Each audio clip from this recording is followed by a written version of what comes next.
Diggins! You sneaky butt! But guten Morgen, half a day, and Heckian. The reason we're late today is Corey escaped. That's why I'm late today. To be clear, Corey is a pet rabbit. Not a human, just a pet rabbit, but hi, Diggins. I did nothing, I was getting set up and I hear a and I was like, resubbed. 18 months. Oh, there's 2 babies. We've had 2 babies, Dickens. What shall they do? Hello, amazing person. Stop. I is not amazing person. I am but humble human who had to catch a rabbit. It's fun. Is this loud? This seems loud. Alright, so we did the first 2 chapters. I don't know how long this is going to take, but I have a feeling this might be the only game for today, but we'll find out, right? Oh! Enemy spotted. Perfect. Hi, Adobo. Heckian, and of course, thank you guys for the opals. Freaking Diggins. Sending me cool houses where I'm like, fudge, this look nice. Alright, fine. I'm working on this, but I am amazing. Thank you. I'm working on accepting compliments. It's still very difficult. And don't mind the boo-boo here. But anyway, Big Ben stands black against the night, and just beyond it, there is the outline of the Parliament. So for those who don't remember, we just kind of threw a bomb at a cult meeting. So I'm kind of like, don't know what's going to happen, if the cult's going to come after me, or if my little informer friend is going to bring me into a loop. But for those who saw the message I put on the Discord, apparently there's only a certain way to win this game, and I don't like it.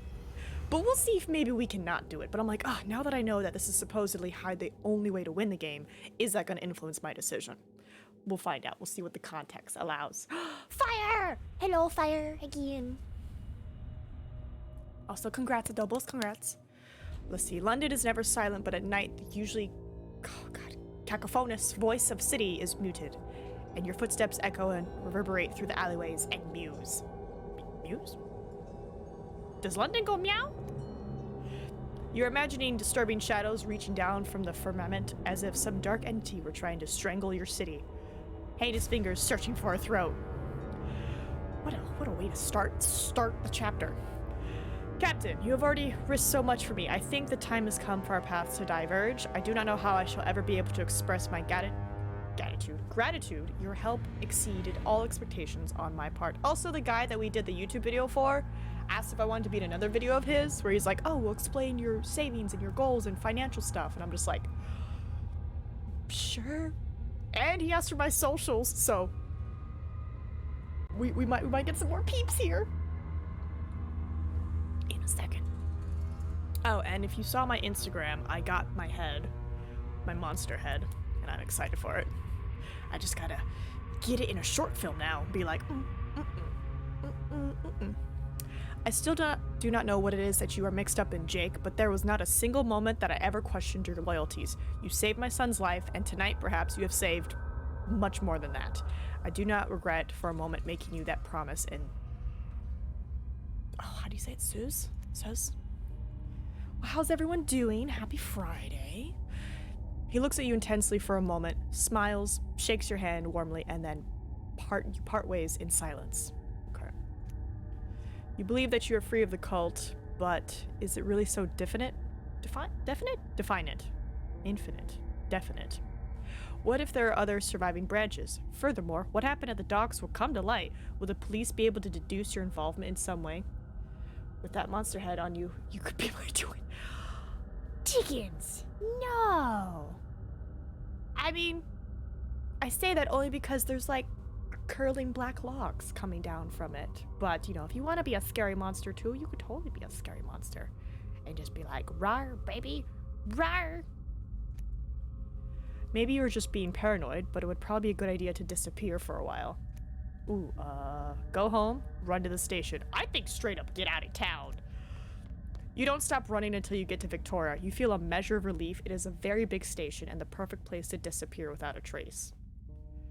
Rawr. Tony! Again, friend. You buy a ticket for the first available train the moment the ticket office opens. You walk away from the ticket office and look for an inconspicuous place to wait for your train. Somewhere you will have less chance of being seen.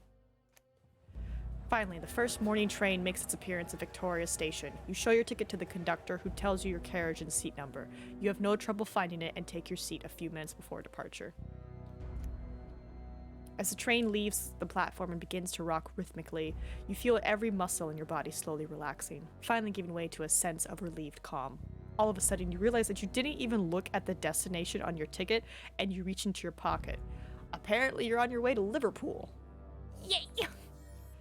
Waves of serenity. Ooh, why is it sparkling? Ooh, we have a lot of experience. Okay,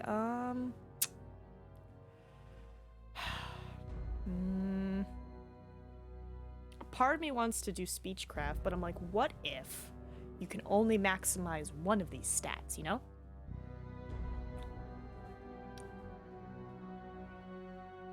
I mean, I have the points. I'm gonna speech it up. How are we doing today, Tony? But yeah, the reason I was late today was because I had to catch a rabbit. And maybe a little bit of Genshin. Apparently I need to do some more quests before I can do the event that's happening. The train is hurtling through the beautiful English countryside. It has been quite some time since you left behind the smoky black streets of the capital for the luscious green fields and pleasant sloping hills all around it. The train has already stopped a number of times, and at every passing station, and despite your outward attempts at nonchalance, you have been throwing glances at the faces of the people boarding for anything which could be constructed as suspicious. Catch the buddy. Meh, like usual? Okay, well, we're glad to have you here with us. I didn't catch it, but I did clean up all its shit. Suspicious. And each time it happens, you curse yourself and this involuntary and increasing paranoia. Several hours go by before the train reaches the last stop, but then finally you hear the whistle announcing the final stop, Liverpool Central Station. You get off the train and hasten to leave the station, still with the horrible feeling of being constantly observed. Leaving the station and walking the streets of the city, you soon detect the acrid smell of the Mercy? Mercy. Heading in its direction, you pass vast throngs of people of different ethnicities coming and going. Liverpool only officially became a city 20 years previously, and thanks to its busy port, it has been expanding constantly ever since. Alright, Liverpool, let's go. You have managed to leave London and quite a distance from it, but you wonder if it will be enough. Oh, also, sidetracked, it just reminded me because I just got off a train. We might be taking a train to LA, because apparently it's cheaper than flying, and the distance, like how long it takes, is about the same as driving, but this way no one has to drive and do the crazy shifting, and no one has to spend gas. So, I might be taking a train to LA for the Filmapalooza in March. Just fun random thought. I'm just gonna be like, a choo-choo! Although you've never been to Liverpool and everything around you is new and unknown, you still feel as if there are people staring at you in the crowd. Yay, paranoia! The best solution is to leave England and get as far away as possible, and it seems you are in the right place to board any ship at all and disappear, and you could easily pay your way by working abroad. Train to LA, the NinaMeep Chronicles. I will tell you this, all of us got excited when we realized that was an option, because we were like, oh, should we take a plane? Should we drive? Should we do this? And then once we realized that we could take a train, we were like, it takes about, what, 28 hours by train? And we were just like, what if we shoot a short film? Like, what if we shoot a movie while we're on the train? Let it be a steam train. Oof. I don't know what kind of train it is, but I'm waiting to hear back from the people, because once they tell me, yes, hotel, or no, we're going to be at this place, we can then get the hotel, and then once we get the hotel, we can then get the train tickets. I'm excited to just be like, I'm on a train. Don't worry, I probably will be running around being silly, but they were like, let's shoot a short film, and I was like, if you want. The port is huge, and like the one in London, filled with workers, sailors, and crowds of all kinds. Looking down towards the docks, you can see so many masts that it looks like a forest. Charge my phone. Scanning the chaos, you make out what looks like a merchant. He's barking orders left and right, and something about his bearing reminds you of Captain Smith. You go up to speak to him. What do you want, boy? Don't waste my time, I'm busy. Ooh. Are the trains in Canada different than the trains in America, or are they, like, similar? Because I know trains in Europe are fancy, because, you know, they're, like, speed bullet trains. They're like, this is transportation between countries. Like, this is how we get around. So it's more likely to be, you know, vroom vroom. I don't think it would be a steam train. I think it would be a slightly updated train, no? Captain, really? And who the devil are you? I am a doctor. I'm a cabin boy, I'm a cook. I'm a doctor. We don't have rapid national trains. Oh, that sucks. I'm sorry, Tony. Well, how about that? I'm getting the crew back together right now for my next voyage. Get ready, we're leaving today. Perfect. I probably should up my medicine next since I told him I'm a doctor. It took a day and a half. Yeah, that sounds about right. You're sailing west with the merchant ship Serenity under Captain Francis J. Island. The first leg of the voyage will take you to New Bedford in North America. Oh, yeah. Ooh, more experience? Do I have enough? 6 more. As you were able to initiate from the moment that you met him, Elin knows that you are hiding something, but also that as long as you do your job well, without making a fuss, he will not pry into your affairs.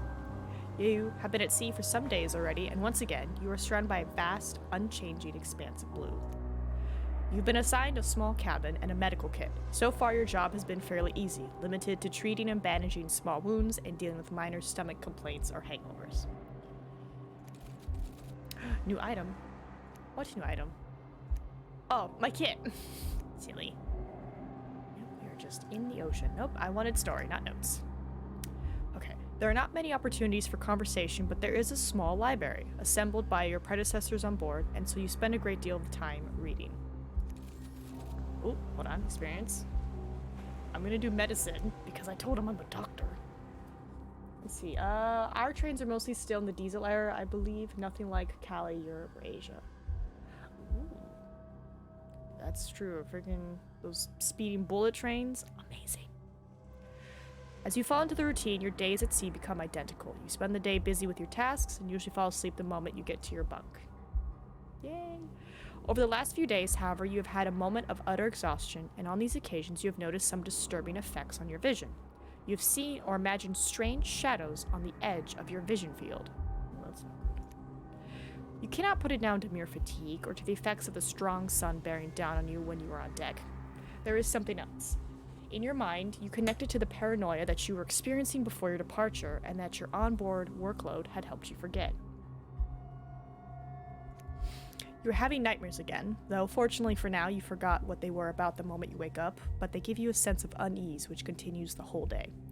What little you can remember consists of dark and weird shapes rising up, like sea monsters from the black abyss. You try to conceal your gloomy animus from the crew and to concentrate only on your daily tasks, but another terrible thought lies at the back of your mind.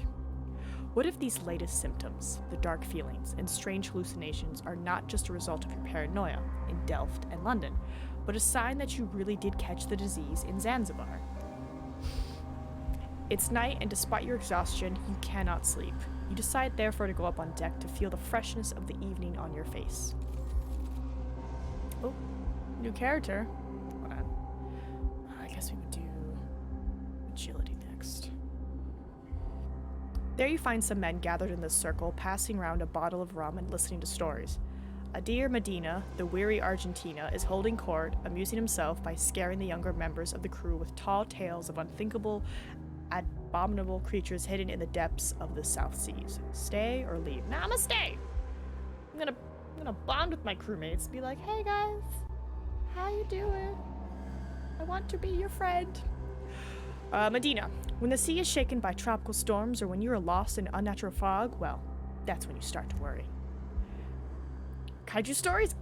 We're about to find out. Maybe you think you know your ship. You think you know how to deal with storms or whatever else the ocean could throw at you, but in truth, that's when you will find out that you know nothing about the things which live under the water or how great their appetites. I was serving on a brig. It must have been about 7 years ago now, when I saw one myself. There was an awful storm, and all of a sudden I saw a giant tentacle rising up above the main mast, and then a giant and fearful shape emerging from the water behind it. For a few moments, we were completely in its shadow. Then, luckily, we were swept away from that terrifying thing by the fury of the storm. There is murmuring amongst the men, and someone tries to make light of the story, a sure sign that the story really did frighten them. Crackhead! When the storm finally calmed, we saw damage on the sides of the ship that no wave could have caused, as if something enormous had us tightly in its clutches before ripping chunks from the hull. Hull. And afterwards, there were 5 men missing. The captain wrote in his log that they'd fallen into the sea, but then we found body parts in the rigging, an arm, and part of a torso, as if something had chewed them to pieces. Oh, achievement, nice. Now there's a silence in the starless night. Someone nearby takes a long slug of rum.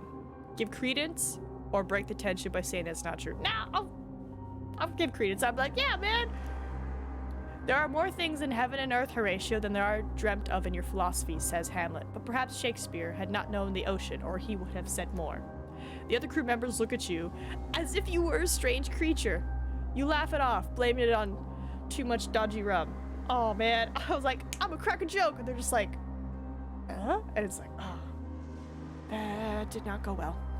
The other crew members look at you. Yeah, your reference to rum seems to convince the other sailors, who decide to drink more themselves. You all decide that, of course, it was just the rum that made you believe Medina's ridiculous tale, and there is laughter all around. Rip the bodies to pieces. Nice achievement. Well, it said storyteller, so I guess because I listened, they were like, achievement. But then again, I'm not putting too much stock into the achievements. Like, I didn't get one because I didn't sleep with the lady.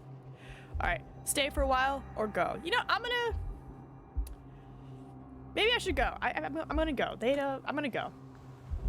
You go below deck and back to your bunk. Medina's story disturbed you more than you would care to admit, and despite your tiredness, it takes some time before you fall asleep. Luckily, the combination of general fatigue and the ship's gentle rocking send you off into a restorative sleep. The Serenity has docked in New Bedford, its first port of call. It will only be a short break, but you have to depart again only a few hours later. I'm Captain. Okay, we're at 18. Elin calls you into his cabin. You have no idea why you have been called, but it does not take long to find out. The captain wishes to ask a favor of you. Captain? And they were roommates. Sorry, I'm being silly. I need the substance indicated on this note. Here at the port, there is a man who could require it, but I need someone to verify its authenticity. And since you're a doctor, I think you should be able to tell if it's real or not. This is the money you will need. Elin gives you some banknotes. Some? That's a stack.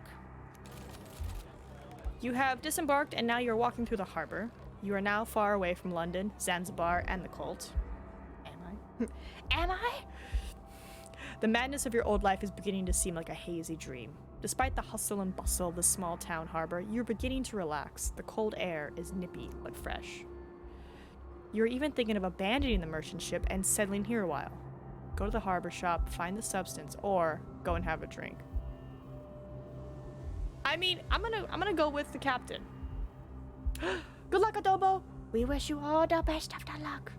Probably gonna get like a big old fat raise or something. And be like, this guy's cool.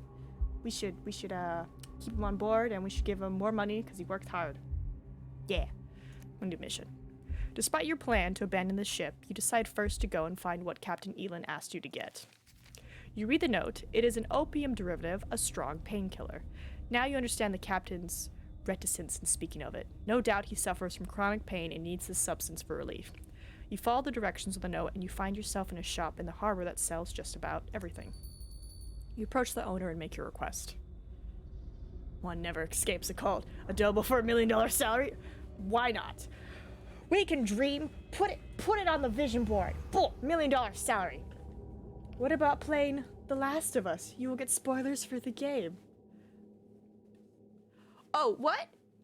Send in! Hi. So yeah, I actually haven't played the first or second game, but I know what happens in the second game.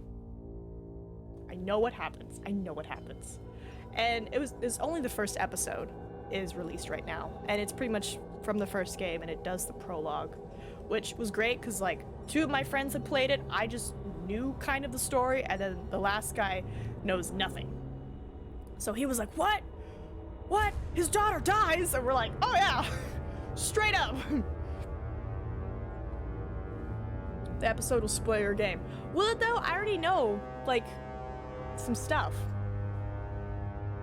I was like, I don't want to talk about it too much just in case whoever watches this is like, I haven't played the first one, how do you spoil it? But it's like, the daughter dying is literally the prologue. It literally happens with like the first like 10, 20 minutes of gameplay. That's not much of a spoiler.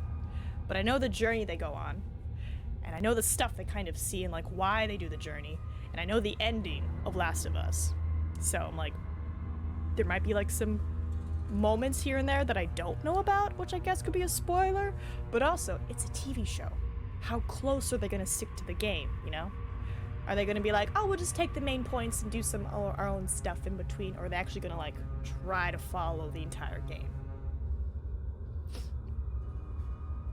Guys, oh, Tony.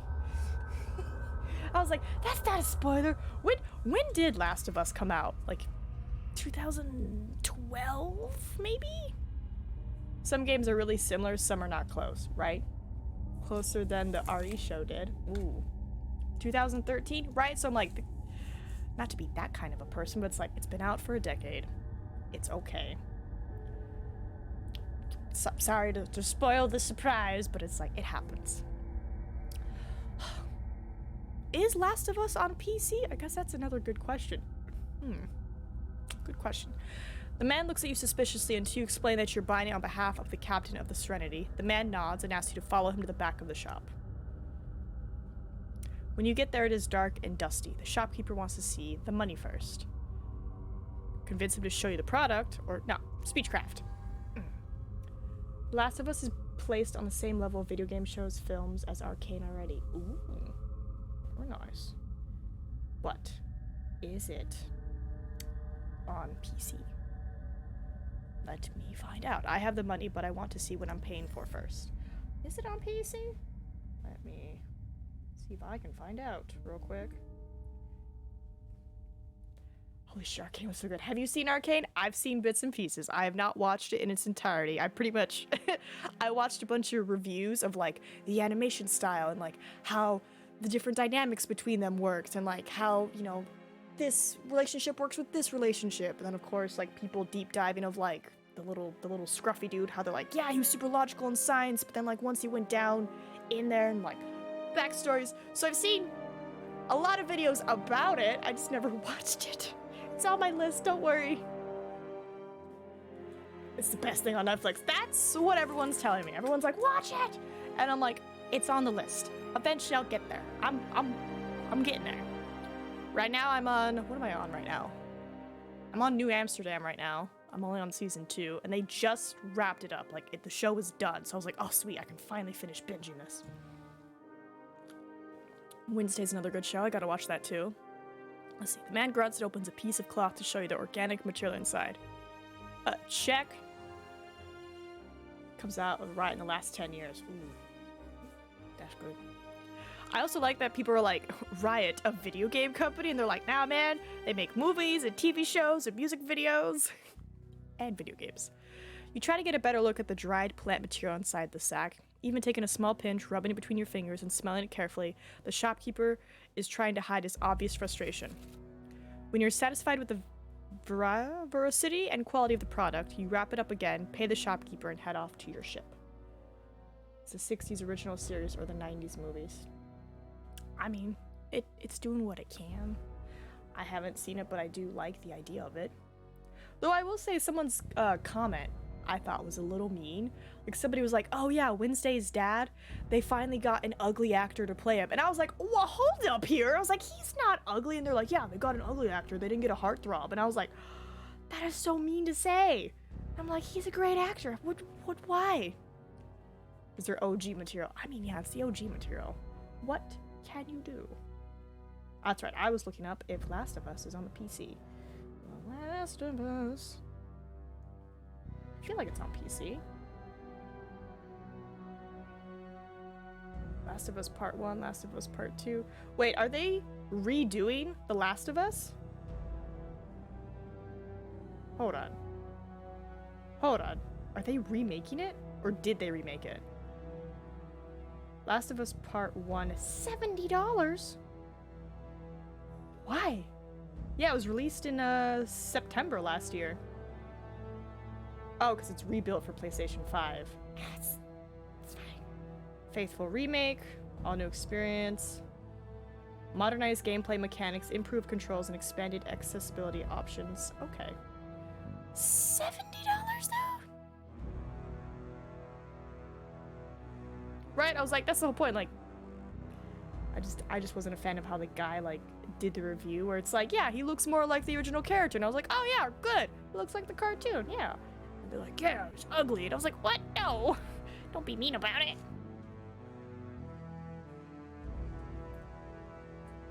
right. You must return a report to the captain. You have, however, been at sea for quite some time and are considering the idea of taking the load off your feet and having a quick drink. I'm gonna go report to my captain, because if he's in chronic pain, I would like for him to not be mad at me. Hold on. Is Last of Us on Steam? Part 1, apparently, is on Steam, but I wouldn't want Part 1 if it's $70. You're walking through the streets of New Bedford, looking at the buildings and imagining living here.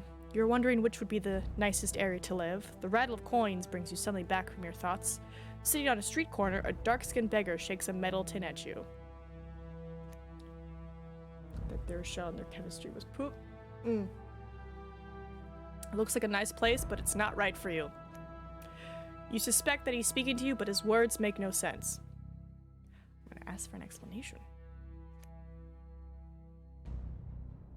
Are you speaking to me? What do you mean?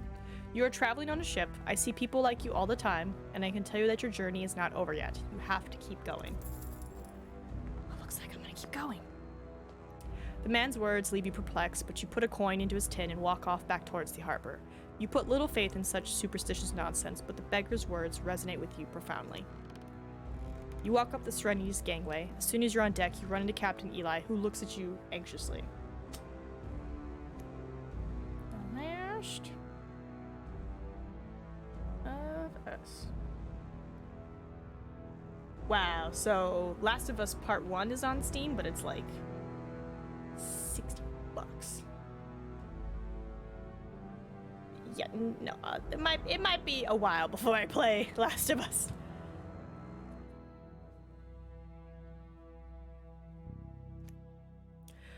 Alright, with a smile, you take out the packet that Captain Elin wanted. Good work, Huntington. The captain gives you a broad smile, pats you on the back, and takes the product. Shouting orders, he walks off back to his cabin to most likely go do his drugs. Prepare to set sail. You lost an item, total experience. Let's see, what are we at? 48. Oh, we're 2 points away. Continue. Missed. Ooh, we're on another chapter. Don't mind me. I was just checking something. They have not responded to me yet. New Bedford is now just a thin line on the horizon. You set sail several hours ago on course for Central America. The captain has modified the course a little to try and bypass a strange fog which was straight in front of you. Though a little crude, your traveling companions are not half as bad as you thought at first, and memories of the past year almost seem to belong to someone else. Your decision to continue traveling was no doubt the right one. You come across Medina on deck. He's walking strangely, and his clothes are covered in blood. His wounds look flesh. I'm gonna treat him.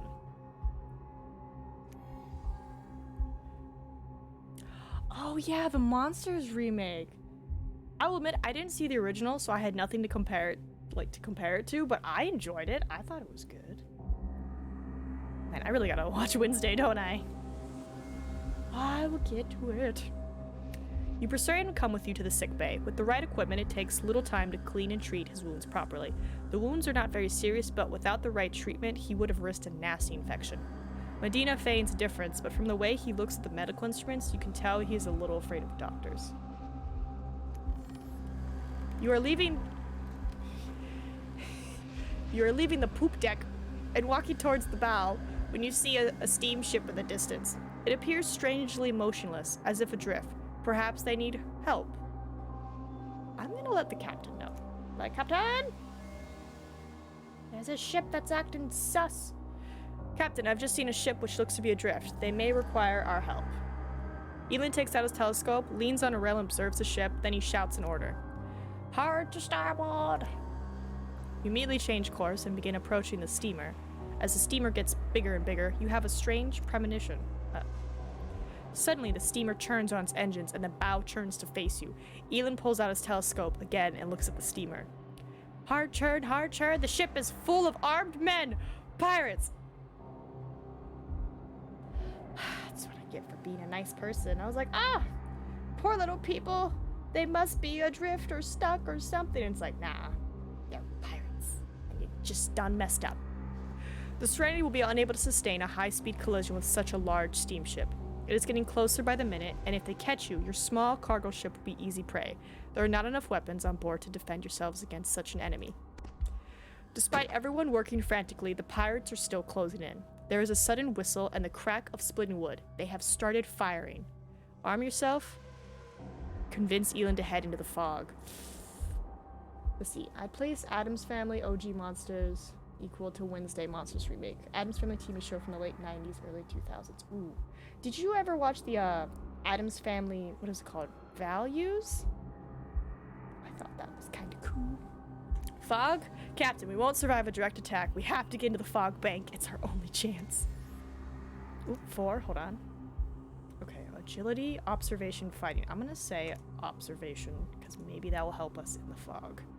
The captain nods and looks at the pirates getting closer. You can tell he's not keen on the idea, but that he recognizes it could be your only chance of surviving. The ship changes direction abruptly. Just can't recall. No worries. I remember just watching those on repeat, because I hadn't seen any of the Addams Family stuff. I'd only, like, you know, saw memes and, like, heard references, so, like, when those movies came out, I was like, amazing. Where's her Halloween costume? I'm just like a homicidal maniac. They look like everyone. And I was like, I love this. Also, it was cute, like, how, like, very caring the family is, but it's like, if you're not careful, someone could die. But they're like, no, it wouldn't happen. No. The change of direction confuses the steamship, giving you a chance to put a small distance between yourself and it. You are heading straight into the large bank of fog, and looking around, you see Medina mumbling something and crossing himself repeatedly. I guess he's doing this. Neither do the other men look happy about the decision, but since the steamship has corrected course and is once again in pursuit, no one protests. Oh, John. You turn back to look at the men on the steamship. You borrow an eyeglass to get a better look at them, but what you see freezes your blood. The men you see all have their forearms tattooed with eye symbols. Oh no. It's not pirates. Oh, that's bad. Yeah, no, it's not pirates. I don't know, could I somehow explain to my captain that I might have attacked a cult? They might be after me? Could it be an absurd coincidence, or have they been on your tail all this time? Pirate cultists! The pirates, or rather the cultists, are preparing to attack. While some continue shooting, others are preparing rope lines to board any minute now. However, the first wisps of fog are already enveloping Serenity. Defend the ship, find refuge. I'm gonna defend the ship? I was a soldier? You find some wooden boards and put together some kind of protection from the men who will soon be boarding the ship. Then you realize that it is pointless, and your shelter is ridiculous. You can stop some of them, but the cult will stop at nothing to get to you. You are increasingly panicked as you think about the situation. In the open sea, there is nowhere to run, no way of escaping the cult. You can hear shouts and the sound of grappling hooks being thrown. Every muscle in your body is tense. Grab the hook and throw it. Ready for action when you suddenly notice wisps of fog floating around the bridge. You stand up and look over the railings. The ship has disappeared, replaced by thick fog. Even the far end of the bridge of the Serenity is getting difficult to see. The Serenity is now drifting undisturbed in the eerily silent fog. There is no trace of the steamship. The sound of its engine and the shouts of its crews have fallen silent. Sorry, I had a burp. Your crewmates too are now silent and tense, not for fear of the steamship. The surrounding atmosphere is surreal and disquieting. There is a silence full of anticipation. Everyone seems convinced that whatever is about to happen, it won't be pleasant. Oh god. Estamos entrado en las fauces de un monstruo. I probably totally butchered that. Me. It's quiet. Yeah, they haven't messaged me, so I'll check after stream. You do not understand Medina's words, but the terror on his face is perfectly intelligible. Just check my character sheet. It is almost as if time itself has frozen. The fog has become even thicker, and now it is impossible to see more than 6 feet ahead in any direction. Sound, too, has been muffled. You know the captain is shouting orders from close by, but they seem distant, as if coming from another world. Everyone on deck for a head count. I need to know how many we have lost. Time for sleeps. Nightfire, thanks for stopping in. Hope you enjoyed the slightly spoopy story time, I guess. You have a good one. A drop of water lands on your forehead, and then you see another between your feet on the deck of the bridge. It starts raining. The crew assembles on deck. Somebody stumbles and swears, likely knocking into someone else. No, fire. Ay, Dios mío. You're standing immobile, as if petrified on the bridge. You don't know which direction to go, and the rain is getting heavier. Try to reach the others? Now I'm gonna try to reach the others. You decide to try and reach the others, but you have completely lost your orientation. Straight. You only know that you are somewhere on the bridge. You can hear the voices of others, but through the fog and rain, it is unclear where they are coming from. The sea begins to stir. Suddenly, the ship is shaken, as if by a large wave, or a collision with a reef, or the pirate ship. You ascertain that it is not the pirate ship, and it cannot be a reef. You are too far from the coast. It is a wave. And as another hits the side of the ship, you see Medina tossed by its force into a railing in front of you.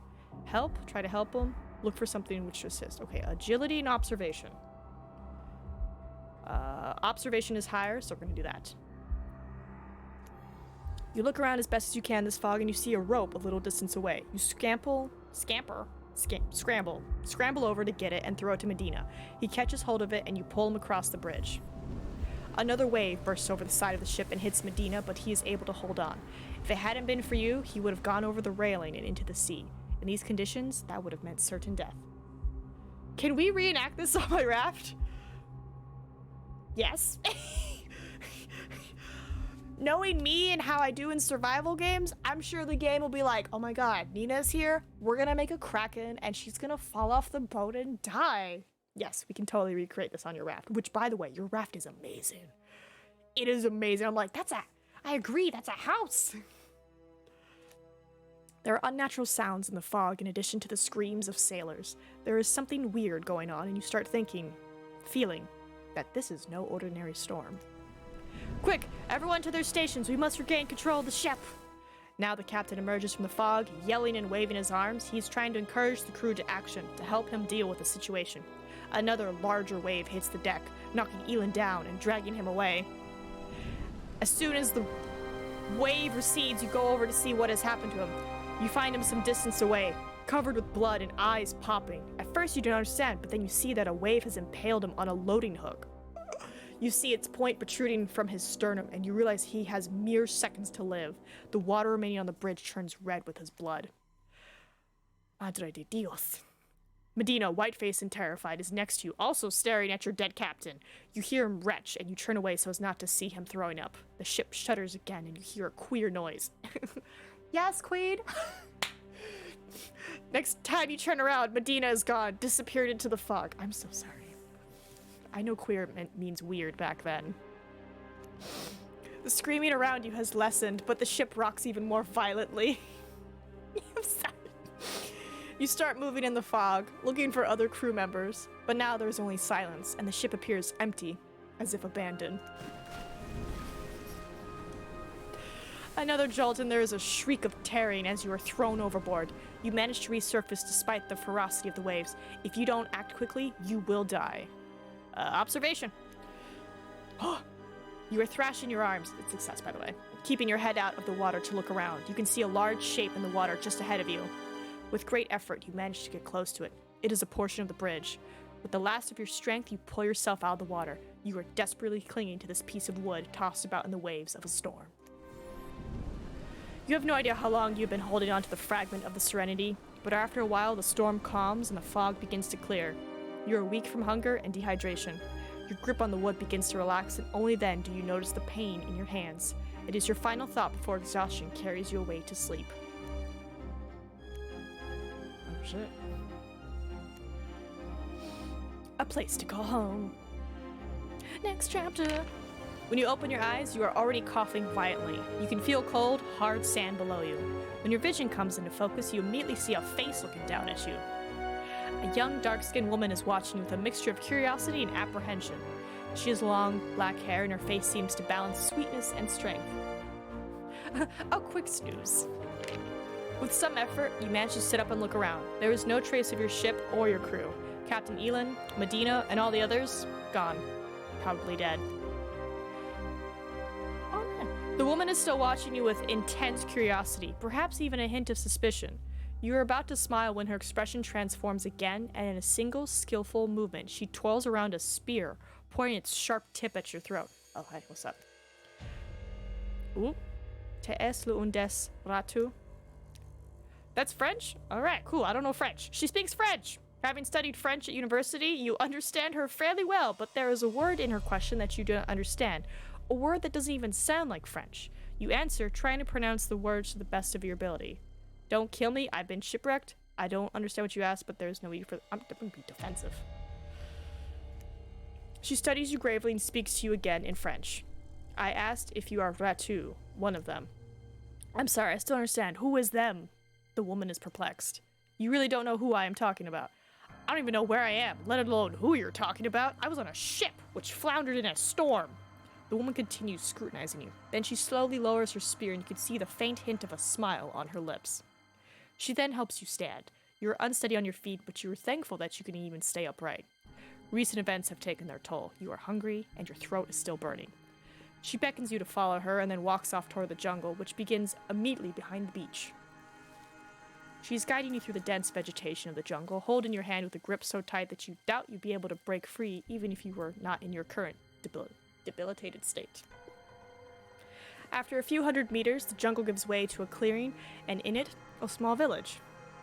As you approach, the villagers immediately stop their activities and turn to stare at you and exchange surprised comments amongst themselves. Excuse me. Redfall is having a direct on the 25th? Remind me again what Redfall is.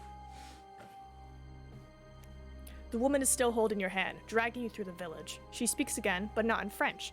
You cannot understand a single word she is saying, and you still feel very confused. Finally, she stops, turns to you, and goes back to speaking in French. Ooh, vampire first-person shooter? Ooh. My name is Ayada. This is my village. Many of the other villagers start crowding around you, and you begin to feel somewhat apprehensive. The adrenaline produced by waking in such strange circumstances is suddenly overpowered by your fatigue, and you feel your knees giving way.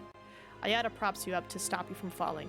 You wonder if you will faint, realizing that your hunger and thirst are reaching critical levels. Oh, let's see. Redfall is an open-world co-op FPS from Arcane Austin, the award-winning team behind Prey and Dishonored. Continuing Arcane's legacy of carefully crafted worlds and immersive sims, Redfall brings the studio's signature gameplay to the story-driven action shooter. I'm a vampire with a gun. That's all you gotta tell me. I'm there. Pew pew pew pew pew pew. Nom nom nom nom. Pews and noms. You're sitting on the floor of a hut. Wait! Wasn't there another vampire with a gun? Was it called Blood Hunt? Was it Blood Hunt? It was like some leather-clad or spandex-clad lady with like a red bob cut. And she just was like. God, whatever happened to her? Blood Hunt walked so Redfall could run. You're sitting on the floor of a hut, and Ayada is bringing you food. There are various strange tropical fruits and wooden bowls filled with food that you do not recognize. You waste no time asking what they are, though, and again, begin eating and drinking with gusto. But that is PvP. Think Redfall is PvE. Was Blood Hunt PvP? I thought it was like a story game, no? I'm gonna find out real quick.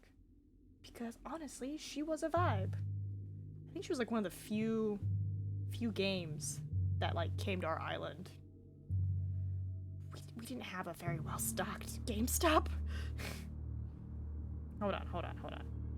Where's this queen? Blood Hunt. No, not Vampire Masquerade. No! Not that. It keeps giving me Vampire Masquerade, and it's like, no! I want the was it Blood Hunt or Blood Red? It was something. I can see her clearly in my face. She's like all leather, like she kind of looks like the chick from Underworld, from the movie series, but she has red hair that cuts to here, and you know, she like had guns and she was like, I'm a vampire. And it was an older game. Like, think Tomb Raider Triangle upper shelf. Like, old. It's an old game. Oh, is it Blood Rain? Is that what I'm talking about? Maybe. Is it Blood Rain? There's so many blood. Load. Yeah, it's Blood Rain, not Blood Hunt. Yeah, it's Blood Rain. Sorry, I was talking about Blood Rain. I got my bloods mixed up. Look at it. Beautiful. Just knives and guns. Just crushing it. I was talking about Blood Rain, my bad. Can we get like a reboot on her? Or would she be too problematic in this day and age? I was a kid when I played it, so I was just like, nah. Yeah, Blood Rain 2 came out in 2004.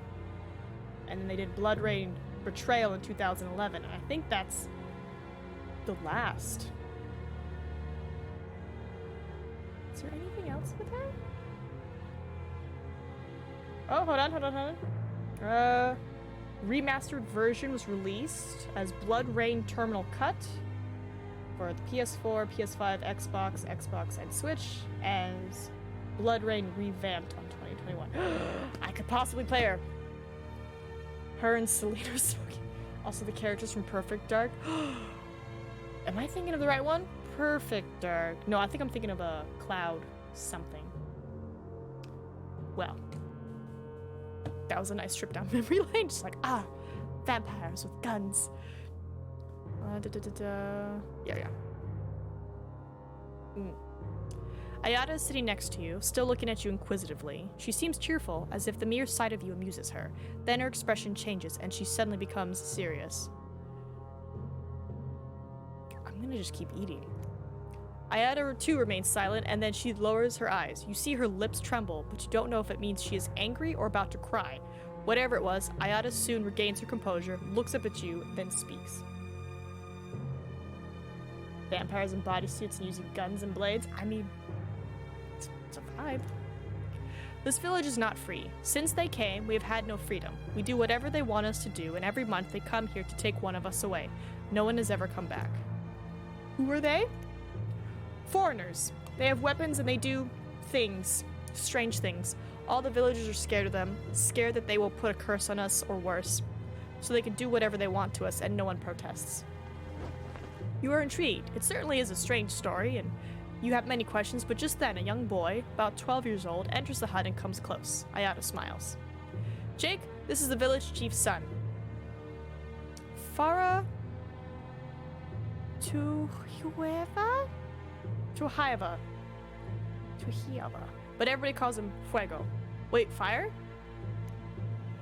You shake hands with Fuego and discover that he too speaks French. Ask Ayada for more information about the invaders, or get to know the boy.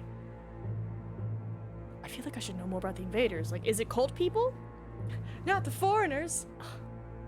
Just makes me want to watch Our Flag Means Death again in that whole section about foreigners. Follow me. Ayada silently walks off toward the edge of the village. You follow her and notice that Fuego is walking behind you. Ayada turns and gives him a look, silently giving her consent for him to follow too. You both continue following her until you are at least 100 yards outside the village. Ayada sits and you and Fuego follow suit. Is it Fuego? I think it's Fuego. My people, our people, are terrified and superstitious. They are completely at the mercy of these foreigners. They believe them to be something like sorcerers, but I think they are only men. I have followed them, watched them. I didn't see what they do with the people that they kidnap, but I saw them performing strange rituals. Strange, not strange. What kind of rituals? I'm not sure. They meet at a cave in the middle of the forest, wearing a sort of skirt and masks. They all have the same strange tattoo on their arms.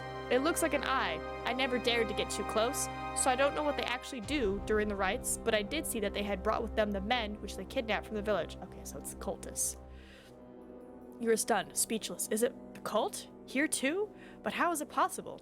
You attempt to conceal your reaction, but Ayada watches you closely. She pauses for a moment and Fuego looks at her. You can see where Ayada is going with all this. She wants to rise up against the cult, and finding no support from the people of her village, she sees you as a possible ally. You want me to help you? Ayada silently nods her head. Fuego does the same. They must be stopped, but our people are too afraid. I need to know what they are doing with the people from the village that they have taken. Then either fight or escape. Then Ayada tells you about a small island nearby where the villagers could hide if things go awry. Stall, we two, and a boy, I will need to think about this, or yeah, just agree. Ayada smiles, a smile that makes you feel that in another situation, and another time, she would have thrown her arms around you. What? No! What? Ah! The woman's gratitude! She would touch me. No, God, she literally just met you. What? Fuego, though, jumps to his feet and begins to shake about in a sort of dance, accompanied by low-pitched yelps, which you assume to be celebratory tradition of their tribe. You go back to the village. This game's weird. Fuego continues his dancing. Even as you are walking back to the village through the jungle, you decide to learn a little more about him. Check my stats. Okay, we need 6 more. So you're the chief's son. You are an important person then. My father is important. I'm only a boy, for now. This would be a rather clever boy. Question? Okay. I guess a question. Of course, I will make him proud by becoming as good a chief as him. For a moment, you are struck by the boy's pride, but then you laugh. Ayada laughs with you. I'm gonna encourage. You must be clever yourself, then. You burst out laughing again. Ayada smiles too, but her face has darkened again. Do not tell anyone that I spoke to you, at least for now. They saw you dragging me through the village! The eye on the island. You spend the entire next day with Ayada and Fuego. Fuego has taken upon himself to acquaint you with the fishing traditions of the village. He takes you to meet with a group of fishermen who have just returned from sea.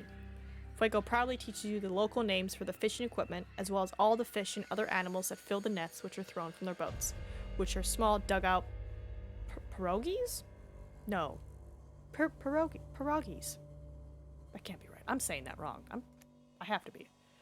Because I'm like, isn't pierogi a food? Let's see, agility or fighting? I'm gonna say agility. The woman, oh, not the woman. The women of the village take the catch and prepare it for the meal. I'm gonna help. Oh man, if I had known about the agility. Success! The nets the men are using are quite different from than any that you have seen, and you haven't done much fishing before anyway. Nonetheless, you soon get the knack of throwing the nets and pulling them in without losing the fish they contain. Returning to shore, you give them a hand unloading and moving the catch. Seeing you help out, Ayada smiles. A large fire is lit, and all the women are busy cleaning the fish and crustaceans caught by the men. Crustaceans. When you notice a certain tension in the air, there are noises coming from the jungle. Ayada, wide-eyed, alerts you and Fuego you must hide. Armed strangers with pale yet tanned skin and European features enter the village and corral its inhabitants together with angry and threatening commands. They start examining the villagers.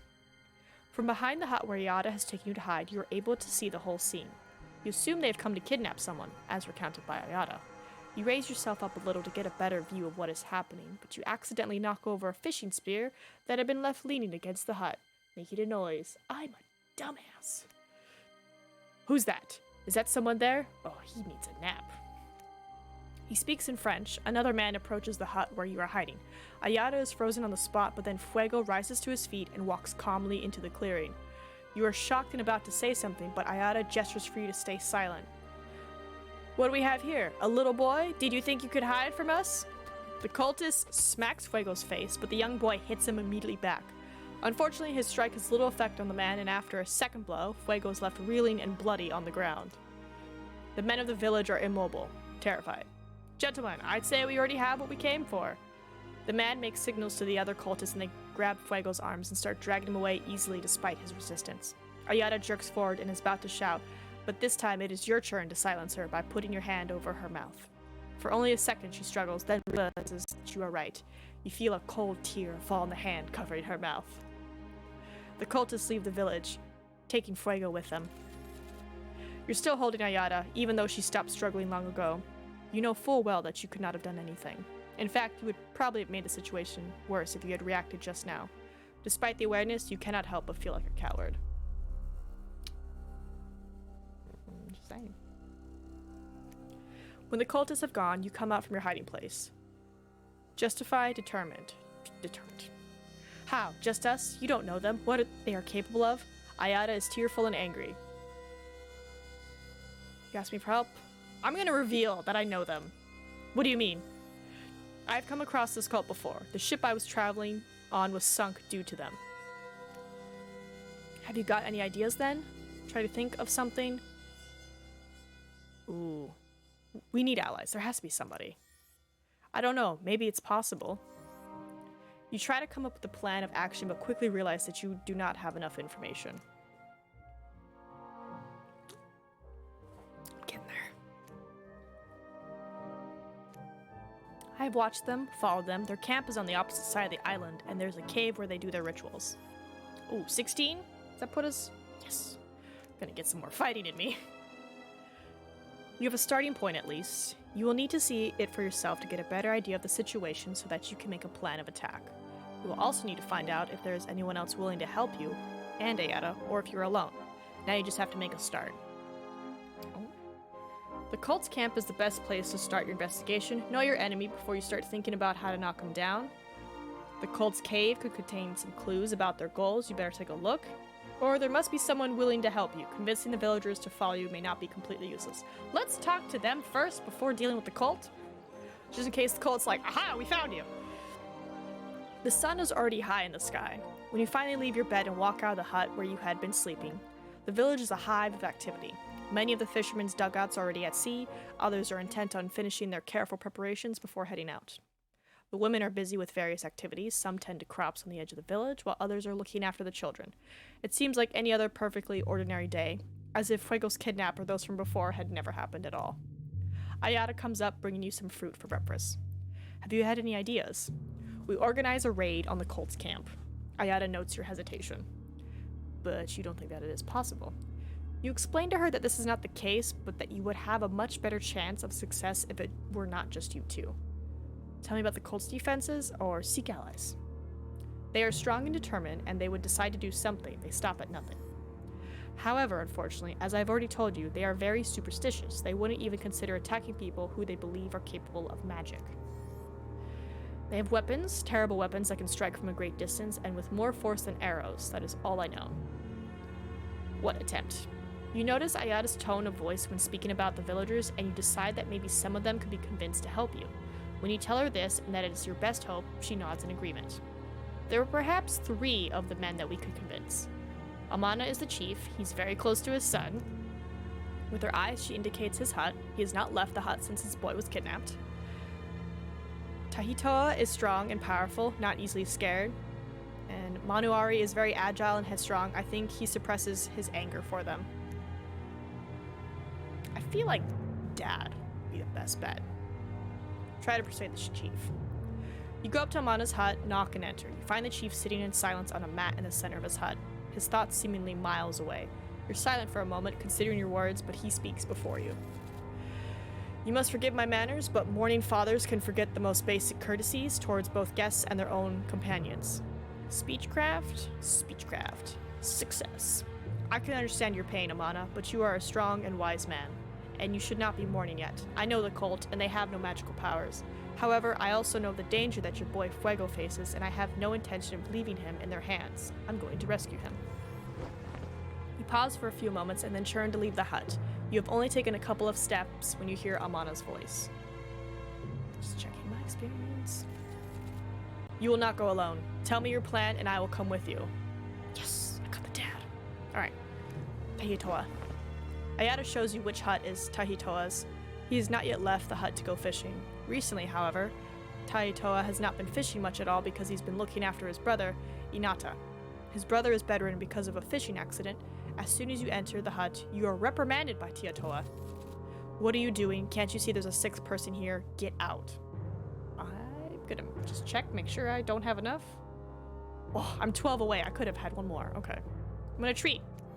Success! When you approach Inata, his protected brother starts to protest, but Ayada stops him and calms him down. Examining the abrasion, you can see it's not very serious, but also that it has not been cleaned properly at all.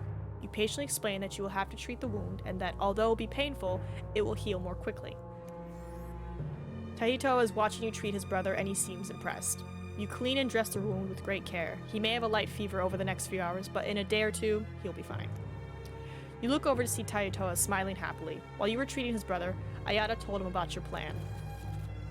You have helped Inada, I'm with you. Oh, sweet. You followed Ayada to a dugout and you paddled together to Manuari's usual fishing spot. You reach him quickly and glide up right next to his canoe. At first, he seems to be ignoring your presence. Then he barks at you. You are frightening the fish! Find your own spot! He does not seem to be too happy to see you. Well. Ooh. Agility, medicine, observation, fighting. Or save up 3 points and I can get more speechcraft. We're gonna save points. Wait, do I have enough for observation? Maybe I'll just do that then. Ba-bam! Just my fish leave! Success. You watch him fishing, wondering whether he will help you on this rescue mission. Something about his concentration and bearing give you the impression that he is indeed a brave man, but also deeply melancholic. Melancholic. You detect even a hint of guilt in his unblinking eyes. We're gonna rescue Fuego and all those who've been taken by the masked men. All of them. My manager thought I did better than I even did, so I was good. Yay! Congrats, Adobo! The man raises his head and fixes you with his large, bright eyes. That is a brave plan. I will help. When you return to your hut after having approached and spoken to 3 men suggested by Ada, the sun is falling fast towards the horizon over the great expanse of the ocean. I was afraid that no one would come with us, Jake. There is hope, however. Fear has not completely taken over this village. Adobo now owns the company. I need, like, glasses. Like, be like, President, CEO, Adobo's coming to the building. Make sure it's secure. Make sure it's secure. Make sure it's secure. Interview for the open position here at 1. You're gonna get it. Despite the great risk you face, you are reassured by the fact that you have allies from the village. There will be 5 of you involved in the rescue attempt. Nonetheless, you will have to plan the attack so as not to be seen. Surprise will clearly be an important element of your raid. C-E-E Adobo. Alright. We're at 60 now. Imagine owning a financial institution. Oof. Alright, the cave or the camp? I would say the cave, because I imagine that's where they're taking them. Chief Big Mac. Rays of sunlight filter down through the jungle vegetation, warming your skin. You've been walking with Ayada for quite some time when eventually she turns to you and gestures for you to be silent and move more slowly. You are approaching the cave where the cult conducts its rituals. If you did, you could bankroll Nina's mansion. Hey, no! No, he can bankroll his own mansion. He could bankroll his own mansion in Canada. Make his own fancy house. The thick jungle opens onto a small beach. They walk up here in a line. You approach the entrance to the cave carefully, making sure that there is no one around or inside. Then you light a torch and go inside. He could bankroll all of us mansions. He could bankroll an island and put all the mansions on it, and then still have money left over for own personal high-speed internet. Bankroll. I think they come here for this. As you're moving deeper into the cave, Ayada holds the torch near the cave walls, illuminating strange and ugly pictograms. You get a load! You get a load! You get a load! Bank Adobo. Gotta make those payments.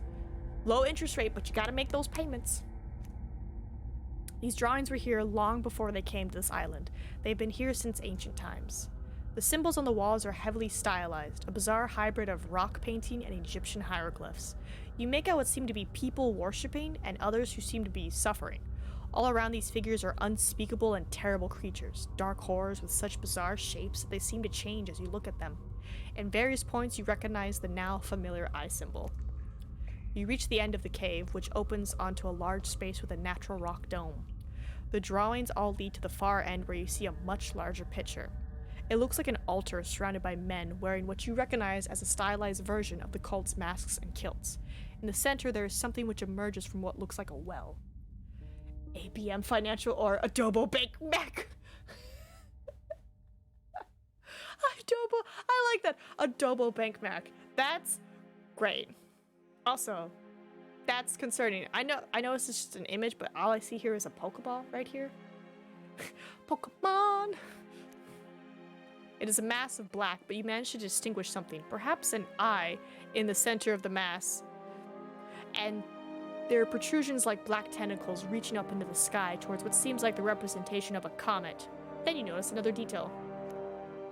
Caught up in the tentacles, there is a human figure, screaming, his face horribly contorted in pain. In addition to the pictographs, there are inscriptions written in a strange and incomprehensible alphabet, of which it's hard to understand what exactly constitutes a letter or word. No one really understands that language. Question, what do you think it means? Leave, explore. Can I question and explore? I'm gonna question. I've thought about it and I think it's a prophecy of some kind, whereas the inscriptions could be either a story or a prayer, but the drawing seems to depict a ritual which is supposed to awaken something terrible. Somehow there's a comet involved too. It's a sacrifice, you think, but you don't say anything. The images show a sacrifice in conjunction with the passing of a comet. Your mysterious friend warned you about an approaching comet in his last message. Returning to the tropical forest, you are pensive and silent. What you saw in the cave left you with a deep sense of anxiety that you can't seem to shake off. Damn it, I was hoping I could explore after I questioned her. You have seen similar things in your nightmares. Ayada must have noticed a sense of oppression that lingers around you. Question your surroundings. Dun, dun, dun, dun, dun, dun. Disrespect your surroundings. Dun, dun. Do you think this cave could figure in your plan? Sorry. Can't take me anywhere. You remember now that this was the original reason why you came to the cave, and you consider it now carefully. On reflection, you decide that the cave is too risky a location for any sort of ambush or attack. To the camp. You're walking around the huts, watching the villagers and their activities. You are a stranger amongst these people, but at the same time, you feel no negativity, discomfort, or hostility from them. Despite not being one of them, they do not seem to be scared of you, rather they treat you as an honored guest.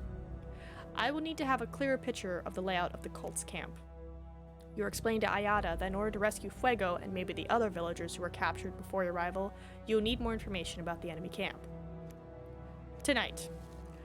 When twilight arrives, you see Ayada heading away from the village, giving you the briefest of meaningful glances telling you to follow. Again, you walk for what seems like an eternity, but eventually she motions for you to slow the pace. You understand that you are near. You're on a small, rocky outcrop, hidden by trees. At the base of the rocks you can see the camp. It seems to be mostly tents, although there are some huts made from wood and corrugated iron. They seem to have been built one recently. There they are. You scan the camp with close attention, but so far you can see no sign of the cult. It looks just like a normal military outpost. You wonder if you've not been in too much of a hurry to connect them to the London cult. Observation? I'm gonna observe. Success! You see various men sitting around a fire in the center of the camp, eating a meal. Others are moving around the camp. Even from a distance, you can tell that most of them are white Europeans, as you already saw in the village. It must be hot near the fire, and many of them are bare-chested.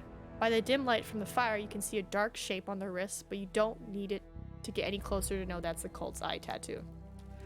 When they have finished eating, instead of extinguishing the fire, some of the men bring more wood and start to build up the fire, increasing its diameter and intensity.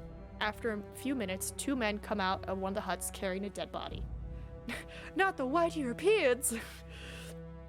As they approach the pyre, you are able to get a better look at the body. It is one of the villagers. The body is covered in pock marks, and despite the fact that you cannot be sure from the distance, you suspect they are the familiar marks of the disease. They throw the corpse onto the fire. Ayada turns her head away, her hands closed in fists, shaking with horror and rage.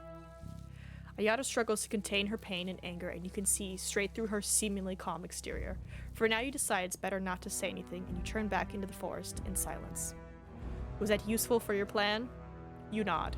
Now that you know exactly where the prisoners are kept, you can start formulating a plan to rescue them. Next chapter, the strenuous fight of the little men. Let me also check my... Ooh. Alright, I'm gonna keep my points, because then if we get to a part, I want to make sure I have what I need. Oh. You are lying in your hut and staring at its thatched palm roof, losing yourself in thoughts about the upcoming mission and its obvious dangers. Then your thoughts turn to something else, something which you've ignored since you first regained consciousness on this island. How the hell did you even get here? Now you have an idea of where you are. The answer seems utterly impossible. When the Serenity became lost in the fog, it had been heading towards South America, but this island is not in the Caribbean. When you saw the stars on the first night, you got a shock. At first, you could not recognize a single constellation, until that is, you knew what to look for, the constellations of the Southern Hemisphere. You seemed to be on a Polynesian island in the middle of the Pacific. It is already astounding that you should have survived, let alone have made such a journey while unconscious. Your thoughts are entered by the entrance of Ayada, whose face appears as she pulls a curtain to one side. How are you, Jake? Ayada takes a few slow steps towards you and sits at your side. Honest, feign, reassure? I'm gonna be honest with her. I am too. There's a silence for a few minutes. Let's see. Reassure, certain, persuade. I'm gonna be confident, certain. We have to do it. Of course, it is life and death, but will we be able to do it? Ayada looks at you, her face overcast with doubt. She's starting to think that you have no hope of success. Reassure? It's normal to be worried. Fuego. We have to at least try for Fuego. Yeah, we gotta try! That poor child. I wonder what they are doing. Ayada's eyes fill with tears. Let's see. Comfort. They won't even notice us, and we will rescue Fuego. Trust. Trust me, I know what I'm doing. I mean, she's about to cry. I want to, they won't even notice us. We're gonna rescue Fuego. I really hope so, Jake. Ayada says goodnight and leaves your hut. You watch her as she leaves, at her face and her movement. You are unable to allay her fears. Oh, but she nonetheless seems to trust you.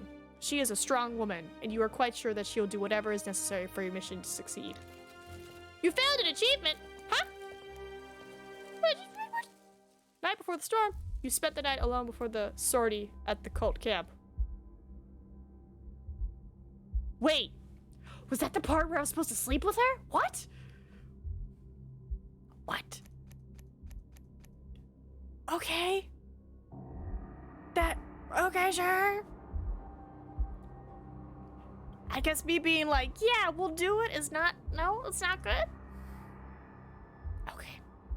The darkness of the forest is only broken by moonlight when there are gaps in the trees. And when there are, you look up to see the heavens full of stars, far more than in the northern hemisphere. Ayada is leading the way with a determined stride. Need to sleep with everyone again. Apparently not. I haven't slept with anyone. Apparently that's not getting achievements if you don't sleep with people. Well, then I would be missing out on so many achievements in life. Behind you are the men who you were successfully recruiting for this mission, all following cautiously and in total silence. You come to the outcrop which juts out over the cult's campsite, and you stop to observe the situation. Everything is silent. The camp is asleep. They know the superstitious nature of the islanders. They assume that they do not need fortifications or surveillance. Apparently I don't. You start walking down the narrow path that leads to the beach, the biggest of all the wood and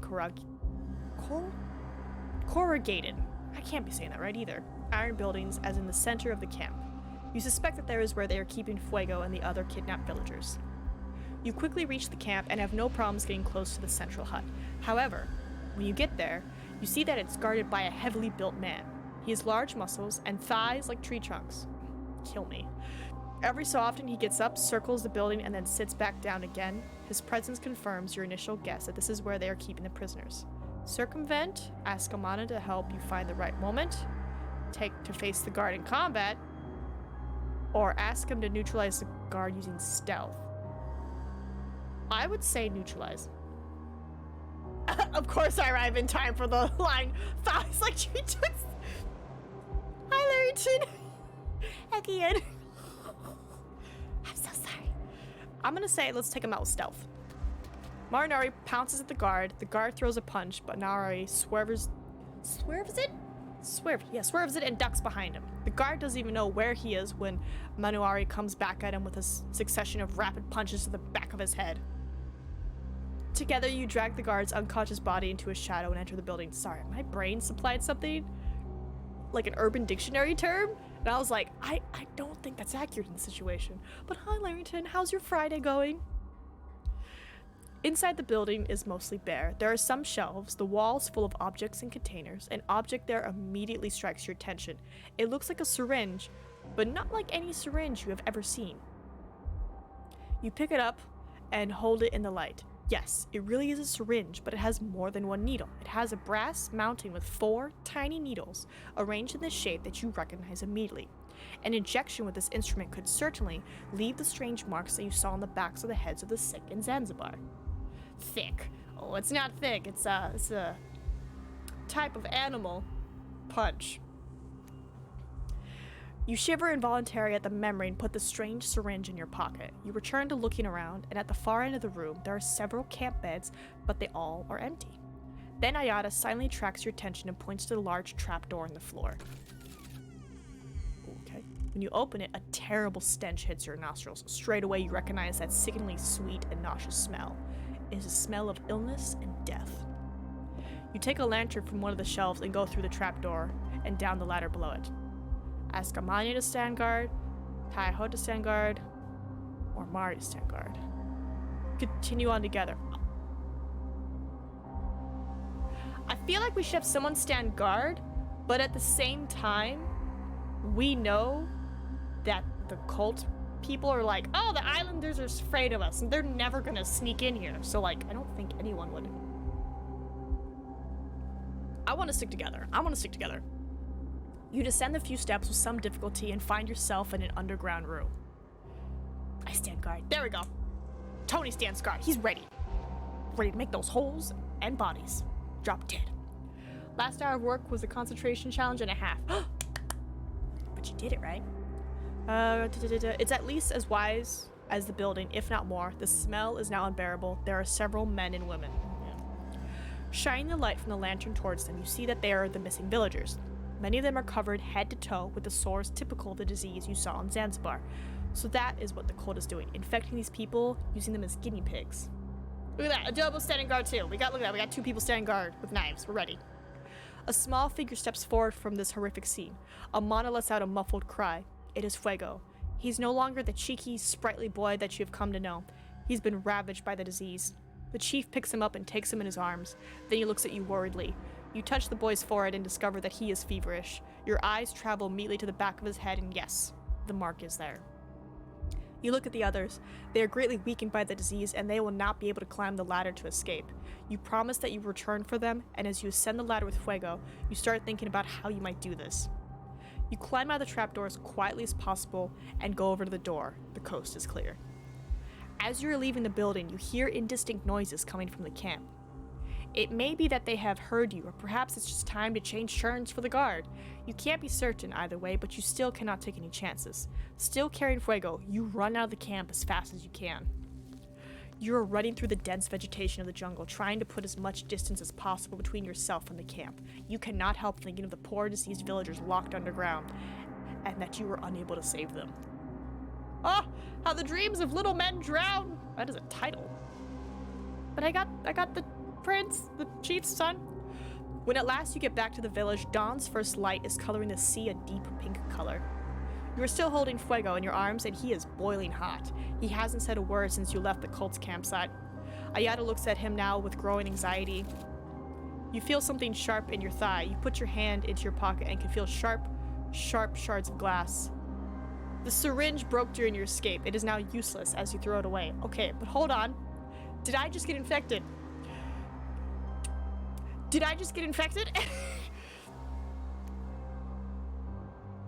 Ooh, I do have enough for speechcraft. You know what? I should save my points. I'm gonna start saving my points because, like, we're, you know. All of a sudden, Fuego starts convulsing in your arms. He is having a seizure. You take him inside the hut, which by now you think of as yours, and lay him on the bed. You must try somehow to bring his temperature down and stabilize him, but it will take time, and you know that very soon the cult will already be on their way. Medicine? Medicine! We're not gonna die. Look at that. I almost have full stats in medicine. We're gonna be fine. We're gonna stabilize. Success! After nearly an hour of trying, you finally succeed in bringing down Fuego's temperature. Now he is sleeping calmly, but you cannot be sure whether you have done enough. Amana's at the door of the hut, watching with serious, impassive eyes. Okay, defend the village. We're gonna be fine, Tony. We have no real way to defend ourselves from these men. We have to leave now. You agree with Ayada. She tells you that there is a small island a few hours away by canoe where you could go to hide. She says that she had proposed the idea to the other villagers several times, but nobody would listen. Perhaps the current situation in which you have inadvertently created might convince them. Escape with Ayada and Fuego, or escape with all the villagers.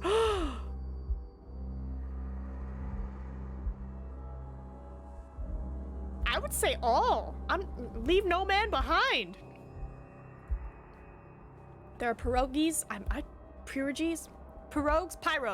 on the northern beach. There should be enough for everyone. Without knowing our route, it will take many days for them to find us. There is not much choice. Persuade, or let Ayada do the talking. Ooh. You know what? I'ma try. Because I didn't listen to her. Maybe listen to me. Success. Listen, everyone. The Ratau, are on their way to attack the village. This time, they are not coming to take a person, but to kill us all. Grims! Heck on, friend. The villagers gather around, listening with a mix of incredulity and fear. Hecky and Grams, how are you doing today? They do not have magical powers, but they do have weapons and terrible poisons. They are using the kidnapped men to test their poisons, and when they die, they throw their bodies on a fire. We found those who are still alive, imprisoned underground. They will not be alive for very much longer. Ayada confirms what you are saying. You and Ayada are getting ready to escape. You must be prepared to leave as quickly and easily as possible. You were able to organize an orderly evacuation. The villagers are following you silently through the dense jungle. You have gone far, though, before you see, directly ahead, a company of cultists armed with rifles. The rifles are already loaded and aimed straight at you. I'm doing good. I did a short film for YouTube. I'm waiting for that to come out, and then the person asked me to be in another one of his videos, so I have to get that set up. And then a big background role on Tuesday.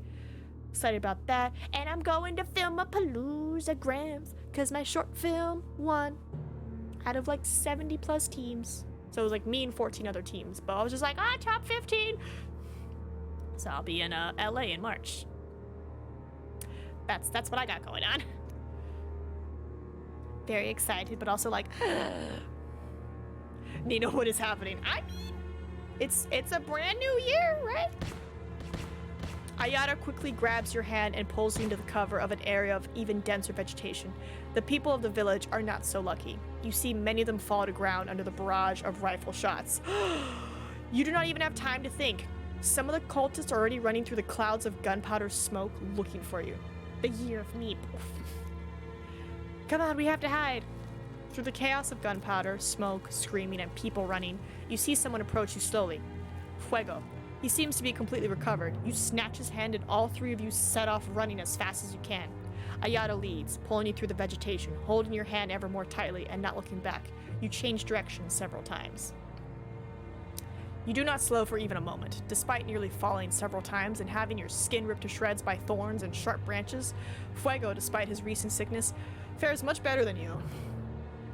A cliff suddenly opens up before you. Ayada pulls you close to her and guides you through the narrow space between the cliff face and the trees until you come to a small cave and you crawl inside. You would never have suspected the existence of this large hole in the rock, and it should be almost impossible to find.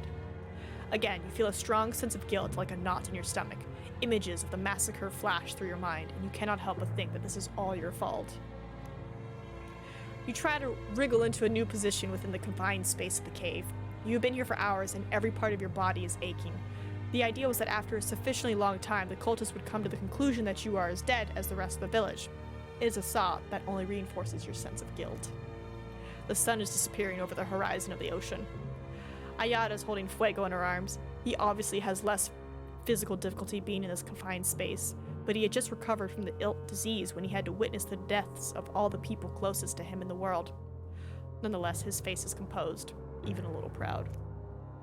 Night has fallen. It's been several hours since you last heard the shouts and other noises of the cultists searching the jungle. It is reasonable to suppose that they have by now abandoned their search, thinking that they had killed everyone, or that if anyone has escaped, they are long gone.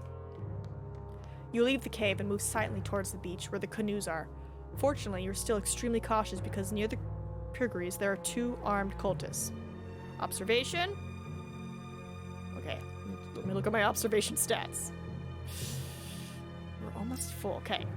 I can either study their movements, wait until they're gone, or find another means. I'm gonna observe. Success! The men still seem to you to have a military bearing. You tell Ayada to be ready. According to your observations of their movements, one of them will soon go off to patrol the other side of the beach, and that will be the moment to move. The two cultists have been immobile and silent for some time when one pulls something from his coat pocket. You cannot see what it is until his face is illuminated by the small flame which lights his cigarette. His partner starts walking away, probably to patrol the other side of the beach. This could be your only chance. Agility. Oh yes, I have enough points for agility. Let's go. Please work. Success. You creep slowly and cautiously down the beach, coming up on the man from behind. When he hears something and turns, it's too late. An uppercut to his jaw sends him flat on his back of the sand, and a few more punches make sure that he stays down. It seems they were determined to stop anyone from escaping. They have damaged the canoes to make them unusable. Upon further inspection, you find one pierogi which is less damaged than the others and should still float. It won't be able to carry all three of you, though. You shake with anger and frustration. You were so close. Put them on the boat. I stay behind. Go. Fuego knows the way. Excuse me. You angrily refuse. You have been arguing about it for some time when you both suddenly realize that Fuego has gone. Ayada stops herself, shouting with her hand. No. You look for him in vain. That brave, stubborn boy made the difficult decision for you. You keep looking for him until the sky begins to brighten. Despite your suffering, you can't let his sacrifice be in vain. Wait! What? Ayada, silently weeping, helps you push the pierogi into the water. With a sigh, you sit and pick up your paddle. With a heavy heart, you drift away from the island. Wait, so he just ran off to be like, I'll make the decision. Okay. I could have put both of you on it and I stay behind. Or, put both of you in it and then tie a rope around me and I grab, some wood and I just paddle behind the boat. The sun reflects off every single wave. You are surrounded by the immensity of the ocean. You have no conception of how much time has passed, and you are lying dazed in the pierogi. I don't know how to say this word. Your skin is taut, cracked, and burnt by the unrelenting sun. Thirst has overtaken you, and you have no strength to paddle whatsoever. F this shit is out. The boat is now at the mercy of the wind and currents. You do not understand how it happened, but at some point, Ayada lost her bearings. It might have been the pain of losing Fuego, the panic of the escape, or perhaps it was just the current altered your course and she didn't notice. Whatever the reason, it means that instead of reaching the island you had intended, you are now drifting helplessly, surrounded by an infinite expanse of flat sea. I don't know why, but that almost seems offensive. Here, this islander woman who knows everything, who knows this island, suddenly lost her way. Come on. With great effort, you manage to lift your head. You look at Ayada, who is lying in the other part of the canoe. It looks like she is breathing, but you cannot be certain. It may just be the slight rise and fall of the ocean. You let your head fall back down. It is too hard to keep it raised for long. I was in this boat for a day. Why am I acting like I've been here for weeks? Suddenly, your fingers feel wet. At first, you suspect it's your mind playing tricks on you, but then it feels increasingly real. Is the pierogi sinking? You lift your hands to see that it's not water on your fingers, but blood. In front of you, Helen is splayed out on the bed. The sheets are soaked in blood and keeps flowing from her mouth, body, and eyes, like red tears. Oh, I'm having a nightmare. Why didn't you save me, Jake? Instinctively, you want to scream. No, that's not what happened. Or, get closer. Was used in French, Spanish, yeah, but how do you say it? Because I feel like I'm saying it wrong. I don't want people to be like, you said it wrong, and I'm like, pierogi? Pirogue. Pirogue? Maybe. I'm gonna say go closer. Confront this. You take a few steps towards Helen. The blood is now flowing faster. The whole bed is red, but it's because of the blood. Or is it the color of the sheets? Jake, please don't leave me. She opens her arms. She is beautiful again. The one in front of you now is your Helen, as you remember her. Embrace? Question. Let's embrace. You embrace your wife. You can feel her warmth and her scent. It really is her. You hold her tightly in your arms. Ooh! A sound, starting low, begins to rise up. You catch movements out of the corner of your eyes as if something is crawling inside the walls of your bedroom.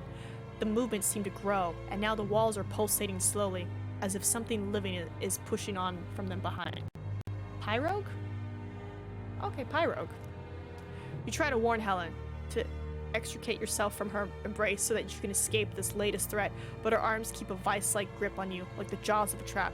She whispers into your ear, "Shh, my love, do not be afraid. There is this being made of millions of parts which crawled inside me, and you just let it happen. Now you must let this being crawl inside you too. And no! The walls begin to crack. What the? And the crack begins to spread and widen. Through the cracks emerge terrible black shape like tendrils searching to suffocate the air itself. As they slowly grow out of the wall, they begin to look like roots or tentacles. Then you become aware that they are not moving, growing randomly. They are reaching towards you. Or a dugout if you live in Madagascar. So there's a creature coming through my walls. A sharp pain tears you from the nightmare. Perhaps you had some sort of seizure in your dream because now your whole body is racked with painful cramps. You feel a tremendous heat, but it is not the sun. It is inside your body. It is fever, and it is rising. You try to sit up and call Ayada, but the canoe is rocking. With great difficulty, you clutch the edge of the boat and haul yourself up. The sea is calm, but you see Ayada leaning over the sea. She has sunstroke and has probably gone mad in the heat. You try to shout to stop her, but you're too late, and you watch her fall overboard. What? With all the effort you can possibly muster, you try to reach out to her, but you are physically incapable of moving. She floats, almost motionless at the surface of the water. She doesn't even have the energy to pull her head out of the water. You make another desperate attempt to grab her foot, but you lose consciousness and fall back into the boat. Oh my god, did I just kill everybody?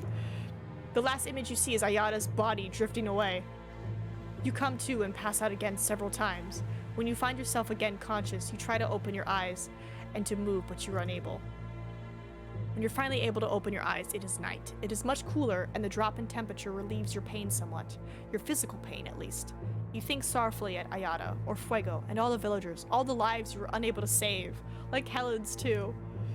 You cough, and the sudden movement gives you a searing pain in your chest, your shoulder, and your arms. Perhaps your time has come. You close your eyes. You are ready. When you open your eyes again, you see little tongues of mist reaching over the sides of the pirogue. Then you black out again. How badly did I just mess up? A loud and violent noise brings you back to consciousness. It takes you some time to recognize what it is. The foghorn of a ship. Your little pirogue is suddenly hit by large waves despite the total lack of wind. There's another foghorn blast just before you lose consciousness yet again. Something big is coming. Revenant! Oh my god, I lost everybody! You are lying, staring at a ceiling, which seems to be pulsating and rocking slowly and steadily. Suddenly, you are convinced that it is about to break and come crashing down on you, so you flinch involuntarily. There's no way of knowing whether this latest hallucination is the result of your long day spent drifting, parched on the open seas, or some other mysterious cause. The bed in which you find yourself is soft and comfortable, but you cannot really enjoy it. In fact, you feel a certain amount of revulsion. It is too soft, too calm. You were half expecting fearsome, dark, and slimy appendages to begin emerging from the sheets to suffocate you at any moment. After having spent several weeks at sea, at the mercy of the wind, tide, and currents, you were picked up by a ship and taken to the United States of America. All of your memories, the island, the cult, Ayada, are tangled up together, like a confused vortex in your mind. They are all strange, distant images, but nonetheless, you find it increasingly difficult to distinguish them from your present reality. A polite rap at the door tells you that food has been prepared for dinner. You open your eyes. Oh god. I know it's more like that kind of rap, but I just want to be like, good evening, sir, your dinner is ready. Like a polite rap. You have been in this hotel for the past 2 days. When the captain made it known that the sunburnt drifter was in fact a scholar from London, the University of New York offered to help out until you could return to England, and so they gave you a bed, food, and a small sum of money sufficient for essentials. Memories. Who needs those? Right, Tony? Considering whether or not to accept the invitation to dinner, you see a note being slipped under the door. Attendant. A note for you. Wait for the man outside to go away. I'm gonna go collect it. You jump out of bed and have only taken a step or two towards the door when a rush of blood to your head makes you see stars. The walls of the room are spinning to infinity. All around you, you see faces. All around me are familiar faces and eyes in dark fractal arrangements. They are everywhere, on the walls, on the floor, and even on your skin. The head rush subsides. The walls of the room appear to have returned to normal levels of solidity. Solidity? Solidity. You rub your temples, take a few deep breaths, and finally go over to pick up the note. Still at the threshold of the door, you open the envelope and begin reading. Dear Dr. Huntington, my name is Jean-Baptiste Martin, biologist and surgeon. I heard about you from various and fragmentary reports here at the university. I am as curious as everyone to hear about the story of your shipwreck and salvation, perhaps even more so about the rumor that you are a doctor. Worn out spaces, worn out places. I think I heard while questioning one of the men on the ship which brought you here to New York the name of Martinius William Bydrick, and I would like to invite you to my home laboratory so that we might discuss various matters which will no doubt be to our mutual interest. Yours sincerely, Jean-Baptiste Martin. Also in the envelope is a business card with an address. On the back, in beautiful calligraphy, is the time at which you are expected tomorrow. I'm on a boat, right? Or am I in an apartment? The invitation has astounded you. Over the past few days in New York, I'm in New York. You have been feeling like a sort of performing monkey. At dinner, for example, you have felt inquisitive glances on you from all sides. For once, not threatening, but impertinent nonetheless. I love the word nonetheless. This, however, is the first interest you've received from a colleague. I'm on a boat. I'm on a boat. Ooh, we have enough for fighting, but you know what? We're gonna save up. We're gonna save our experience. Apartment. I'm in apartment. On one hand, you consider it perfectly normal that your sudden and mysterious recovery from the sea should create such curiosity. But on the other, you cannot help but be suspicious of this letter. Alright, uncertain. Look for more information. You accept. Arm myself. Ooh. I'm gonna arm myself and go to that meeting. You are a guest in a hotel in a foreign city. You are not exactly in a good position to obtain a gun without drawing attention, and you don't want to start alarming people, at least not yet. This is America in the 1800s. You can get a gun. You can get a gun. You go downstairs for the evening meal. Also, this is New York. You can get a gun. Taking advantage of a heated discussion amongst the others, you take and conceal a sharp steak knife. There you go. The cold metal pressed against your skin gives you some feeling of security. What, is he just like...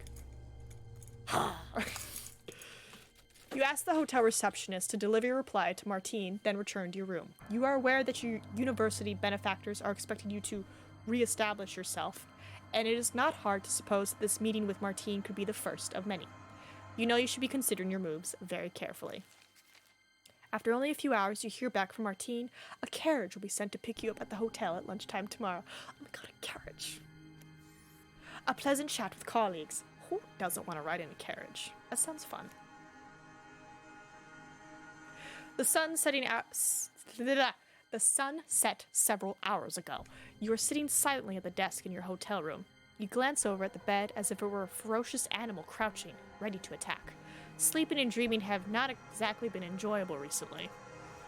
Nonetheless, you also know that you cannot very well go to tomorrow's meeting with Martine in this frayed state, and you should try to get at least a few hours' rest. Having resolved as much, you are going over to your bed when you hear a noise coming from the direction of the door. Then you detect an even fainter rustle. Curious, immediately fling, cautious. A part of me just wants to be like, wow! I am a frayed man. You dart over the door, fling it open, and go out in the corridor. Your footsteps are muted by the thick carpet which runs its entire length. You look left and right, but there is no one there. You strain your ears in the silence, trying to pick up even the faintest noise of someone creeping furtively away, but there is only silence. You go back into your room and close the door. At your feet, there is another note. Dear Jake, I'm sure you're just now beginning to feel safe. Far from the insanity which has been surrounding you these past few years. However, a good friend must also point out complacency when he sees it. Complacency? I got myself a knife! I'm ready! Be very careful, Jake. The cult is active, very active indeed. You should know by now just how far it extends and how it maintains a presence in the most unexpected of places. Martine is just another link of silk in the web being spun around you. Do not let yourself become the fly. You sit, considering all this new message convoys. Your paranoia and suspicion have been confirmed as warranted yet again. You are right to distrust Martine's invitation. That is, if your mysterious informant can actually be trusted. What if it is in fact he who has nefarious intentions? At this point, he's been very helpful. At this point, the informant has been really helpful. He's like, yo, shit's going down, guard yourself. Yo, here's how to make a bomb. They're gonna do some crazy stuff. Accept Martine's invitation, but prepare yourself for any eventuality you are unconvinced and decide to ignore, or cancel tomorrow's appointment and arrange to meet Martine in a public place. Yes. You are perplexed by Martine's interest in you. It doesn't have the ring of simple academic curiosity. You have decided tomorrow you will send him another message apologizing and declining his invitation to lunch. To make up for it, you propose meeting up in the afternoon at the hotel bar. This way, you'll be able to observe him in a public place, and he won't be able to pull any nasty surprises if there is any basis to your suspicions or the informant's warning. Here is the thing, though. If the cult is as wide as they say, it could very well be like the second Sherlock Holmes movie, where she's like, oh, you wanted to meet in a public place, did you? I own this restaurant, and every single person here, I own. And he, like, tells the entire restaurant to leave and walk away, and she's like, oh, I fucked up. And he's like, yeah, also you've been poisoned. Bye. You spend the morning between the hotel restaurant and the bar. Martine's reply is prompt. He is sorry about your setback and says he'll be pleased to join you for afternoon tea. You'd expected some sort of excuse on his part. Perhaps your suspicions and the informant's message had exaggerated. You are, however, feeling decidedly more relaxed about the encounter, and you're even becoming somewhat curious about Martine. You are in the smoking lounge when a waiter announces his arrival. Stand to greet him, let him come to you. I guess I would go to him? I don't... Go? At the hotel's front desk, you meet Jean-Baptiste Martine, and the Frenchman shakes your hand warmly. After a brief exchange of pleasantries, you head to the bar. I know full well that, for you Englishmen, it is time for afternoon tea, but I should rather have something a little stronger. That is, if you don't object. It has been many weeks since you felt the joy of easy and pleasurable conversation. You cannot help but like this little heavily accented man, and you begin to relax to a degree which you had thought was impossible for you now. You lose track of time until Martine points out that it is getting dark.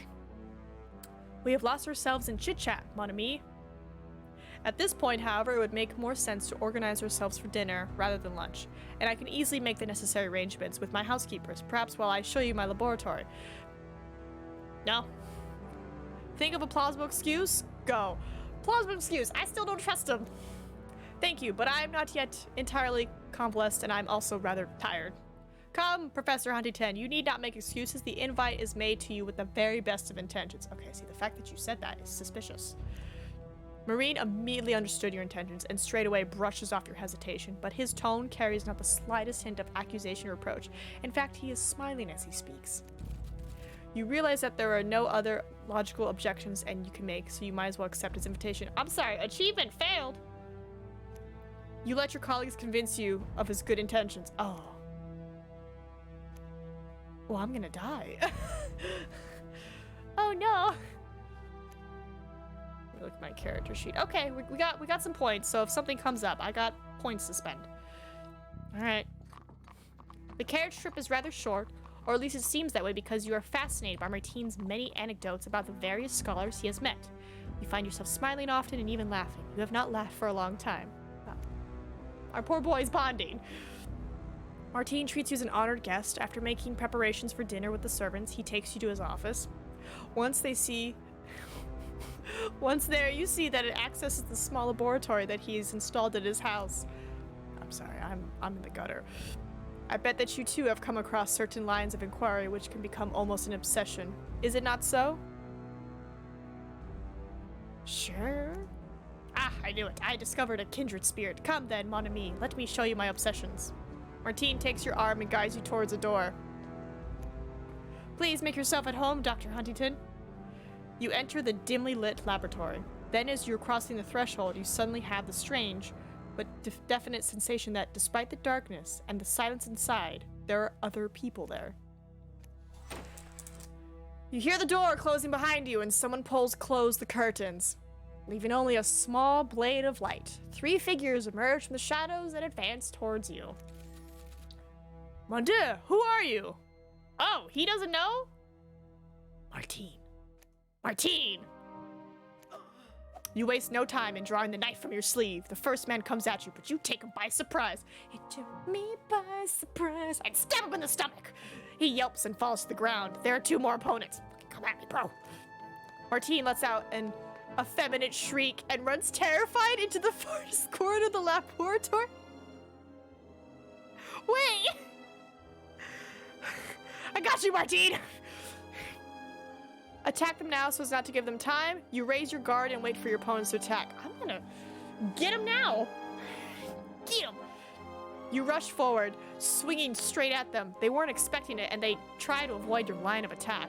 You notice them exchanging meaningful looks. They are no doubt working on a coordinated attack. There is no time to lose. Surroundings is medicine. One less escape. Medicine. Medicine. Medicine. You're ready to get dunked on. Success. It is very difficult to distinguish objects in the darkness of the laboratory, but you manage to find a special-looking bottle containing a transparent liquid. It appears to be carefully and securely sealed shut. It must be an acid of some kind. You snatch the bottle and throw it at one of your attackers. The sound of breaking glass is straightaway followed by screams and a faint sizzling. Has anyone ever had acid put on them? It sucks. It effing sucks. I say this because, science class. I think we were, 8th grade? 7th grade? And they were like, you know what we're going to do? We're going to give all these kids a vial of acid and be like, just take a drop and put it on the different rocks and see which rocks melt and which rocks don't. Don't put acid on you because it hurts. It does. It hurts so bad. I only know this because as we were doing our little acid rock experiment, one of my friends, dropped it and for whatever reason did, a little flick because he was trying to get the drop off and it wouldn't come off. He did a little flick and that acid landed right on my earlobe, and I was like, and I just it hurt. I grossed out my special effects makeup teacher by showing them a complete acid burn. Oh yeah, acid is awful. It just eats until either what it's eating is gone or until it runs out. But yeah, no. Ugh. As soon as I felt the burning, we grabbed the, shirt cloth and did this. Thankfully, we had goggles on, but I'm like, my ear. His screams and manic convoluted gestures distract the other two opponents, giving you the time to strike and knock them out. The only sound in the laboratory now is coming from Martin. You find him crouched under a counter, with his arms over his head, murmuring a prayer in French. Your heart is racing, and you realize that more men could arrive at any moment. You must quickly find a way to get out of this situation. Oh, get out of this static, yet perilous situation. Destroy the lab, find the door. Sorry, Martine. I'm gonna destroy the lab. I've only ever put acid in my mouth. See? That's the acid. That's a good acid. The acid that goes tss, no. The acid that goes woohoo. That's good. You are acutely aware that more men could arrive at any moment, or the men you have already dealt with will recover enough to launch a new attack. Martine's servants are also at home, and you have no way of knowing whether they too are involved. Acid good. Mouth acid good. Martine is still crouched in a corner. He does not even appear to know what's going on. You start overturning the tables. A fire would be useful in drawing the attention of the authorities, specifically the New York Fire Brigade, which would hinder your opponents considerably. Ooh, can I light another fire? Ooh, I don't have enough experience, but you know what? That's fine. Fire. Look for flammable substances which to ignite the laboratory. Success! In the dim light, you start rummaging through the flask, beakers, and other containers, using your nose to try to identify their contents. My guy's just this. Frisking the shelves with your fingers, you come across a piece of paper with something scrawled on it. You obviously cannot read it in the darkness, so you pocket it and resume your search. Ooh, look at all experience. Finally, you recognize sulfuric acid. There it is. You spill it over the table and light it with matches that you found next to the Bunsen burner. The flames leap up voraciously. You find a window and get ready to smash it to escape. You go over to where Martine is hiding and grab his arm, ready to pull him away. No, don't hurt me. Finally, Martine raises his face and sees that it's you. Pointing at the fire, you shout at him to follow you, but then drag him behind you anyway. Martine is terrified and extremely awkward in his movements. You seize him and force him through the window as the flames and the heat behind you grow to crescendo. Oh, an achievement! Pyromania! You take a few rapid steps away from the house, pulling Martine along behind you. He's in a bad state, and you have to stop to help him. Turning back to the laboratory, you see the flames starting to rise up out of the window. Martine is staring at them as if in a trance, In the distance, you can hear the sirens of the New York Fire Brigade. You jettison the professor. You have to get away from here. You leave behind the English-style lawns surrounding Martine's house and start running along the road. Eventually, you let go of Martine's arm so that you can go a little further ahead to assess the situation. Behind you, you hear Martine stopping yet again to catch his breath. Impatient, impatient. I mean, from the looks of it, it looks like he didn't know what's going on, but at the same time, whatever weird paper I grabbed, I feel like it's gonna be like, Martine, go hide in the corner, we'll take care of him. So I'm gonna be impatient. I want him tired and weak until I know he's on my side. Give me a moment, please, Dr. Huntington. Suddenly you hear a noise coming from the far end of the street. There's no way to know whether it's the fire department or more cultists, so you flatten yourself against the wall to avoid being seen. Martine, watching you, does likewise. The noise dies down and no one enters the street. You let out a sigh of relief. You are preparing to continue your escape when you hear a sound behind you that you recognize immediately. The click of a revolver being cocked. You turn slowly around. Martine is holding a revolver aimed at your face. Suddenly, his labored breathing has vanished, along with his French accent. Dr. Huntington, please follow me immediately, and no one will come to harm. Speechcraft or medicine? Ooh, speechcraft or medicine. Ah! Wait, I can do... Ooh, it's a 50-50! Speechcraft or medicine? Distract him to buy yourself time. Decide where best to strike to neutralize the danger. Martine has de-evolved into Martin. Martin, why? Do we want to distract him, or I'm gonna neutralize his ass? Success! You attack him from a crouched position. The time it takes Martine to aim the gun at you is enough, and you hit his arm with all your strength. Your aim is good, and you hit a nerve in his arm, which, as well as giving him an intense shooting pain, makes him drop the weapon. You capitalize on his weakness with several more hard blows to his face. Yeah! You bend down and start rummaging through the pocket of the unconscious cultist. You find something interesting in his inside jacket pocket, a notebook. It is a black notebook with a hard cover and a raffia band keeping it closed.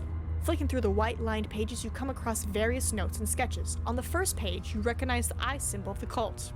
You put it in your pocket. Once again, you find yourself in great danger. There is not much in the way of choice. You must leave New York at once. You walk out of the residential area and towards the train station. Going back to the hotel makes no sense since there is nothing there that you really need. You will take the first train that comes. Traveling to the unknown. God, my poor boy! Alright, just start saving the experience. Lulled by the rhythmic rocking of the train, you find yourself suddenly immersed in darkness as the train enters a tunnel. It takes a while for your eyes to adjust to the dim light, but when they do, you start to distinguish details of the rock formations inside the tunnel. Rather than a man-made tunnel, it looks like some kind of naturally formed cave. There are hundreds of stalactites and stalagmites all around. As your vision improves even more, you notice a strange gleam on the surface of the rock, as if it were covered with something slimy. Then you can see various viscous substance forming large rope-like drops at the tips of the stalactites. All of a sudden you realize that the walls of the cave are moving towards you. The movement becomes less subtle, and the rocks seem to be closing in on your carriage. As the train is ripped to shreds and smashed glass flies in all directions, you finally understand that you're not being crushed by stalactites, but by giant teeth. You're awakened with a violent start and let out a barely suppressed scream. You had fallen asleep with your head against the window.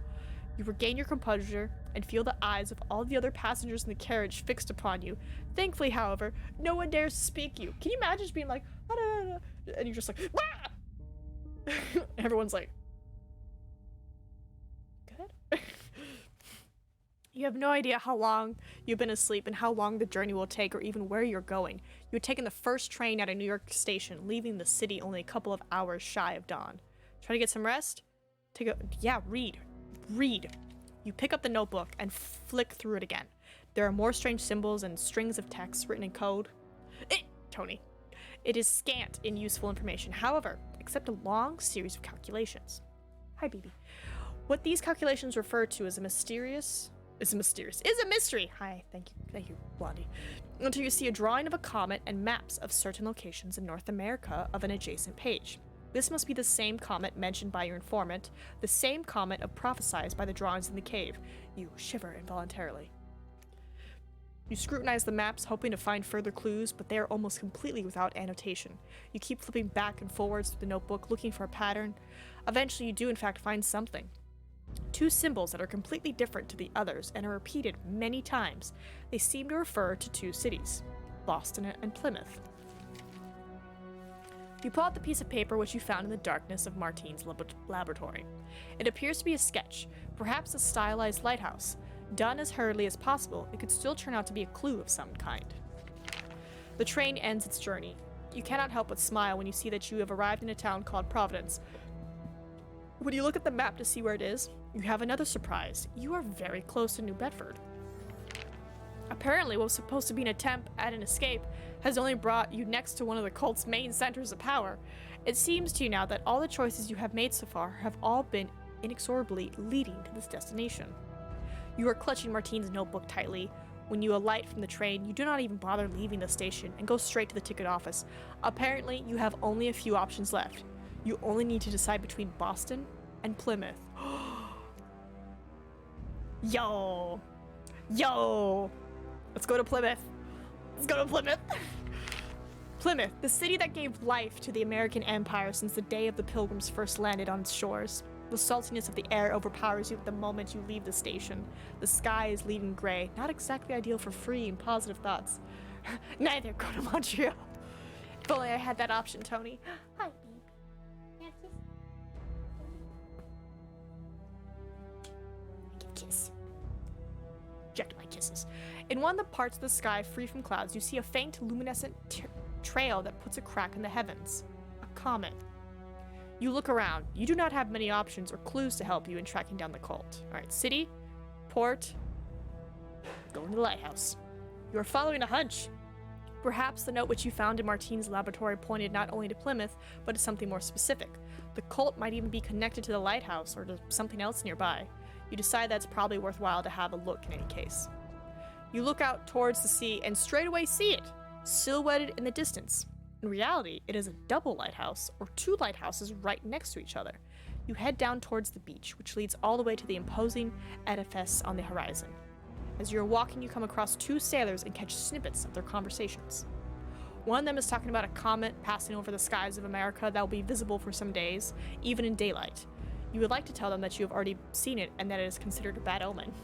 But you carry on walking, lulled by the gentle rustle of the surf, your eyes fixed on the lighthouse. As you are walking, an unnerving thought creeps into your mind. Walking to the lighthouse like this, across the beach, seems a little naive. If the cult really is at the lighthouse or somewhere nearby, they will see you from a mile off. Cursing your carelessness, you walk away from the sea towards the relative cover of the rocks. My boy, you cannot have them see you coming. Yet your caution alone does not explain your hurry to get away from the water. You realize that you also had a simultaneously creeping fear of the water, rising inside you with every wave. And you know that it's not just the memory of your recent shipwreck creating this anxiety, but rather your perception of a presence, some kind of threat, coming from the direction of the waves. Each small, crashing, iteration intones black, menacing curses. OMG, double lighthouses all the way across the horizon. What could it mean? Double lighthouses. Can we have a double rainbow with the double lighthouses? Looking towards the lighthouse, you spy a man. You're quite sure that he is one of them, even if you're too far away to see the inevitable tattoo on the wrist. From this distance, one might think he was a walker out for a stroll, enjoying the view and the bracing sea air. You, however, won't be fooled so easily. You stop to watch him from afar, and before long, he looks around, takes an irregular detour, and disappears between some large rocks. A hidden entrance. That must be another of their temples. You might have just found the hiding place of the cult. You easily find the opening to the entrance by following the footprints of the man. It is a very small opening between the rocks leading to a passage. You hear muffled rhythmic sounds coming from deep inside. Now it is beyond all doubt, the cult, the comet, and the ritual going on now. Everything is finally converging inside that small opening. Rocky Jaws. Massage. Slowly you approach the opening in the rocks. The smell of the sea is strong, but there is something else. A stench which increases and overcomes the initial salty dampness. The rocks of the walls around are covered with a slimy substance, clearly not a type of algae. The smell is acrid and sickeningly sweet, and so disgusting as to be almost unbearable. The tunnel is very tight, and you immediately realize that it'll be extremely difficult, if not impossible, to enter without being seen. You're also convinced that this must be the only entrance. It is certainly logical, meaning that the place is very easy to defend. A few meters further on, it becomes immediately dark. A faint glow is visible at the far end, however. You silently and cautiously continue on along the passageway.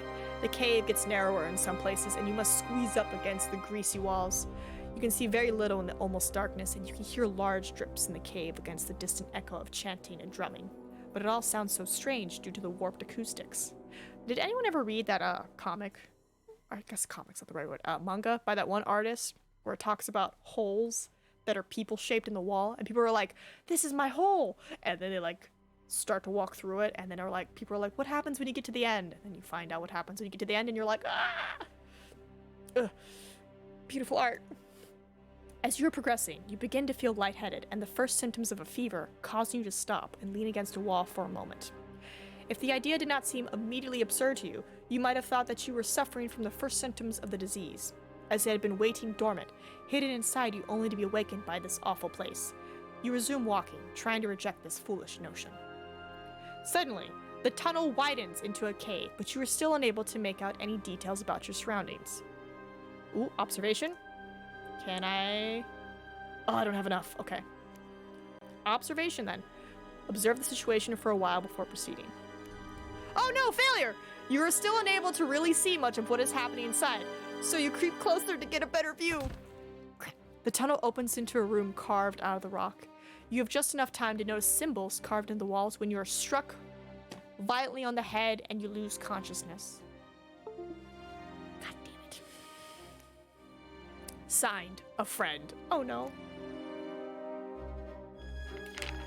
As if you are emerging from the deepest of seas, you fade back into reality and your eyelids feel the compulsion to open. It is a lengthy and awkward process involving many painful shudders along the length of your body, especially in the places where you were struck. A kiss and a treat. I gotta put on some pants, but I'll do it. 1 second.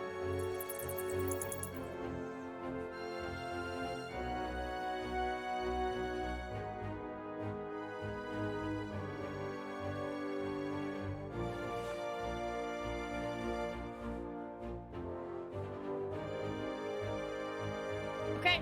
Sometimes I don't wear pants. I found out. Also, we're out of normal sheets.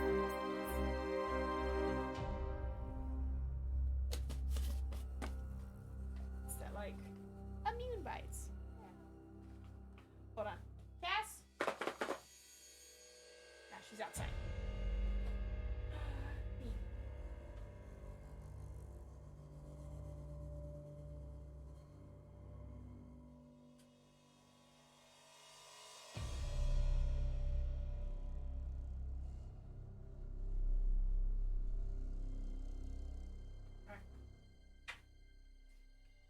Kisses. Oh, she is a good doggo. Look at that face. Look at those paws. Look at her. Are you a good girl? You a good girl? Yeah. Look at that little tail wag. You're a good girl. Good job. Alright, go back to our spooky game. Smallest of tail wags. Maybe put on pants. Ugh. It's okay, they're comfy pants.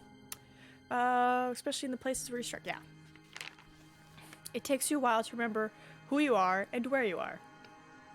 You can feel the effects of a fever. Your skin is burning, your head is spinning, your throat is swollen, and your hearing is impaired as if muffled. Nonetheless, you hear chanting in the distance. After a time, you regain your senses enough to look about and observe your surroundings. You are in a small cell hewn from the rock, lying, still fully dressed, on a coarse, thin mattress on a wooden plank attached to the wall. In the UK, pants is underwear, not trousers. Oh!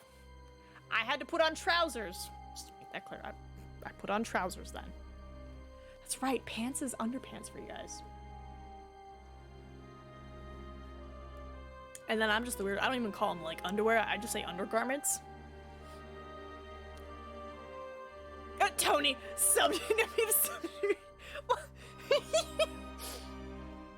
Nah, man, they're just like, Cult of the Meep, Cult of the Meep.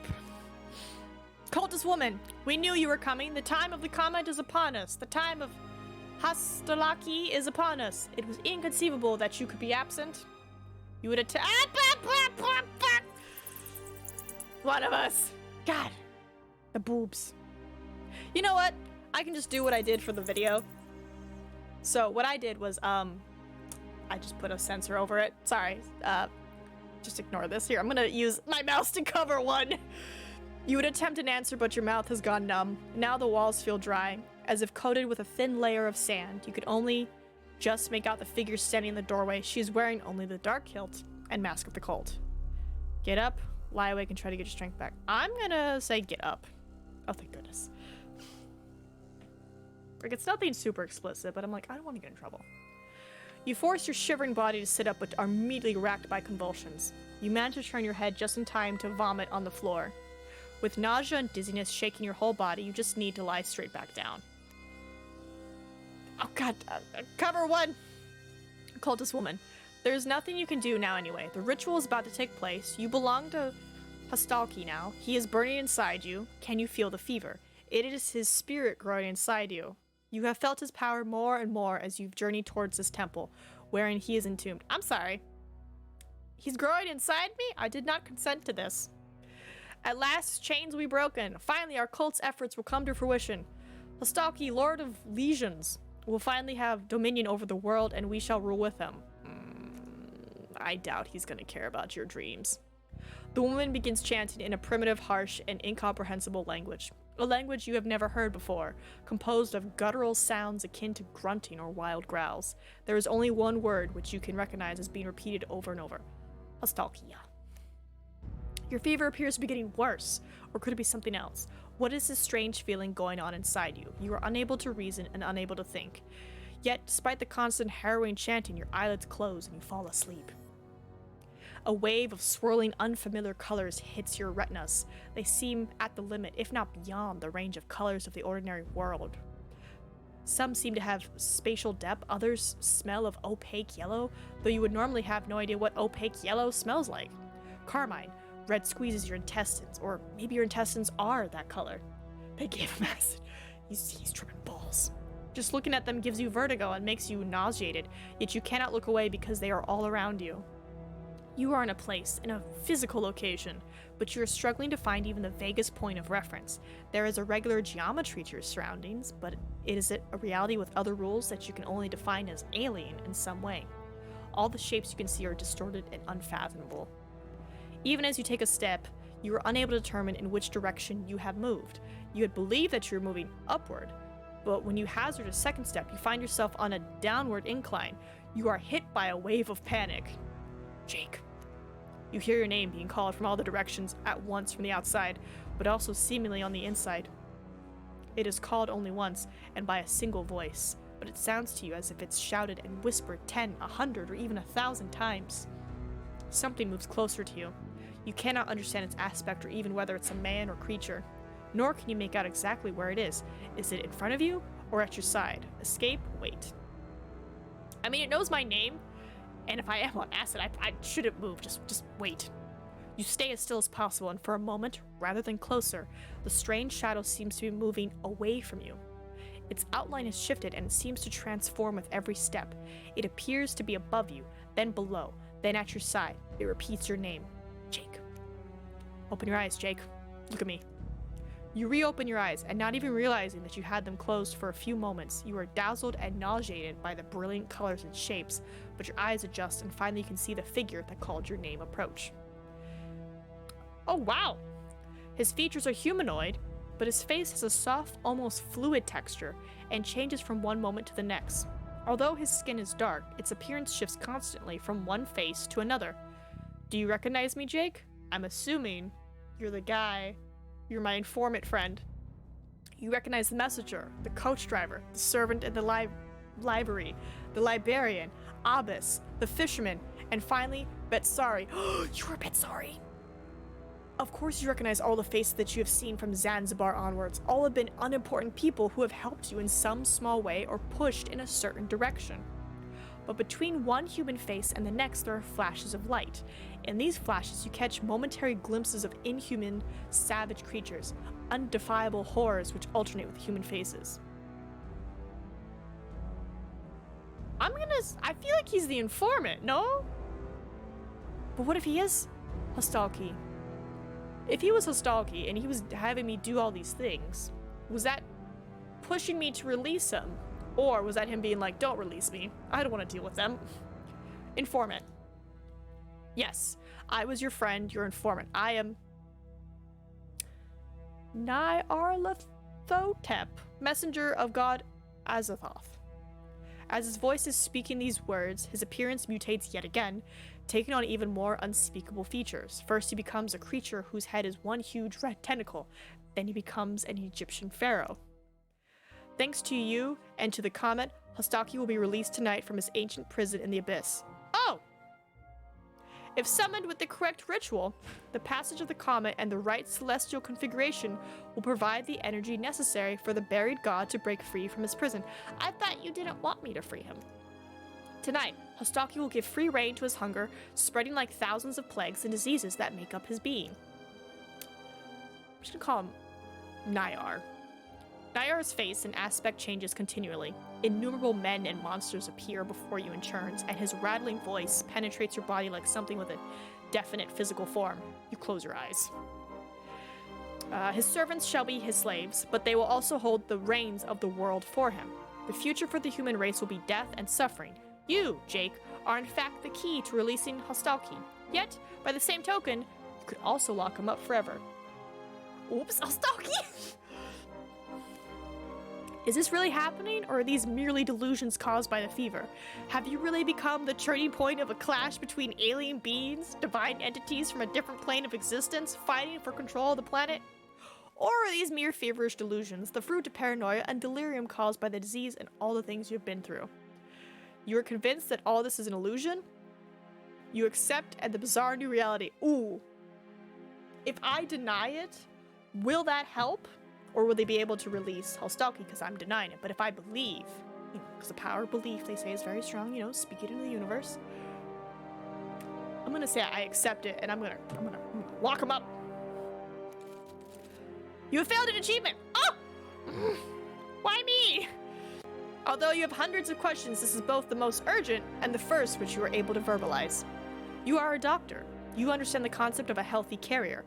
You were infected with the original strain derived from Hostalki himself. Yet here you are, neither dead nor healed. Can you feel it there inside you, pervading your entire being? It has been there the whole time, and now that Hostalki is near, it has reawakened. I don't like this. A healthy carrier, entirely unaware of the fact that this whole time you yourself would have been the perfect subject for your research on the disease. Although it must of course have been a different strain, for the simple fact that you contracted the disease from a sick man, and not via inoculation by the syringe of the cult. If you were not caught up in this absurd and distorted reality yourself, you would no doubt find the tragic irony of it all somewhat amusing. Hostalki is the disease itself, yet his essence is never confined. His body is like a swarm. Every particle of the disease is part of him. He is the disease and all its emanations, but Hostalki is many other diseases too. He is, what did that doctor call it? A virus. Nyar constantly shifts in appearance and position. For some seconds he is on your right as one of the black men you met in Delph, then he is 3 steps ahead of you, a stern-looking coach driver. Since you're already in communion with Hostalki, you are the perfect candidate for the climax of the rite taking place in a number of hours, in conjunction with the passing comet. As such, however, you are also the only element that could ruin it. His final words come from behind you, and so you turn your head, but when you do, there is nothing there. You do not even bother looking around, because you have realized that in this world, vision is no longer the primary sense. Nyar has gone, leaving you to this strange and distorted reality. I'ma go D? Imago D. I'ma go D. I'ma go D. Dale. After your conversation with Nyar, the dream world in which you find yourself starts to gradually regain a semblance of meaning. Although it's just as ill-defined as before, now at least you make an educated guess as what direction to take. Now you feel that you're able to make an actual decision instead of drifting aimlessly around these warped chambers. Forward, backward. Let's go backward. You found a way to move through the distorted space with some degree of certainty. Struggling with wave after wave of nausea and disorientation, you eventually make some headway, but to where? Without any reference points, you have no clear aim, and you cannot help asking yourself whether there really is in fact a way out of this world. That might have been Latin, had a feel to it. Oh no, you sense something almost more like a feeling than a sound. Like movements in sand, spiked shadows materialize in front of you. At first, they look like ugly stains in the darkness, but then their outlines become more defined, horrific long-limbed entities with claws and deformed eyeless heads. You instinctively run in the opposite direction to the shifting, creeping beast. As you get closer, the piercing sound of their snarling fills your ears. Your mind is still receiving distorted signals from your environment, yet your desperation to escape is helping you focus. Checks. Oh wow, I was right. Perhaps I should have been a linguist. Larrington the Linguist. That would have been a great title. The beings are beginning to move in front of you with fast and wild bursts of movement. In a way, they suit this place that is no place. You have to find a way out now before escape becomes impossible and you begin to lose your determination. Part of you just wants to give up. It would be so easy now to just give way to oblivion and let yourself be snatched up. Deep inside you, though, there is still your fear and your anger. Jake Huntington is still there, struggling away inside. Suddenly, you're confronted by another image. This latest apparition has upon her face a smile that leaves you breathless and stops your heart. Helen raises a hand, inviting you to take in yours. She appears now as she was before the disease, how she was when you first fell in love with her. Your sweet Helen is there, smiling and stretching her pale hand out to you. Could it be that she has appeared now to save you? A part of me really wants to, but I'm like, the last time I was like, oh, sweet Helen, I got sucked in, and I'm pretty sure that's when I got more infected, because she was like, don't you hear him? He's inside you. And that's how we lost Ayada. Run. All right, everybody's saying run. We're gonna run. Escape. You want to scream, to cry out in rage. Yet another form of torture this nightmarish place has for you. This apparition that beckons you to its side cannot possibly be Helen. She may even perhaps be there as bait in some sort of hellish trap. You renew your efforts, pushing your will to survive and your strength to the very limits in your attempts to escape. Oh god! The outstretched hand in front of you slowly becomes an obscene, clawed stump. From the contorted face of the false Helen comes an ear-splitting screech of anger and frustration. You throw a last look at that creature which would feign to be your dead wife. Yeah, not today. The figure no longer resembles a human being. Its gaping mouth has pulled back to reveal hundreds of sharp teeth, and now covering its entire head, lined with grotesque black tentacles. This monster is now flanked by other creatures, and it motions them towards you like a general. Oh crap. You start running, but for how long will you be able to run? Hit me! Bite me! Give me a hug! Ah! Grips! Let's see, run, keep running, or face up to them. You cannot go on running forever, and you don't even know which direction to take. I think we should keep running. The timing! Perfect. Perfect, Grams. Perfect. I'm gonna say we keep running. You run on with renewed vigor. You're beginning to better understand the structure and the nature of this reality. Your senses, too, are starting to become used to the bizarre colors and distorted alien forms. These changes in you might not necessarily be good, though.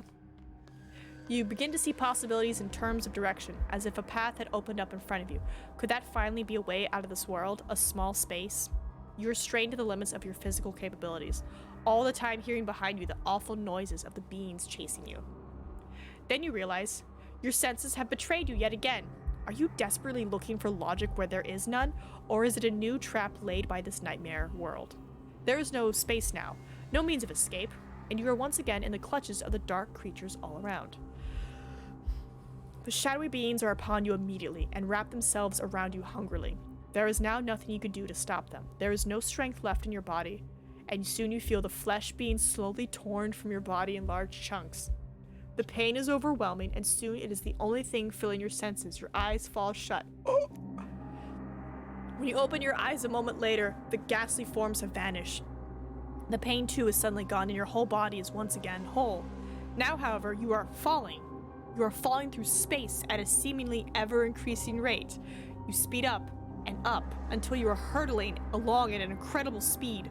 The nightmare world drops away, falling entirely from your perception, and a dark nothingness rushes towards you. You wake up with a start to find yourself back in your rock-walled cell. The cultist woman has gone. You still feel feverish and sore all over your body, but less so than before. You are panting heavily. You have just experienced the absolute absolute worst of feverish nightmares, yet it seemed all so real.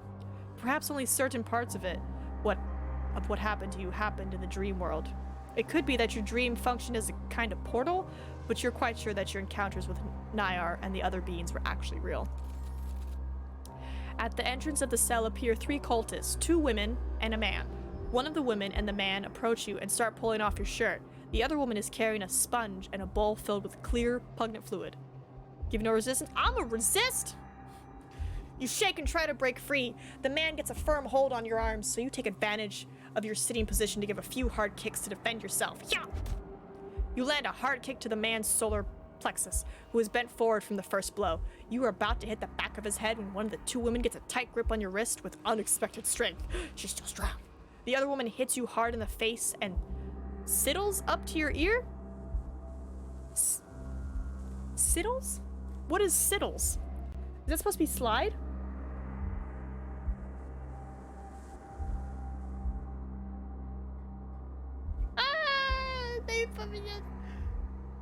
It's beautiful. It suits you very well. I would love to watch this movie. Hey! Hey! Sorry, the person that I bought the monster head from reposted my story onto their story, and they're like, it's beautiful. It suits you very well. And they're like, I would love to watch this movie. Stop it! I mean, I plan to buy more stuff from them, so I'm gonna see if I can get into a movie. Oh, damn it. Cover 1. We can do this nicely or not nicely. It makes no difference to us at all. Your arms and legs do not need to be intact for the ritual to take place. We don't need you to be able to walk because we can easily drag you all the way to the inner temple. You have been injured! By this time, the man has got up and now he hits you hard in the gut. Bent over and gasping for air, your visitors resume your ritual ablutions. Crap. I'm only slightly hurt, but I have points. I'm gonna save them because I don't know what I'm gonna need. After they have stripped you of your shirt, you are left alone with the woman who is continuing the ablution of your body. Fight her. Take her out. Get cover. I will not walk out of here. You will follow me quietly and calmly, or do I have to call for you to be dragged? Not unless I knock you out. While you are considering your options, the woman puts her hand to her mask and rises it slightly. When you see her face by the dim light of the cell, you are utterly thunderstruck. Ayada! Yet you remain firm and impassive for a few moments. You saw Ayada die, and so seeing her now should be blowing your mind. Perhaps it would have been before today, or up until a few hours ago, but not now. Not after the unspeakable things you have just seen. You just look at her, without speaking. You have known manifold aspects of Nyar. You have started to look out for other hidden realities beyond your own. You knew me as Ayada. To others, I have been known as Yolanda. To yet others as Madame Yi. Now you know who I am. I am the Witch of Dreams, servant of Azath. I am Yidhar. The reality around you seems to bend and warp. You find yourself in the distorted and disturbing dream world to which you met Nyar, only this time you are definitely awake. Oh, I got him covered.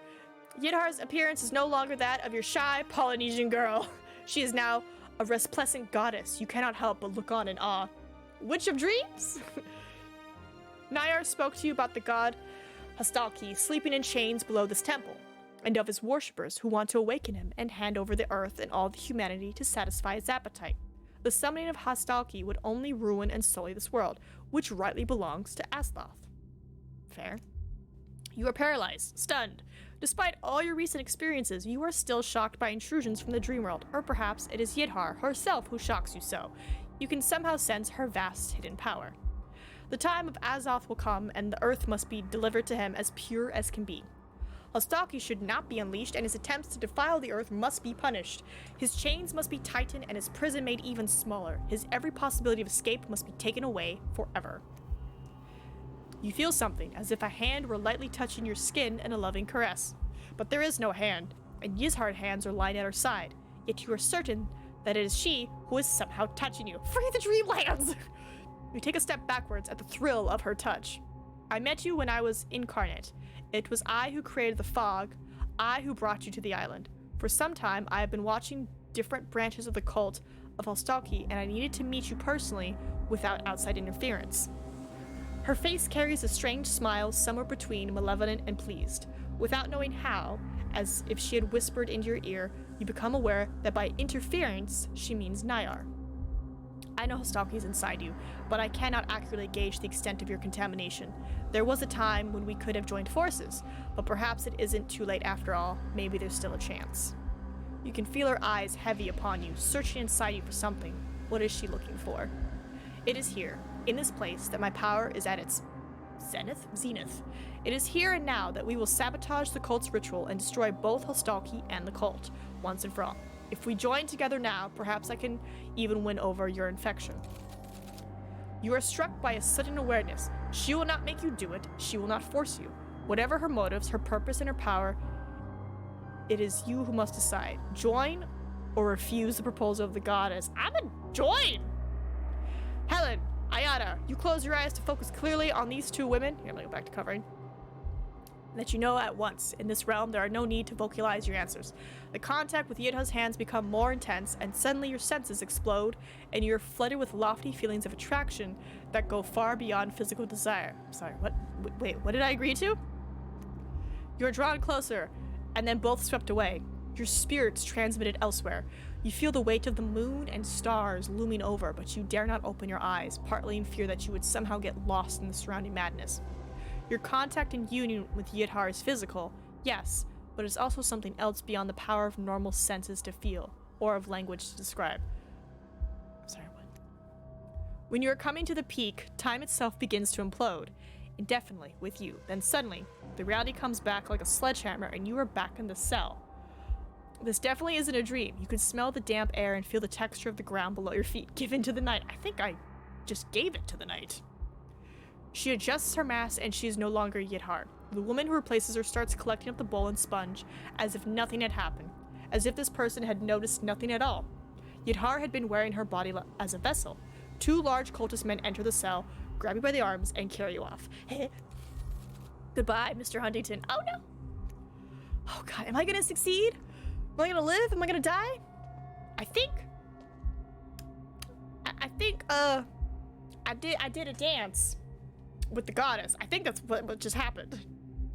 You are taken to what must be some kind of holding room, also hewn from the rock, but not for long before you're picked up again and led along a winding, less artificial section of the tunnel. Here the going is much trickier because the tunnel's in almost pitch darkness and it turns illogically at certain points. Nonetheless, after a short time, you're led to the Great Hall, the temple of the cult Hostalki. As you'd expected, there are symbols everywhere, drawn or carved on rock walls, columns, and even on many of the giant head sculptures scattered around the temple, despite their size. The giant head statues look almost like a mistake or rejects from a sculptor, having hybrid, distorted, and unpleasant features. The temple is a giant acoustic amplifier for the cultists' dissonant chanting. In the center of the temple's huge, symmetrical dome above you is a small, circular opening to the sky. Directly and precisely below the opening on the temple floor is a circular pool of water exactly the same size, in which you can see the reflection of the night sky. A dance, horizontal in nature, exquisite and powerful. I don't know, from the sounds of it, it sounds like we kind of dance through time and space. Because, you know, she's a goddess. In front of the pool, a cultist is waiting for you. You assume from the extra items of expensive-looking cloth that he must be a priest, or at least someone high up in rank. Probably the one to see to the correct observances during the ritual. The man abandons his position and comes towards you. So, Dr. Huntington, we meet again. I swear to God. The voice and that accent are instantly familiar from the secret club and from before. Slowly, he lowers his mask, uncovering his face, and confirms your suspicion. It's effing Meyer. It was not so long ago that I was asking you to join us. If I recall correctly, you were not especially convinced at the time. It's just the same, you still exist. I almost believe I'd killed all of you. I'm gonna challenge! Meyer smiles. We would have preferred you to have actually volunteered for this role, but things will now follow our original plans, even against your will. Finally, Huntington, you're a doctor. You know perfectly well that's not possible to save all of them, just as it's not always possible to eliminate all threat. Although I do have to admit that you are very good. I, for one, was convinced that you would save the life of Scott, was it? The son of your friend and commander. You're dumbfounded. How could he know so much about your life? And it seems you managed to save the Polynesian boy too, that, Fuego. Yes, you did manage to save those two boys from disease. At least, you were actually able to do some good actions along the way. Ma, it seems this humble medic was able to get in your way calmly. You're not as invincible as you'd have people believe. Ooh, let's be calm. Now we know how determined you can be, Huntington. It's just a pity that you have always been a step or two behind us. Especially on the really important questions, at the time of your wife's Helen's illness. It feels like an electric shock. What does he mean by this? Could it be that the cult was somehow involved in the sickness and death of your wife? Ooh, I see a speechcraft. Bam, full speechcraft. I'm ready. Threaten. Try to intimidate him in some way. Success. Always one step ahead, always sure. Sometimes it's the best way not to notice what could be coming at you from behind. Or did you think I came here all by himself? Isn't it supposed to be myself? That certainly gets the cultist's attention. Some even step unconsciously backwards. Has something else really escaped? Do you really have a mysterious ally of whom they are unaware? You smile, content with having broken their certainties. Meyer takes in the situation, his face consumed with seething anger. Lunchtime! Welcome in, Diggins. What is lunch today? You fools! Can you not see that he's trying to plant seeds of doubt in you? Huntington, a lie will not be enough to save you now. Really, all he has to use against us is his quick wits, but he has nothing else to use against us. Are you turning against us yet again? How dare you? After accepting money from us to pursue your research to eradicate diseases, such as that which killed your wife. Meyer laughs, then replaces his mask. But don't worry, none of that matters now. It is time. Oh god, 2 men drag you into the center of the chamber, right to the edge of the pool. Your legs give way momentarily. There is something inside. Something seriously malevolent. You feel its vibrations. You can hear its silent calling inside your body. Rainbow cake, judging by that vomiting emote. While the 2 men push you ever closer to the water, Meyer turns to his companions and the chanting begins to rise to crescendo. Then you spot the comet, reflected in the small circle of living liquid in front of you. You muster all your remaining strength and swing your arms back in a jerky motion. The motion contained enough momentum to unbalance the 2 cultists holding you. You waste no time and knee one of them in the face before he has a chance to stand up. Many others are upon you now. They grab and push you violently towards the pool. The comet is now completely filling the disc. Then Meyer approaches and turns your head to face his. You are face to face with the eerie smile of the ritual mask. Mac and cheese, ooh. Goodbye, Mr. Huntington. Meyer pushes your head into the water. You are unable to breathe. The water rapidly fills your mouth, throat, and lungs. You can feel it suffocating you, organ by organ, as if the water were a sentient entity moving inside you, looking for something. You can see the flare of the comet underwater, and you become aware of the immense and powerful energy swirling slowly around the pool. With bacon? What cheese? A violent ripple begins to form on the surface of the pool. You can feel the water inside your body vibrating too, screaming. It is moving like a living being. You cannot breathe. The comet is passing out of view in the reflection on the surface of the pool. The living water is still trying to force its way into your body to choke you. Then it suddenly retreats, as if suddenly yanked away. You cough violently, gulping for oxygen. Around you there is only a high-pitched vibrating and buzzing. The men and women of the cult are taken aback, stunned, watching the water disappear down into the pool, writhing like a living entity being hauled backwards. The water is literally dragged downwards. For a moment, though, it seems to try and resist like some kind of snared animal trying to escape its fate. It seems to be trying to cling to the edges of the pool, and even to you. Meyer steps back and glares at you from behind his stone mask. How is it possible? You have beaten the Z's! You have beaten Hostalki! You take full advantage of his astonishment, and thanks to a surge of anger, you find the strength to get a hold on him and pull him towards you. To his surprise, he has no time to react. He loses his balance and tumbles headlong into the now empty pool. His shout resounds for some time before ending abruptly with the faint sound of crunching bones as his body hits the bottom of the pit. For a moment, your mind is filled with vivid images. It is Hostalki, desperately trying to hold on to you in some way, but he is failing. You hear his voice resounding inside your skull. Although it's impossible for you to understand the exact meaning of his cries, the gist of it is clear to you. The god is screaming furious curses with all his dwindling might.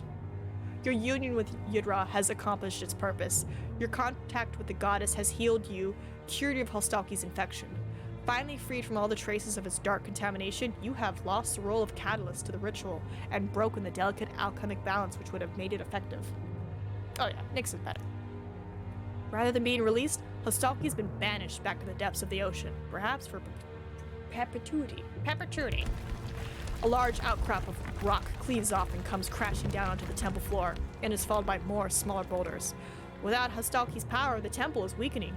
You see some of the cultists head towards a precise point in the shadows, an opening. It has to be the only way out, that hellish narrow tunnel from whence you entered this nightmarish realm. Nothing else remains around the ruins. Okay. So far, so good. There is chaos, shouts, collapsing rock, and panic-stricken cultists running in every direction. You aim for the direction of the tunnel, and not only to escape.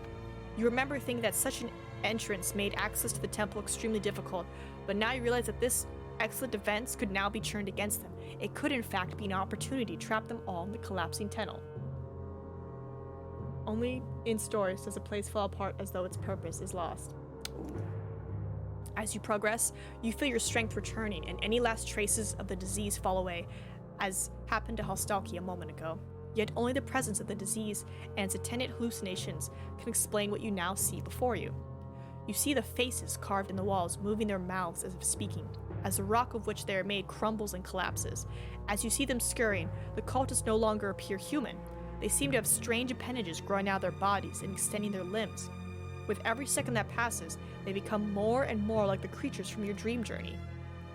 While trying to stay away from the nasty creatures and find a way out, you catch sight of an odd bright line pointing, leading towards a tunnel. A sort of shining beam. Why would you follow the beam? You decide to follow the strange luminous trail. Picking up your pace, you soon realize that this path allows you to move faster, helping you avoid both rock falls and running cultists. It could, however, merely be another hallucination. I'm trusting in the goddess. In front of you, in the corridor, there is a space, a niche. This could well be the opening to the tunnel which leads to the beach. You sneak inside.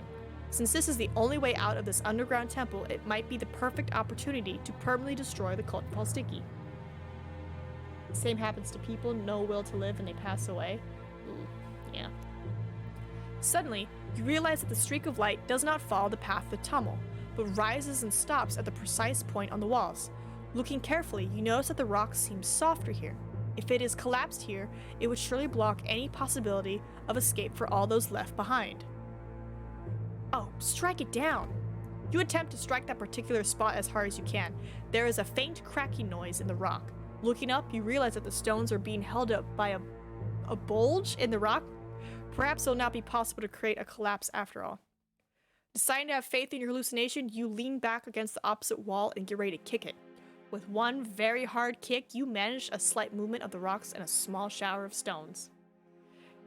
Oh no, Tony! Is that a bloogie wiggly? Then you hear voices. The cultists are escaping towards you. Ooh, fighting. Ooh, ooh.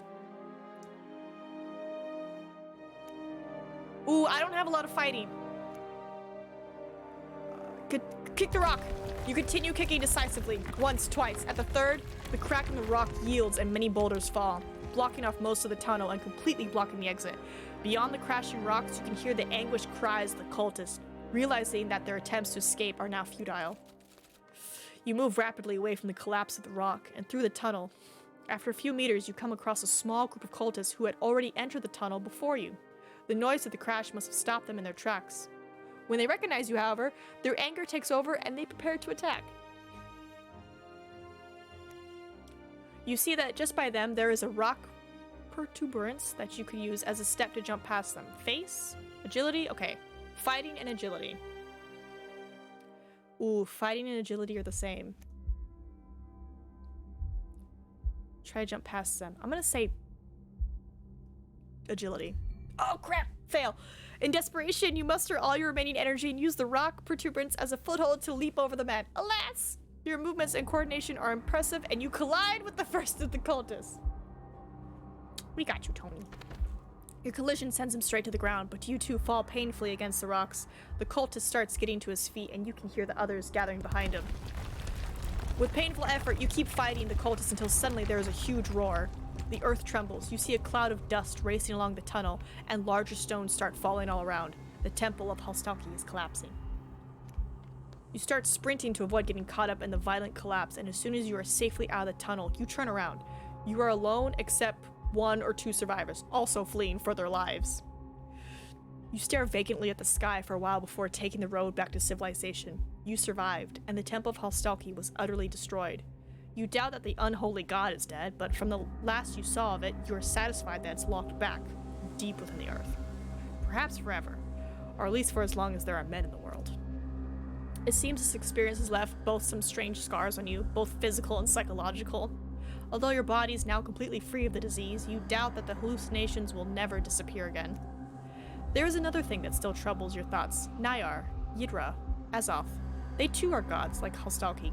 This time they are in conflict with a common enemy, but that does not necessarily imply that they are on the side of humanity.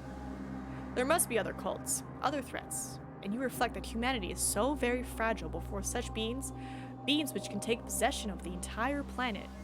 It is a threat of which mankind is completely unaware and which goes on in the shadows. You, Jake Huntington, have saved the whole planet and its inhabitants, at least for now. Epilogue! Yay! You are tossing and turning in your bed, unable to sleep. London watches you from the window. Your mind goes back to that fateful day in the depths of the underground temple. The memories of those dark shapes and those unsettling chants make you shiver deep inside. The ghosts of the past have obsessed you for years, but tonight they are haunting you terribly. Nix, come back. Your cult needs you. I mean, what? You close your eyes. But no, that's pointless trying to sleep. This time you do not stop the flow of tears that begin to bathe your face.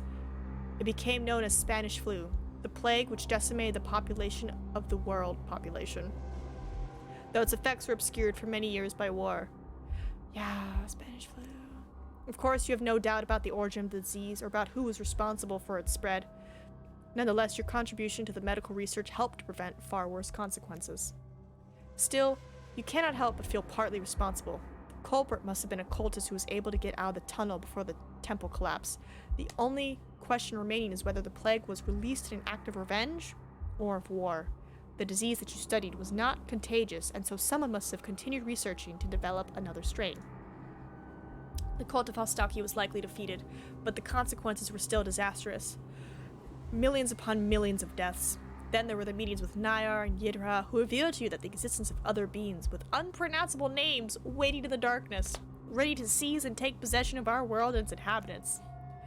Who, for example, is this Azoth, served by both these gods, albeit in very different ways? If you are lucky, you will never find out. Quietly to yourself, you wish good luck to anyone having the misfortune of crossing paths with one of these horrifying ancestral beings. The end. Oh, perfectly timed, Larrington. Yay! We did it! We did it! We did it! We did it. Nina just read a whole book to you guys.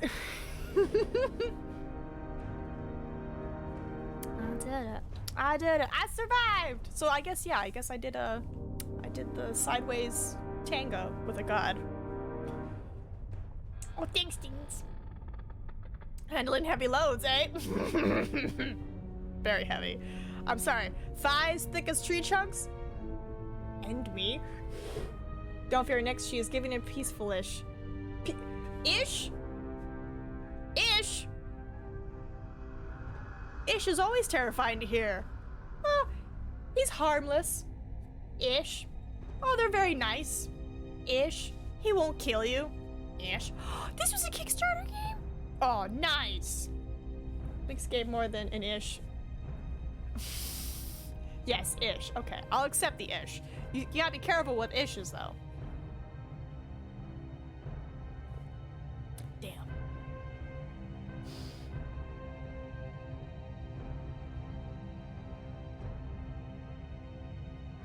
What's this? Doctor Who? Dr. Foxclaw is following you. Don't know who you are, Dr. Foxclaw, but thank you. You leave the dreamland alone, you get to live-ish.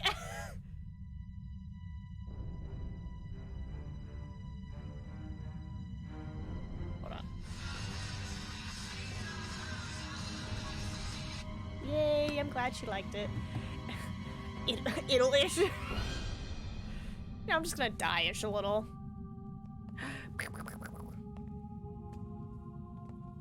You unlocked the choice history and fast forward features that allow you to discover Omen Exitio, plagues, unexplored routes, retrace your steps, and write a new meepish. There's also something called side stories, which I don't know how long those are. Now, how do I unlock the ability to see? Do I hit main story? How do I see the different routes?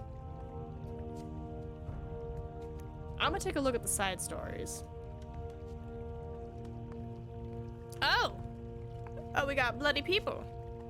Sheepish. Looks like I'm doing some more reading-ish.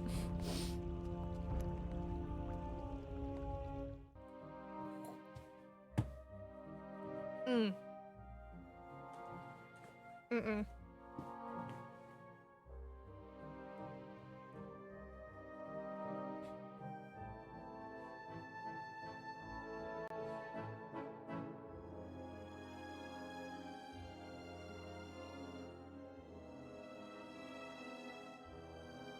Gross. You ever just get like phlegm? Yeah. Just had to go from here to like here, and I was like, huh? Your name is Eric McLean. Oh, I'm the boy from the diary. How long is this part? You've been assigned a mission to Zanzibar. Lieutenant Rogers had asked for you specifically, and the commanding officers granted his wish. Question, do we want the side story? Phlegmanism. Phlegmanism. Do we want the side story, or are we just like, nah, leave it whoever wants to play the game? This is about Eric McLean. He was the one who was in that diary that the cultists wanted, that he wrote. Figure I asked before we just get more into this. Because I don't know if you guys want more story time, or if you're like, we got it, move on. Ooh. Also some cute outfits.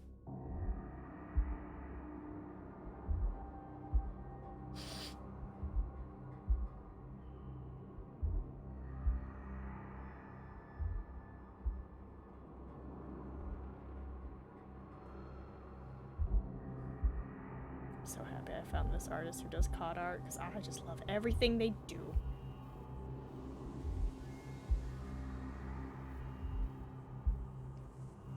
I wonder, could I know Dickens is technically eating, but can I do a poll?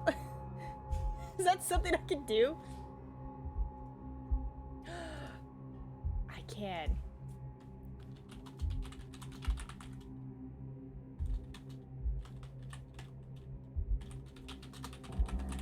I'm gonna test out the poll feature.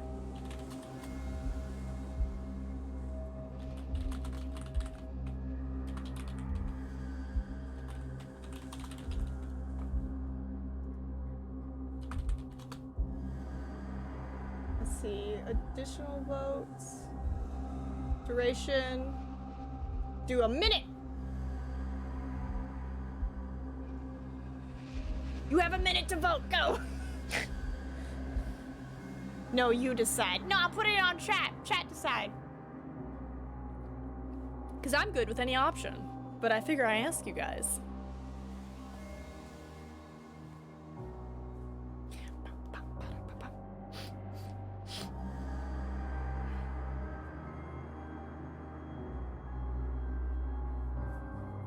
We give like what, 30 seconds-ish less?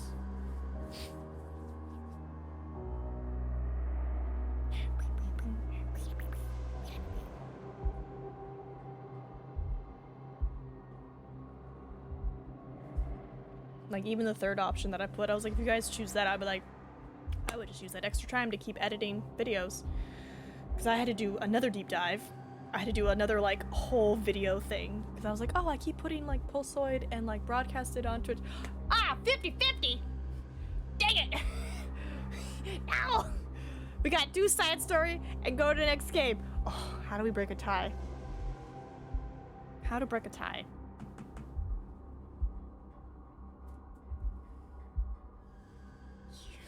You just what? What is that? I can't read that emote. You? Oh, just you. Just me? Took me a second.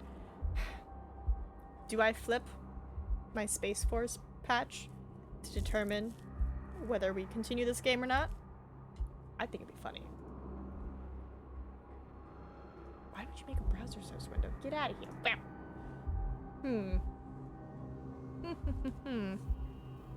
Oh, that's right. While I'm here, let me test this feature out real quick.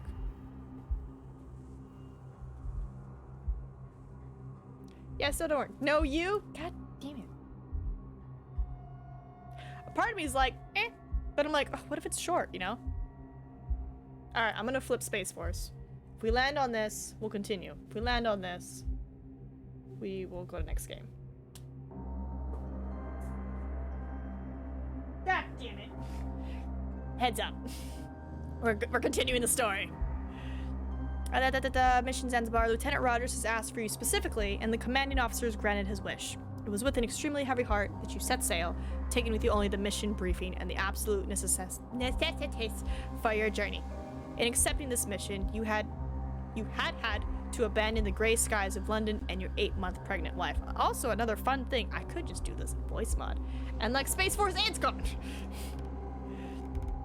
As you are staring out towards the horizon from the ship's bridge, a soldier walks up and salutes you amiably. He has the look of one who could talk for hours, and you absentmindedly suspect that you are not the first person he has approached this morning.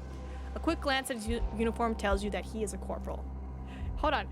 Can I do a corporal voice? Can I just, like, change it to something? Let's see.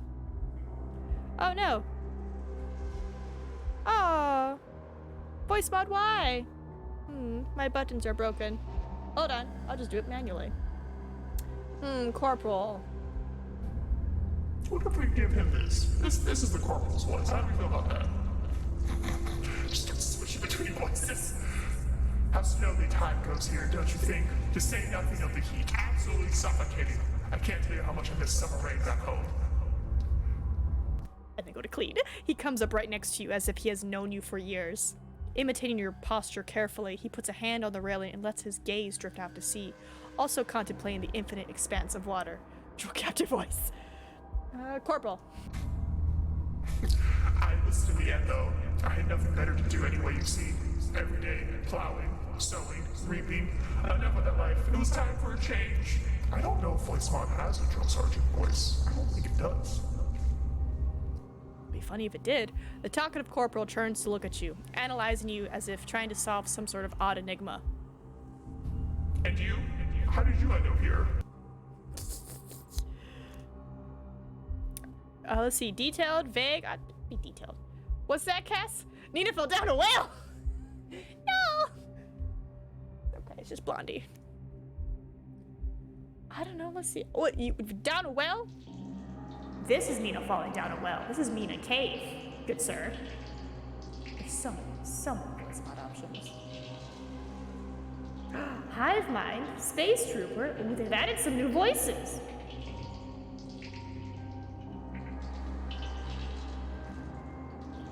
I'm just messing with it now. What does Hive Mind sound like? That's Kate to me. Let's see, Eric. Lieutenant Rogers sent for me. He was my drill sergeant before becoming lieutenant. After training, I've been involved in various missions of his. I feel I should stop this. So moist. Oh no! I hope it's not too moist.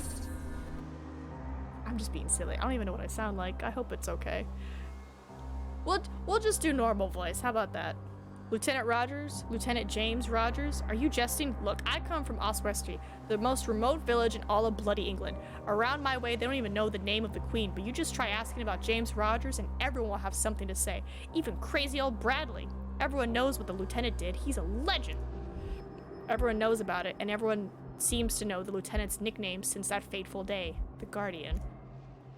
You know for sure, however, that it was no mere legend. You saw everything with your own eyes. Rogers was absolutely unstoppable that day. Although his body was as bullet-ridden and wounded as yours, his steadfast determination would make him immortal. The enemies dropped like flies, faced with a strange fury that possessed Rogers, more than willing to give his own life for his fellow soldiers. Now, confirm it. We were in a village in southern Africa. The regiment I was stationed with had been largely massacred by a group of natives. The village was surrounded and there was no chance of escape whatsoever.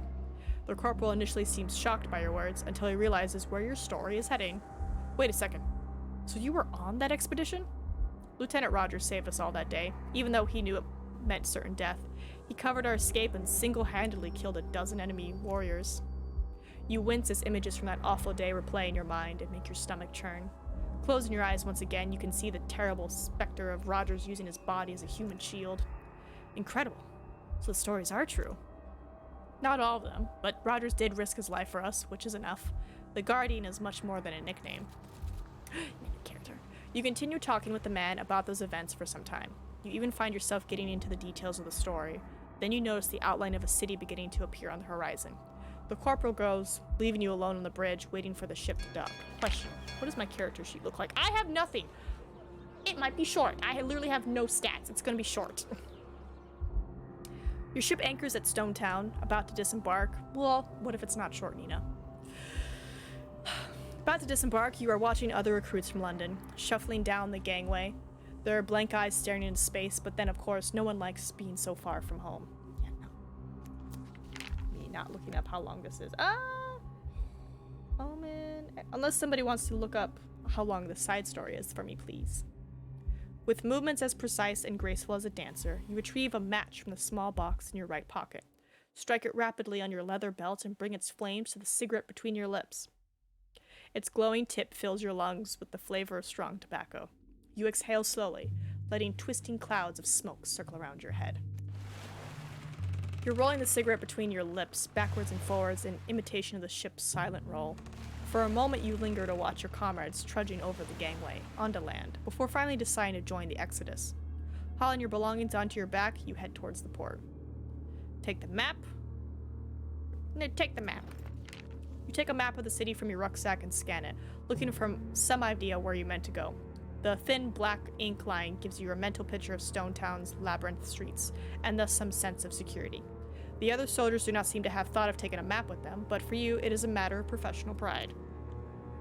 Once you've identified your destination, you start walking, jostling through the crowd, and you overtake most of your companions. Exitio. Side story.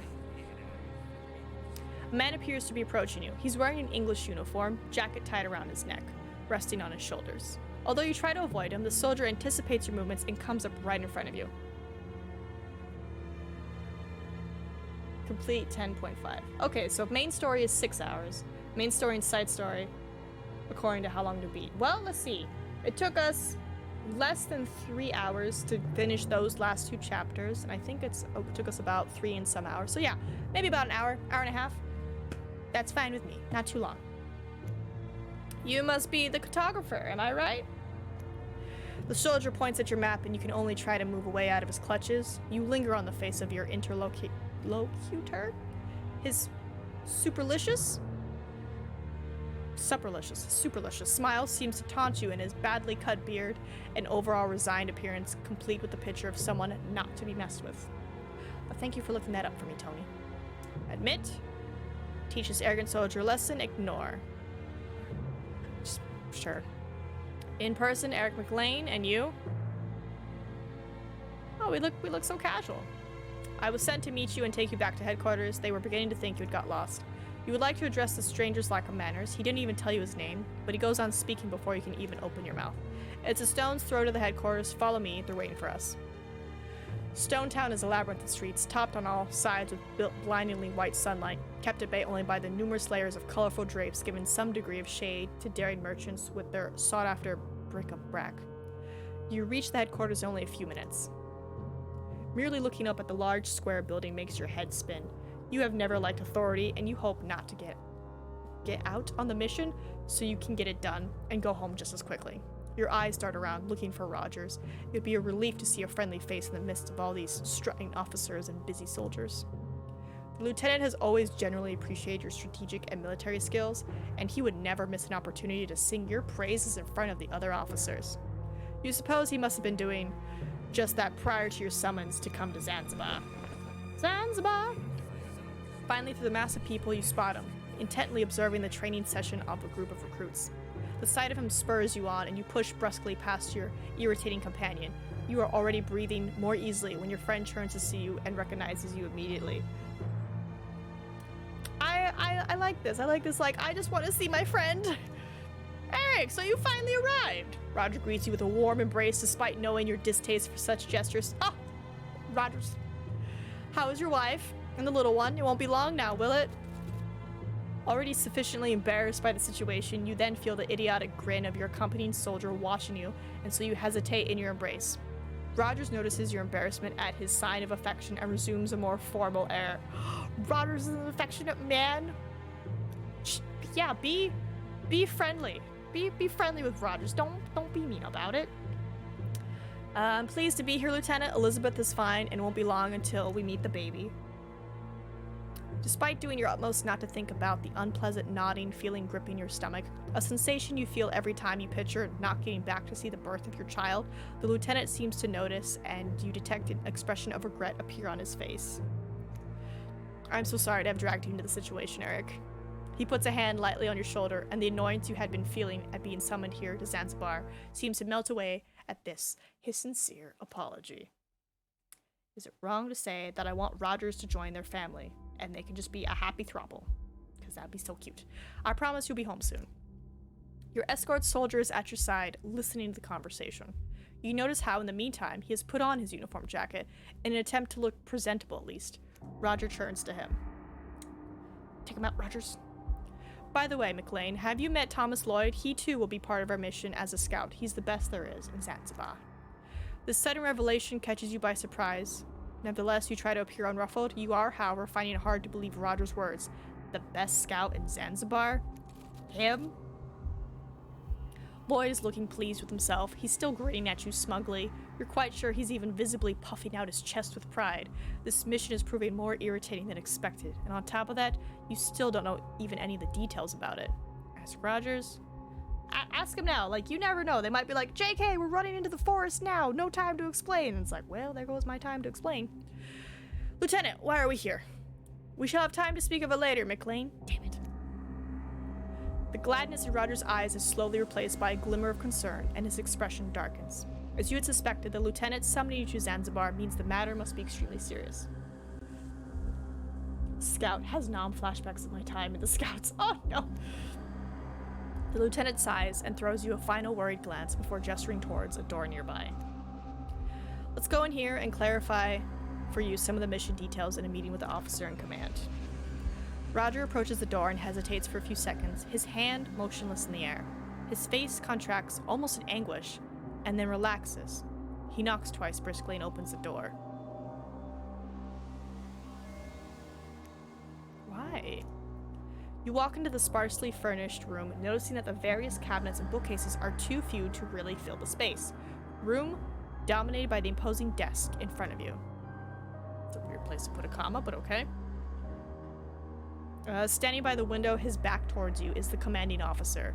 It seems his attention has been caught by something happening outside in the rectangle yard to the rear of the building, most likely a group of soldiers carrying out their early morning exercises and inspections.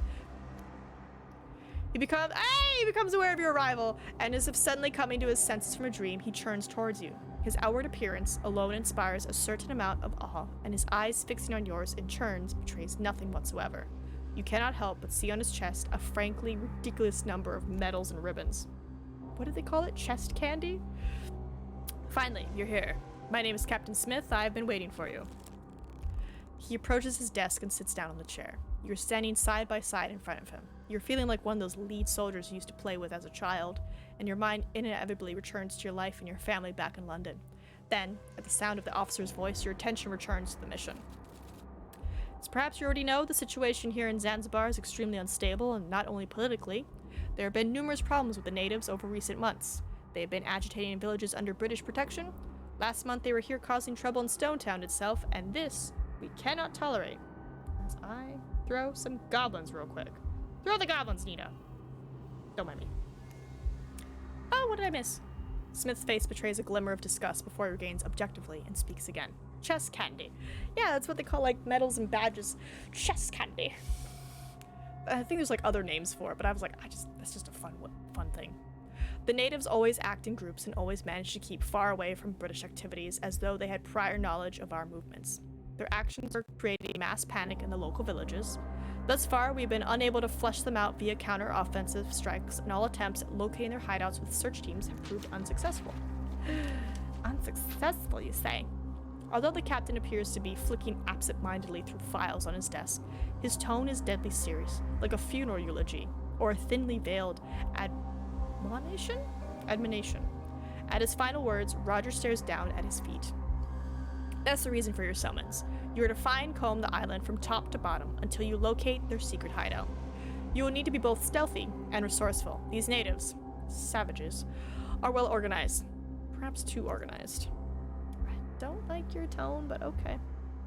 Smith has a moment of hesitation, during which he looks again at you, both one by one, before getting up from his chair and returning to his position by the window to reflect upon the world beyond. Stay silent. Ineffectiveness. Advance your suspicions regarding savage tactics. Let's go with that. Could a paramilitary organization be involved in some way, Captain?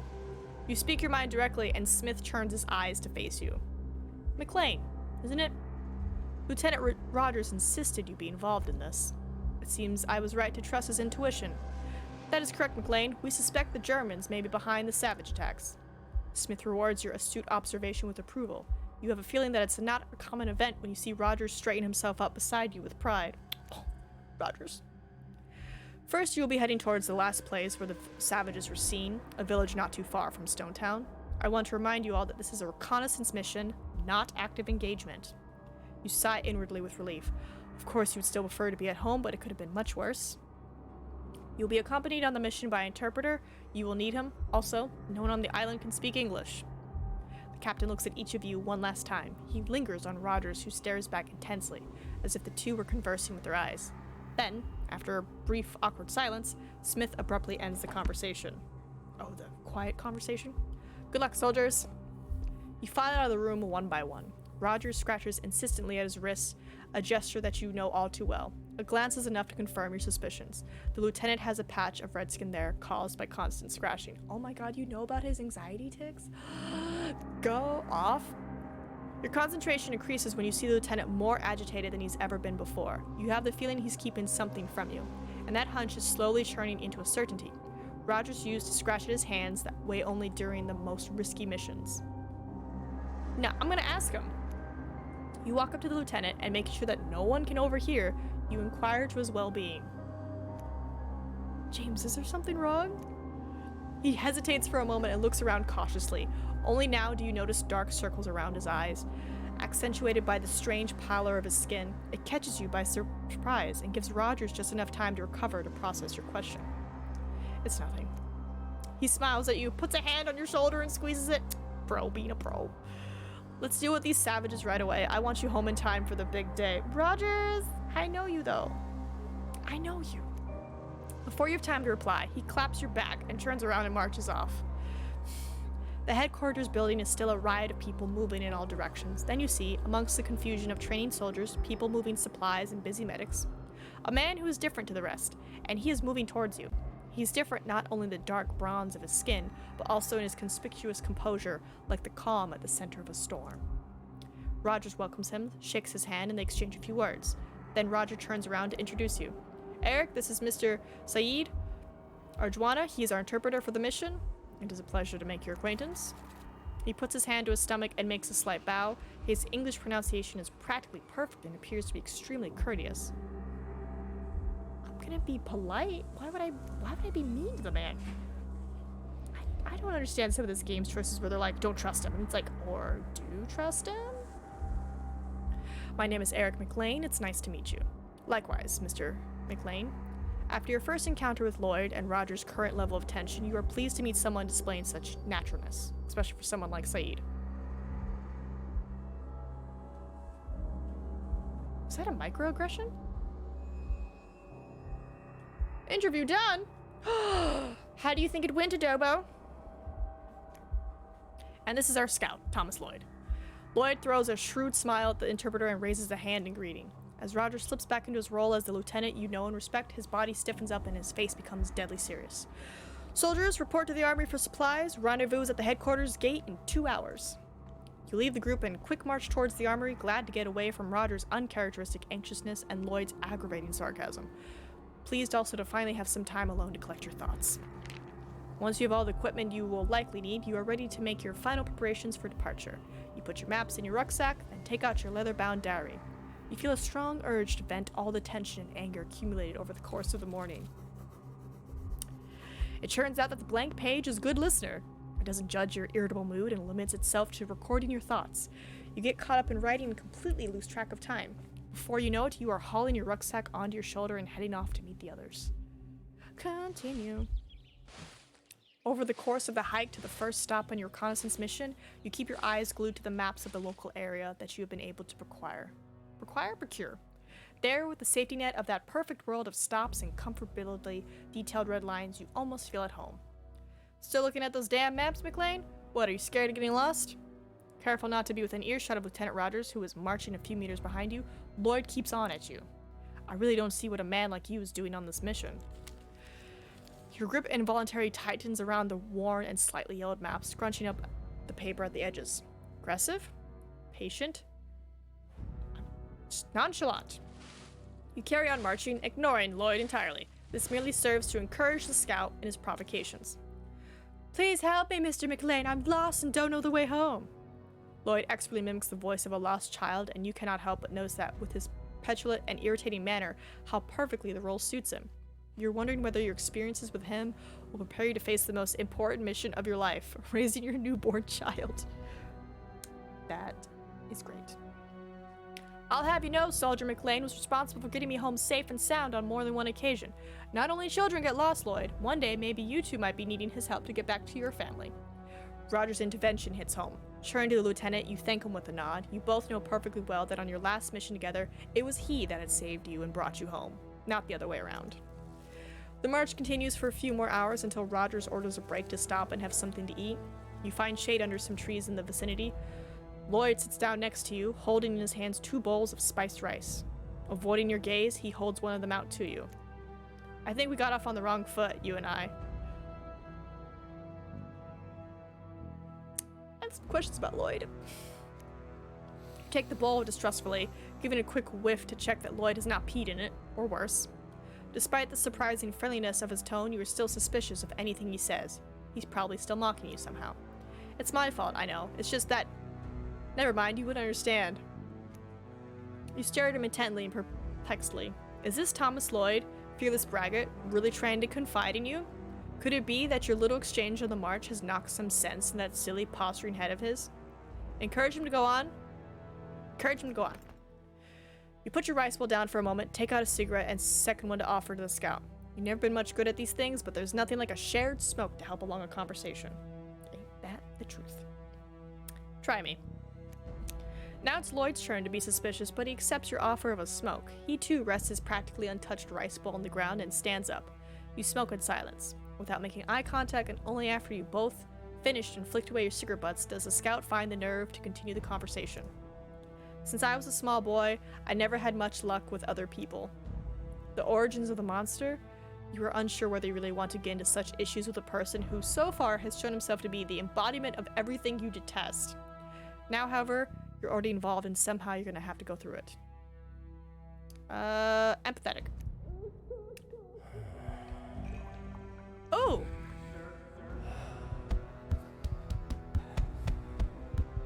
Everyone has had problems. Lloyd, my father believed that the best way, the most effective way of teaching a child. Then, how did you resolve this problem? Despite looking elsewhere, Lloyd seems interested in your story. My father made a big mistake. You specifically avoided being clear or concise in your explanation, teasing his curiosity. Then you were suddenly aware of the ridiculousness and theatrically of your response and decided to relent. He never considered that one day I'd be bigger and stronger than him. Lloyd's expression has changed markedly. He is far less sprachlich and more relaxed. He doesn't appear to be mocking you, not this time. On the contrary, he seems rather affected by your story. He got what he deserved. After a few moments of silence, Lloyd gets up and walks off. You absentmindedly follow him with your eyes, but are no longer paying much attention to his state of mind. After all, his problems are of no business of yours. He didn't even, Get your strength back. There's a long march ahead. He didn't even tell me what was wrong. Like, we started and then I made it about me accidentally. God damn it. You are thinking that you could make use of this short rest to exchange a few words with the other members of the regiment. You might speak with the lieutenant, with the interpreter, or simply begin keeping a diary of the mission. This last option has always helped clear your mind in the past. I'm gonna talk to Rogers. You decide to go up to Lieutenant Rogers and try to get some answers from him regarding the real reasons for your involvement in the mission. They even a local interpreter. They even? I think I'm missing a word there. Maybe like they even hired a local interpreter? They even a local interpreter who surely knows the area better than you, and it seems implausible that Rogers has sent for you for merely personal reasons. Does it? Lieutenant? Eric? Is everything okay? Well, sir, I wanted to know why you wanted me, specifically on this mission. What are you saying? You're an essential element in this mission. That is, Lloyd is a great scout, but he over-relies on his instinct. You're the man I really need, especially here. Missing words? What mean? Brain. Shush, Tommy. The lieutenant stops and looks away, out over the thick vegetation. He's keeping something from you, but it seems incredible that Rogers, a man with whom you've spent the better part of your life, wouldn't confide in you. We'll talk about it later. He still appears unwilling to tell you what it is that's tormenting him so much. Yeah, it's like my tummy's growling and I'm telling it, shh, just shut the fuck up. Like, shh, Tommy. Tommy needs to shush. You take your leave of the lieutenant, who stays there a while, lost in thought. All right, talk to Saeed, wait, diary. Let's talk to Saeed. Maybe he's got some, like, knowledge that he can pass on to me of, like, this is the area, here's what to look out for, here's how they build their secret huts. Shh, Tommy. Did you just fart to shush my tummy? I don't think that's how stomachs work. Shh, it's growling. I hope you can't hear it. Saeed, sitting on the outskirts of the regiment, does not appear to be a sociable person. You notice, too, that from time to time, he looks up and scans the horizon, as if looking for something. Saeed? He flinches slightly, but you ignore the gesture. You would prefer this conversation to be as short as possible, even at the risk of seeming somewhat over-direct. I'd like to consult with you about the journey ahead. You take out the map and unfold it before the interpreter. At this, he seems to recover from his initial shock and gives you a warm smile. As you wish, F&D. It will be a good opportunity to learn to read your type of maps. You hold back the temptation to inquire as to the meaning of that word, F&D, and direct his attention to the map. Your goal is to combine your expertise in cartography with Saeed's knowledge of the local area. In the meantime, however, the interpreter begins telling you other unrelated bits of information. He starts telling you details about his wife and 3 children, immediately bringing your mind of images of your home, your wife, and your coming child. Fart to assert dominance over man, body, and stomach. Well, I think my stomach is growling back in defiance to your attempts. Shush. Shush, Tommy. My goodness. It's just growling up a storm here. God. You wrap up this tete-a-tete in haste, wishing to avoid the source of unpleasant nostalgia knotting up inside you. You have, however, learned some useful details from the seemingly quiet interpreter who proved to be far more loquacious than you had initially reckoned. Diary time! Yeah, I was like, once we're done with this game, I'll probably call it and go eat, because I am the hungry. Taking this brief opportunity to note down some of the mission's events so far, you settle in a secluded part of the temporary camp, reorder your thoughts, and put down a few lines of ink. As you are writing, you can feel your negative feelings about the walk and the conversation with Lloyd begin to slide away and slowly subside. And we march! March, our beautiful little butt! After all the necessary preparations are made, shush! The march resumes. Thankfully, you already have the locations of various local settlements marked out on your map. Your destination, Nungui, looks to be about an hour's march from your current position. I wonder if I can somehow bring this mic down so you can hear the stomach, just like, whoa, whoa. Just really get like a nice ASMR sound of a stomach growl. And it's like, that is my tummy. That is the black hole in my abyss that consumes and asks for nourishment constantly. This. You keep your eyes on the map on the route that you yourself have traced out, certain that it'll bring you to your destination. Saeed and Lloyd take care of the rest. You're surprised at how the scout actually is able to remain silent for more than 10 seconds. but it's a passing thought. A slight interference in your perfect concentration on your map. If I select ban in-game action and select mouse clicking, does that mean the stream ends? I mean... No, because hold on, let me see. I can spacebar. I can spacebar. The vegetation starts to become more sparse, revealing a small settlement, a collection of huts built with materials from the surrounding landscape. Didn't think about that, did ya? Spacebar it up. There are few inhabitants, and from the moment of your entrance, no one takes their eyes off you.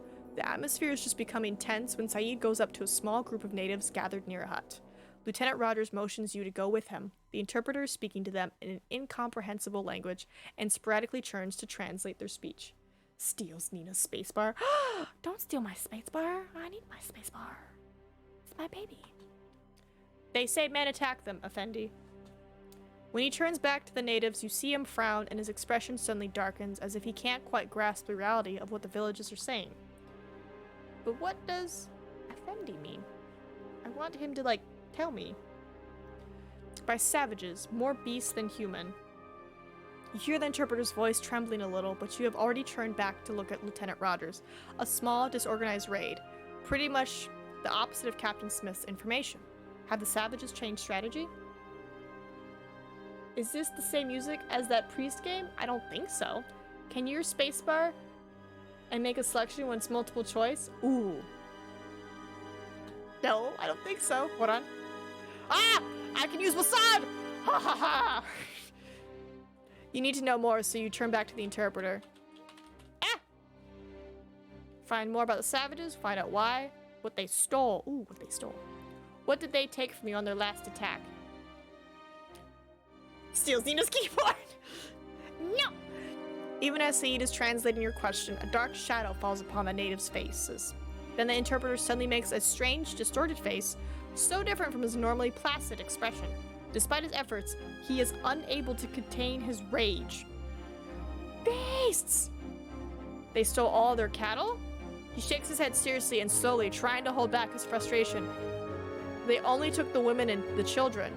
Only the women and the children? To what purpose? They hadn't stolen anything, just kidnapped the weakest inhabitants. Okay, calm down. Your mind is working through some possible lines of inquiry, but for now, none of them seem particularly promising. The villagers go on to tell you that the savages have escaped to a cave nearby, where by all accounts they perform their rituals. Making the approximate location of the cave on your map, you then return with Saeed to Lloyd and Rogers so as to update them on the information thus gleaned. Oh, thus gleaned. The lieutenant's face darkens yet again, and after mumbling something to himself, he calls out the order to head towards the cave. Lloyd turns round to you and gives you another sarcastic grin. Lloyd, I think he just wants me. Straight into the mouth of hell, eh? You don't reply. You really hope he's wrong. The Wailing Grotto. I'm trying to think if I have anything I can snack on. I have bread I can snack on, but it's not like real bread. It's just loaf of bread. Maybe I'll get myself a loaf of bread. You are following the villagers' directions, heading roughly southeast of the jungle. You have circled the location of the cave several times on your map, almost maniacally, as if it represented a singular element of chaos in all of the geometric perfection. It takes a while before you find the entrance to the cave, shrouded as it is in dense vegetation. Lloyd clears away the frustrating tropical foliage to reveal a narrow mouth leading down into the darkness. You had expected a much larger cave, not this strange open wound in the bare earth. You file into the cavern through suffocating, ever-narrowing passageways. I can't see a bloody thing! Just after his complaint, the scout unshoulders his rucksack and takes out several lanterns. As they light, their flames begin to flicker on the walls of the cave, dancing like little flags in a storm. You continue rapidly in single file, and as the interminable minutes pass, the lack of direction is making you feel mad. In certain tracks, you can hear the wind whistling low, resonating through the chambers, brushing past your ears and raising the hair on the back of your neck. At a sudden, louder, more insistent, murmuring groan, you quickly turn around to look behind you. You come to a stop, face to face with Saeed, the innumerable wrinkles of his face brilliantly picked out by the light from the lantern. His indecipherable, panic-stricken eyes are staring straight back at you. Forgive me, Effendi. This place is known to contain ancient fears. Okay, what is Effendi, because it sounds cute, and I hope it's cute, but then again, I don't know. Effendi. Oh, a man of high education or social standing in an Eastern Mediterranean or Arab country. Oh, or title of respect or courtesy in Turkey. Oh, okay. Try to keep your calm, Saeed. We need you. This cave is nothing but a hole in the middle of the jungle.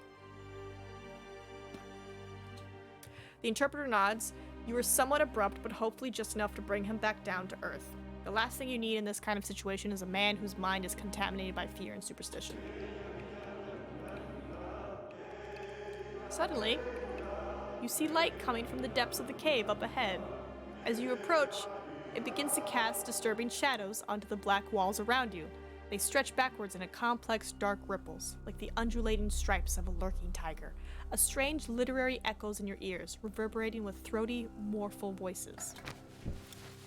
The silhouette of Roger's head churns and gives a silent order. You all turn off your lanterns instantly.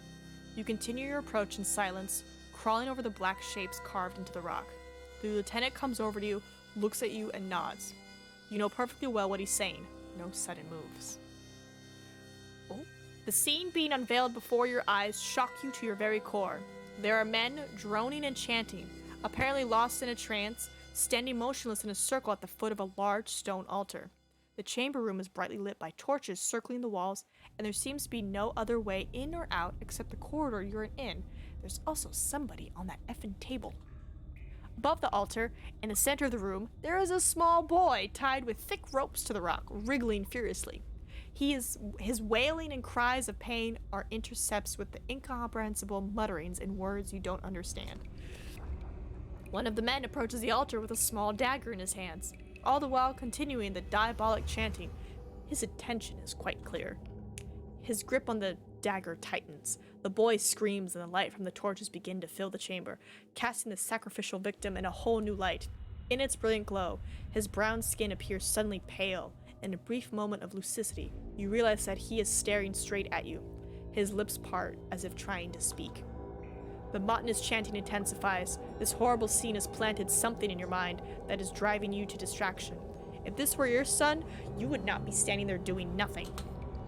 The boy's screams increase in volume as the figure before you raises his ceremonial dagger.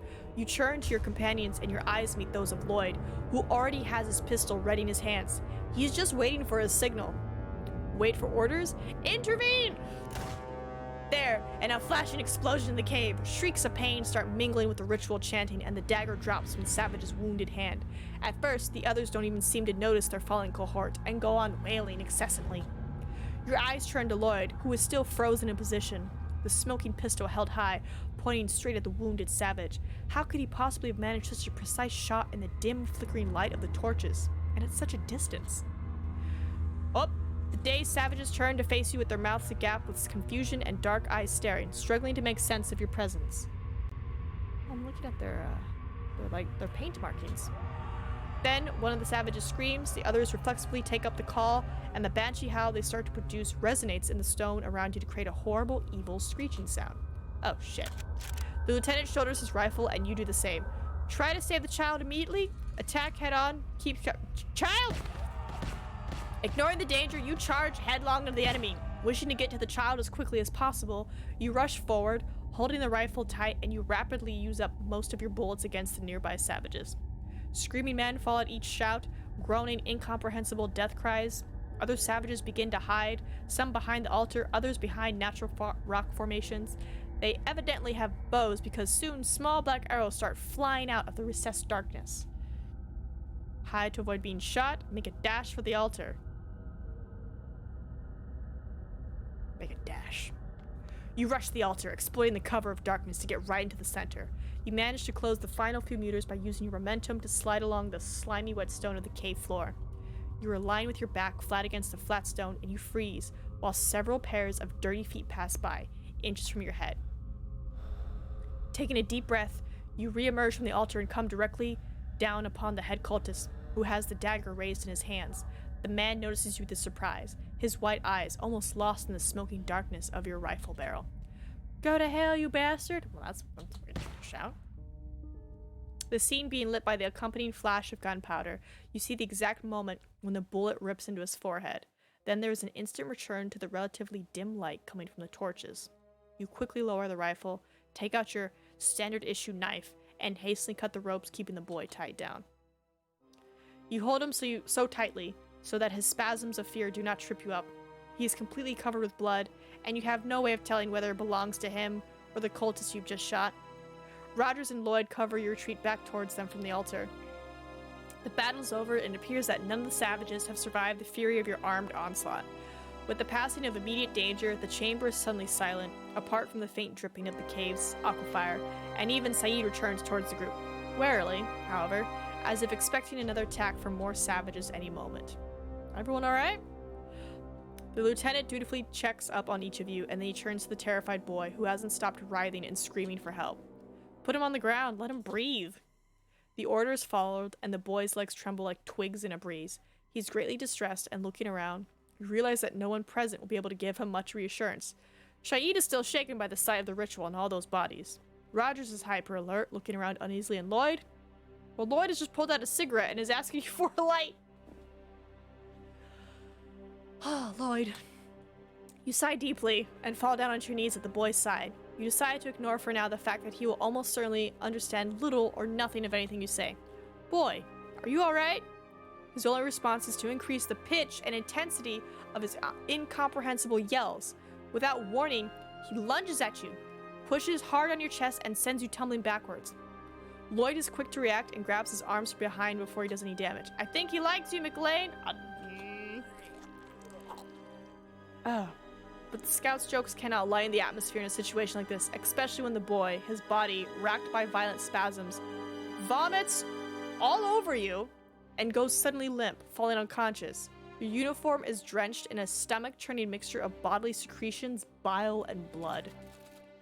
Silence falls over the scene, broken only by the insistent dripping of the cave and Saeed's retching. Even Lloyd, for once, dares not speak. The Phantom Village. Oh, God. The journey proceeds in silence, and you are lost in thought. You are exhausted and longing to see the deep blue Zanzibar sky again. You attempt to clean yourself up a little as you are heading out of the cave, but the boy's vomit has begun to congeal on your uniform, and it isn't coming off easily. From time to time, you look over at Lloyd, who is holding the boy's limp body over his shoulder. Finally, you reach the opening to the outside world. Your eyes are momentarily blinded by strong light as you try to make out the features of the surrounding landscape. Little by little, the scene recomposes and you are overwhelmed by the serenity of the atmosphere, in complete juxtaposition to the horrors experienced inside the cave. Suddenly, you hear movement in the thick jungle. All your rifles are instantly pointed in that direction. Saeed, increasingly alarmed, remains to the rear of the group. A white man in uniform rushes out of the bushes, and at the sight of all your rifles aimed and ready to fire, he suddenly drops to the ground in front of you. In a moment, he recovers himself somewhat, puts his trembling hands up above his head, and his lips slowly begin to move, stuttering each terrorized syllable. Please don't shoot. It's the cultist man. Recognizing his British uniform, you start to lower the barrel of your rifle. Lloyd, next to you, does the same, but Rogers reacts differently.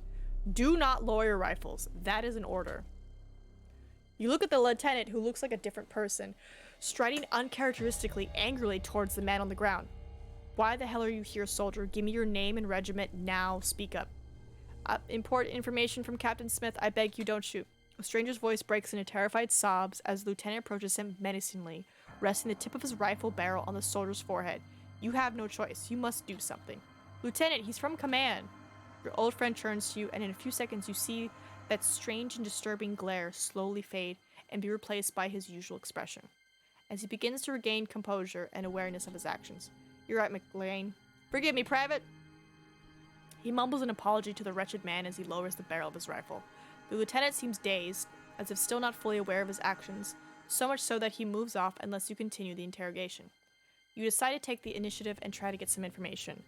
Ask him how he got here, ask him about his information. Why did he come alone? Blah. The captain ordered you to bring us important information, alone? How are you supposed to make it without any sort of escort or protection? You can't help but doubt the logic of this aspect of his sudden appearance, and his face flinches in fear. For what little you've seen of him, Smith hardly seems to be a reckless man, and it's odd to say the least that he would send one man alone to deliver an important message. I'm good at going unnoticed? And squealing. Ignoring the scout's interruption, you let the stranger go on, all the while casting worried glances towards Lieutenant Rogers. It had been clear from the beginning of the mission that he was hiding something. Now, whatever that something was, it seems to be devouring him from within. The captain didn't want to attract attention from the savages. That's why I came alone. He seems to be telling the truth, and so you ask him to explain everything in more detail. You lower your rifles and allow him to get back on his feet. He is young and clearly stunned by the reception he's receiving. Even Rogers follows you and lowering his rifle, but hesitantly, suspiciously, without taking his eyes off the soldier for even a second. He tells you that he'd been part of a reconnaissance mission sent out a few weeks earlier. He says that even after various exploits, the rest have now finally gone back to command, but during the mission, they succeeded in finding the village where the savages are based. His description of them matches perfectly with what you've just seen in the cave. He continues that after a bloody and grueling clash, he and his regiment were able to kill most of the savages, themselves suffering few casualties. Smith's orders now are that Rogers and the rest of you head to that village on your way back to finish their work and eradicate the threat once and for all. I was willing to bring you this message and take you to the village. You'll be needing a pair of eyes that know the area well. You can feel the rage building inside you. Only a few hours after you were sent out, Smith's orders have changed completely. What was supposed to be a reconnaissance mission only is suddenly real full-on combat. You could scream, but just in time you feel a hand on your shoulder. It's Roger, of course.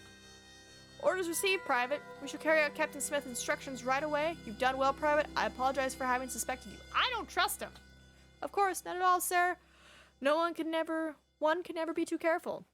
He looked bewildered at your old friend, as if he had just stabbed you in the back. Obviously, one does not simply disobey a direct order from the captain, but you didn't expect him to accept the command so cheerfully and willingly, especially not after your recent ordeal underground. Forward march, let's get back on the path while there's still light. He smiles at you paternally before walking past and leading the way. Lloyd shrugs and follows him without hesitation. We're off to butchering some demon cannibals, McLean. Aren't you just thrilled? You are not. Not in the slightest. Only Saeed seems to share your reluctance. You decide to pick up your pace, passing both the interpreter and the scout, trying to reach Rogers, who is still intent on observing your new guide. James. Hey. Oi, Eric. Just like old times, eh? Superficially, the lieutenant is as composed as usual, but you have learned to read him better than that over the years. His joviality is too much forced, even, but you alone can see the distress bubbling away just under the surface. James, what are we doing? We're following orders, Eric. No more, no less, just like we always do. The boy needs treatment. What do you plan to do with him while we're fighting savages? Are we just gonna put him in a corner and let him watch? We do whatever is necessary to complete our mission. Wasn't last time enough for you? You grab his wrist, stopping him. Rogers turns, and for a brief moment, you wonder if the tension between you could really explode into something awful. Then his mouth relaxes, and you can see the light of familiarity returning to his eyes. Eric, I know you're about to become a father, but that boy is not yours, and you cannot allow your personal life to interfere with your responsibilities as a soldier. You let go, incredulous at his words. There is clearly enormous suffering drawn into the lines of his face, but right now you can feel only anger towards him. You return to walking alone. Pulling out your map, you soon begin to feel calmer. In its hand-drawn shapes, you're looking for the stability and clarity that you lack within. After some moments, however, your attention is distracted by Saeed. He seems to have recovered somewhat following your terrible experience in the cave, but he is still looking around compulsively and nervously. More likely than not, a sympathetic ear would calm him down enormously. Someone to listen to him and reassure him that soon he'll be back with his wife and family. For obvious reasons, that person cannot be you. You sigh and go back to studying the map. You get to the village at dusk. Although Rogers signals the men to keep their rifles at the ready as you are silently advancing, the place seems to be completely deserted. Despite the beauty of the twilight's slanting golden rays and the calm which reigns into the village, there is a heavy atmosphere among the men. It is much too silent, too eerily serene. You can feel the prickle of goosebumps on your arms. The lieutenant looks at you and nods to indicate the center of the village and the various huts. He wants you to reconnaissance. Check the huts. Calm the outskirts. I'm gonna do outskirts first. You and Lloyd look for clues at the outskirts of the village. The scout examines some clods of earth, then goes over to the huts. Squinting, he observes them closely, his chin lodged squarely between his fingers. Well, there certainly was a fight. The soil is drenched in blood all over the place. Bullet holes in the walls of the huts, British caliber. You're greatly surprised by the skills Lloyd is displaying. Having abandoned his usual irritating manner, he's almost like a different person. What about the bodies? You exchange a somber look, then you look up at the newcomer, who is currently moving stealthily from hut to hut. Let's see what he knows. At your questioning, the soldier goes suddenly pale and starts to shake. He seems to be about to faint, but then he regains some, enough to answer you at least. As the fighting went on, the savages started to throw themselves on their own dead comrades and began to eat them. They must have done the same to all the bodies. Even though words are difficult to believe, you can already begin to feel your nausea rising. Check the huts? Check the huts. You go into one of the huts with the young soldier. The interior is pretty bare. There are some pots, wooden containers, and some sort of primitive bedding, covered over with foul-smelling straw.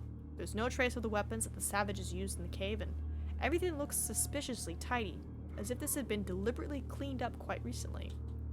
Are you sure this is the right place? You ask the soldier, who is carefully examining a peculiar ceramic pot. Without question, this is the place we fought, and yet it all looks so different now. You see the confusion in his face as his eyes dart around, looking for something to prove to himself that he has not lost his mind. You are about to move on to another hut when you see an unusual glint of reflected sunlight on the floor near the bed. You're moving forward to investigate when a sudden smashing sound makes you wheel around, rifle raised, ready to fire. Christ! The pot the soldier had been examining is lying in shards on the floor, scattering among various sizes and shapes of bone and skulls. You can see from where you are, and without any sort of medical training, that these are human remains. You're right, this is the right place. The macabre scene is repeated when you search the other huts. Each contains a few simple objects, a brushwood bed, and baked clay pots filled with human remains. As you are coming to the last of the huts, you remember the strange reflection you saw in the first hut. When you go back to see what it was, however, there is no trace of it. Ooh. You check out the main hut with Rogers. It is much larger than the other houses in the settlement, and there are even various sleeping areas scattered around its perimeter. Among some debris scattered on the floor, you immediately recognize an object. James. You pick it up and inspect it carefully before taking over to show Rogers. It is a primitive dagger with geometric shapes carved into its wooden handle and a blunted blade roughly fixed to the handle with a filthy black cord, identical to the one you saw in the cave. Perhaps we got lucky, Eric. It's quite possible that the men we killed in the cave were the survivors from this village. Obviously, you hope he's right. Your yearning for London is starting to become unbearable and you really can't wait to go home. You regroup at the village center to swap information gathered from the search of the huts. It seems there's scant trace of the savages, and the few clues found are insufficient to put together an idea of what became of them. It's starting to get dark, and it seems the lieutenant wants to stay here for the night, thus avoiding the jungle's innumerable dangers and potential attacks from any surviving savages. No one has any objection to the idea. Everyone is clearly exhausted by the events of the mission thus far. In the main hut, there is space for all of us. We'll sleep there. And we're heading back to base at first light. I suggest you all go and rest in preparation for our return trek. The child has regained consciousness, but looked drained. Rogers lays him down on a bed. He looks around warily, his tired eyes still full of fear. Then, after wriggling and groaning in pain for a few minutes, his eyes close and he falls asleep almost immediately. Before going to put together your makeshift bed with the others, you take a moment to sit with your diary near the central hut and take some notes in the moonlight. You hastily jot down details of recent events on the pages of your silent confessor. There is something about the whole situation that doesn't quite convince you. The cave savages were essentially bloodthirsty animals, yet the condition in which you found the village suggests an entirely different enemy, organized and intelligent. In addition, you're beginning to doubt the involvement of the Germans. It's too elaborate and perverse to be an attempt at upsetting British rule in Zanzibar. As you put your queries down on paper, they start to develop in precise and orderly way. You begin to see connections that all seem to point in the same direction. The lieutenant's behavior, the actions of the enemy, and the new orders from Smith. You keep seeing the same nasty possibility. Could there be an infiltrator? Rogers? You don't even want to suspect your old friend of such a betrayal. What motive could he possibly have? It would, however, explain his erratic behavior. What are you writing? You snap your diary closed, turn to the soldier and consider him warily. You had almost forgotten about him. I'm very sorry, I didn't wish to disturb you, I just need a little fresh air. It's suspicious. What I'm writing does not concern you. Don't you trust someone wearing your own uniform? I never trust anyone I've only just met, especially not one appearing suddenly in the middle of the jungle, claiming to have orders from the captain. The soldier bursts into laughter as he sits down near you, leaning his elbows on his knees and resting his chin on his upturned palms. I suppose I can't blame you, though. This whole thing stinks to high hell. That's why I'm going to talk directly with Captain Smith. Your eyes flick over to his face, trying to detect any sort of unusual reaction in his expression. He doesn't return your gaze, however, and just stares into the noisy jungle, his tired, half-smiling face lit up and frozen in the strong moonlight. Do you have children? Your eyes close. Why is he asking you that? Is he attempting to threaten you in some way, or have you finally succumbed to paranoia? Look after that journal then, you wouldn't want your son accidentally reading it. You freeze. His words strike you psychologically with the thought of your son one day finding those pages and reading about the horrors you have seen. You will destroy it after you've spoken to Smith. I need some rest. Good night, Private. By the way, the name's Joe. You turn around and go into the hut, abandoning both him and the unpleasant feeling which had momentarily assailed you. You hear the soft breathing of your comrades sleeping as you enter the main hut. Someone is snoring loudly, and although you don't know who it is, you put your money on Lloyd. After you've arranged your bed, you hide your journal in an inside pocket and lie back. London is getting closer, and with it, your wife and child. Home sweet home. Oh, I hope we're there. I don't think so, because didn't we die? Oh, you're finally back in London! In the elegantly furnished living quarters of your house, decorated wall-to-wall with an astonishing array of beautifully yellowing ancient maps and portolans. Zanzibar seems a distant memory to you now. The last few days have been arduous for both you and Elizabeth. She's been suffering from the terrible cramps of imminent delivery and been unable to sleep. Now, from the adjacent room, you can hear slightly muffled screams as you're waiting impotently in your favorite armchair. Your wife, always a lady of a certain composure, is now abandoning all restraint and is screaming like a caged animal. You get to your feet. You must get closer to stay by her side then. Then, however, you recall the presence of the midwife, a large and fearsome woman with a ferocious look in your eyes. I'm gonna enter the room. You push open the double doors and stop at the threshold of the room. There is your wife on the bed, her face shining with sweat and her screams filling the room. A doctor is there at the bedside, bent over her, doing all he can to alleviate her pain. Your wife? You met a new character? It's a new character. The midwife notices you immediately and moves with surprising rapidity towards you, her heavy footsteps audible above the sound of your wife's yelling. Oh, not baby making, more like baby spawning. Mr. McLean, please, you must leave. The tone of her voice is deep, decisive, and authoritarian, typical of a woman used to doing this sort of job. You suppose that she must be used to reprimanding disobedient would-be fathers, perhaps even with force. She might even be more daunting than Captain Smith. You concede defeat, ask her permission. I'm gonna ask her permission. I merely wish to see my wife and stay with her. You're trying to be as friendly as possible, but the words come out awkwardly forced. Not that it's a problem, faced with such a powerful woman.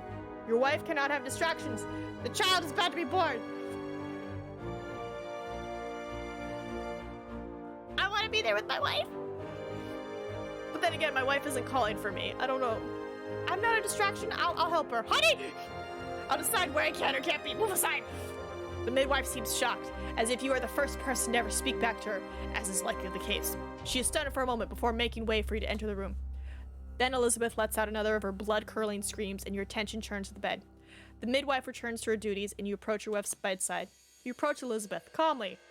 Quite unlike your usual self, in fact. You sit on the bed next to her and take her small hand in yours. At your touch, she turns to face you. Ah, she smiles, as she has always smiled at your embarrassment, at your inability to express any of the kindness lying below your tough exterior shell. Then a grimace of intense pain flashes over her face, and the doctor rushes back to her side, followed closely by the midwife. Despite the incredibly tense atmosphere in the room, the doctor stays calm and collected. He orders your wife to push. The child is about to be born. The screams get louder as you are stroking your wife's hair and dabbing the sweat from her forehead. Her grip on your hand is gradually getting stronger. Her long, well-groomed nails start sinking into your flesh, and it takes all of your concentration to try and ignore the sharp pain. Ugh! I heard the squish. Then it all happens in an instant. Her grip begins to relax. Her screams die down to be slowly replaced by the baby's first cries. A slow shiver runs down through your body, and a single fact is impressed upon your consciousness. You have just become a father. Finally, you see your child's face, hold him in your arms, or then again, perhaps it's a girl, and why not? You hadn't really thought about that possibility until now. You know that you have given far too much importance so far in your life, both to your work and your duty to the crown. Now, nothing matters to you more than being there for your baby. The sounds you hear, however, are not the sounds of a baby crying. It is horribly distorted. Oh, am I dreaming? Like agonizing cries of a dying creature rising up from the depths of a distant cave. The look on the doctor's face is one of terror and dismay, and the midwife falls backwards to the ground in shock. She scrambles madly away on all fours.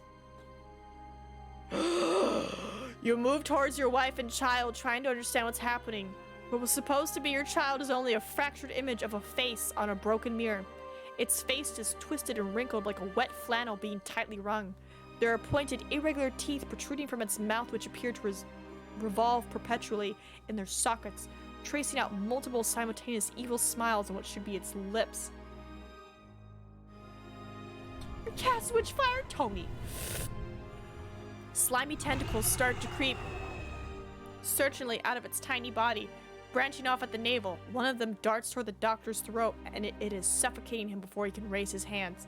A thrilled giggle comes from the baby as the doctor's face turns deep, carmine, and saliva trickles from both edges of his mouth. In only seconds, he relents and his body falls limp, still held aloft by the monstrous limb. Sounds like a totally normal birth to me. That's how they go, right? Oh yeah, totally. It's just, you know, baby gets hungry once it comes out. It's just like, I gotta eat. The horrendous and grotesque vision is accompanied by your wife's terrified screams, soon in chorus with those of the midwife. A second tentacle uncurls toward the midwife and twists around her ankles. I'm gonna see if I can just block that. Her fingernails scratch deep lines into the linoleum floor as it drags her inexorable toward its mouth. I don't know how to speak words. The midwife screams continuously for at least a minute while the malthic aberration consumes its first meal, tearing into her chest with vicious movements of a mouth. Incomprehensible to the rational human mind, it continues methodically. First, it devours her tendons, next her muscles, then finally her bones. Question. When did the midwife take her shirt off? All babies come out as otherworldly monsters. Right? Don't we all come out as otherworldly monsters and then we grow up to, you know, shapeshift? Right? Right? We all shapeshift at a certain point, right? Elizabeth whispers something in a faint, lifeless voice. That thing raises its eyes and stares at you, its face smeared all over with fresh blood. A smile is suddenly discernible on lips as it gurgles and stretches its tiny human arms towards you. I am your father. That thing is not your son. Oh, I thought I was gonna hug it. It's not even human, and you know you have to put an end to its existence before it can kill anyone else. The creature seems to sense your intentions, however, and begins to scream, whining and flailing both its arms and the tentacles emerging from its stomach. Sorry, little baby arms flailing? I never shapeshift. You will, Tony. Don't worry, you will. You hesitate not a moment longer and throw yourself onto the monstrosity, grabbing onto its neck. Oh no. But you can feel something resisting under the skin, sliding out of his screaming mouth. Another tentacle of a color unknown to you, which burns your retinas just to look at it. Uh-oh. As you're recovering from the sight, the luminous protuberance winds rapidly around your neck. I feel like they're just using big words to mess with me. Opening your eyes, you stare into the creature's sad and suffering eyes, and you're suddenly lost in an abyss, drowning in an ocean which no human being should ever have to see. Alien feelings invade your consciousness, and they are coming from the diminutive monster. Terror, suffering, and the pain of your betrayal. And the pain of betrayal. Your betrayal. Poor baby, you tried to kill him, your own flesh and blood. Would you have really wrung his neck seriously? No, I thought I was like comforting him, like confronting him, like, come here, baby. But I guess it was confront and not comfort. I'm sorry. It doesn't let you finish, and clearly relishing the surprise and signs of betrayal written on your face, it rips you in two. You awaken with a start. Sweat soaked and confused, your heart is racing, you try to slow your breathing. Your companions in the hut are sleeping peacefully, and there is still that mysterious snoring. But now you're quite sure that Lloyd is its source. You suddenly feel suffocated by an attack of claustrophobia. Should have cast Witchfire when you had the chance! Uh-oh. Despite its relatively generous size, the hut feels cramped to you now. You get up and walk outside, trying to drive nightmarish images from your mind. You put a hand to an itch at the back of your neck, and you feel some small holes there. Probably just mosquitoes. Then you see it. Torchlight. Barely visible through the thick jungle. Then comes a hypnotic ritual chanting and sporadic hushed calls. You realize with panic that's the savages. It's an ambush. Wild horde. Alright. Let me go grab a slice of bread real quick because I am the hungry.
Okay, I'm back.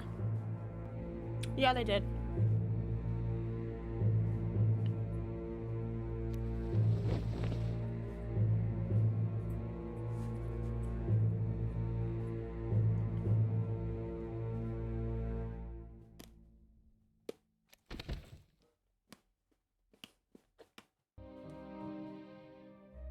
Got some food in my mouth, sorry.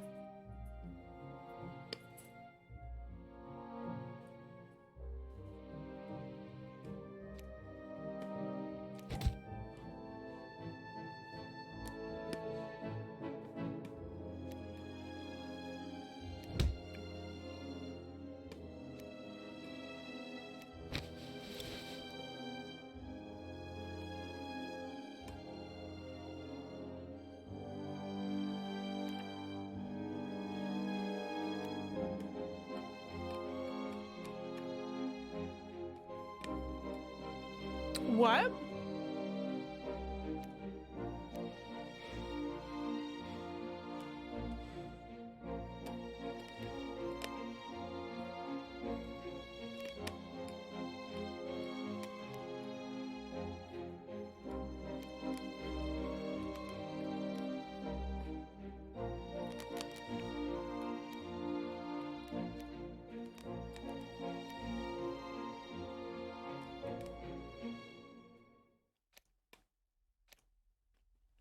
Not now, he says.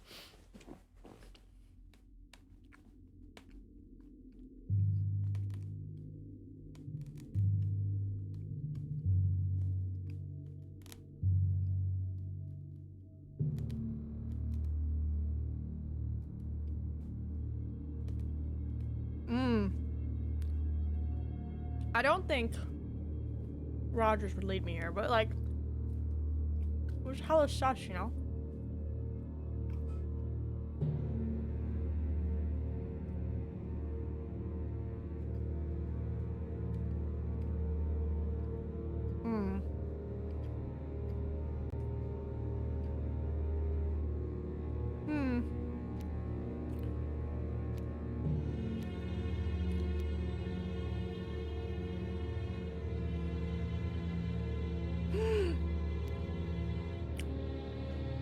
It's not what you think.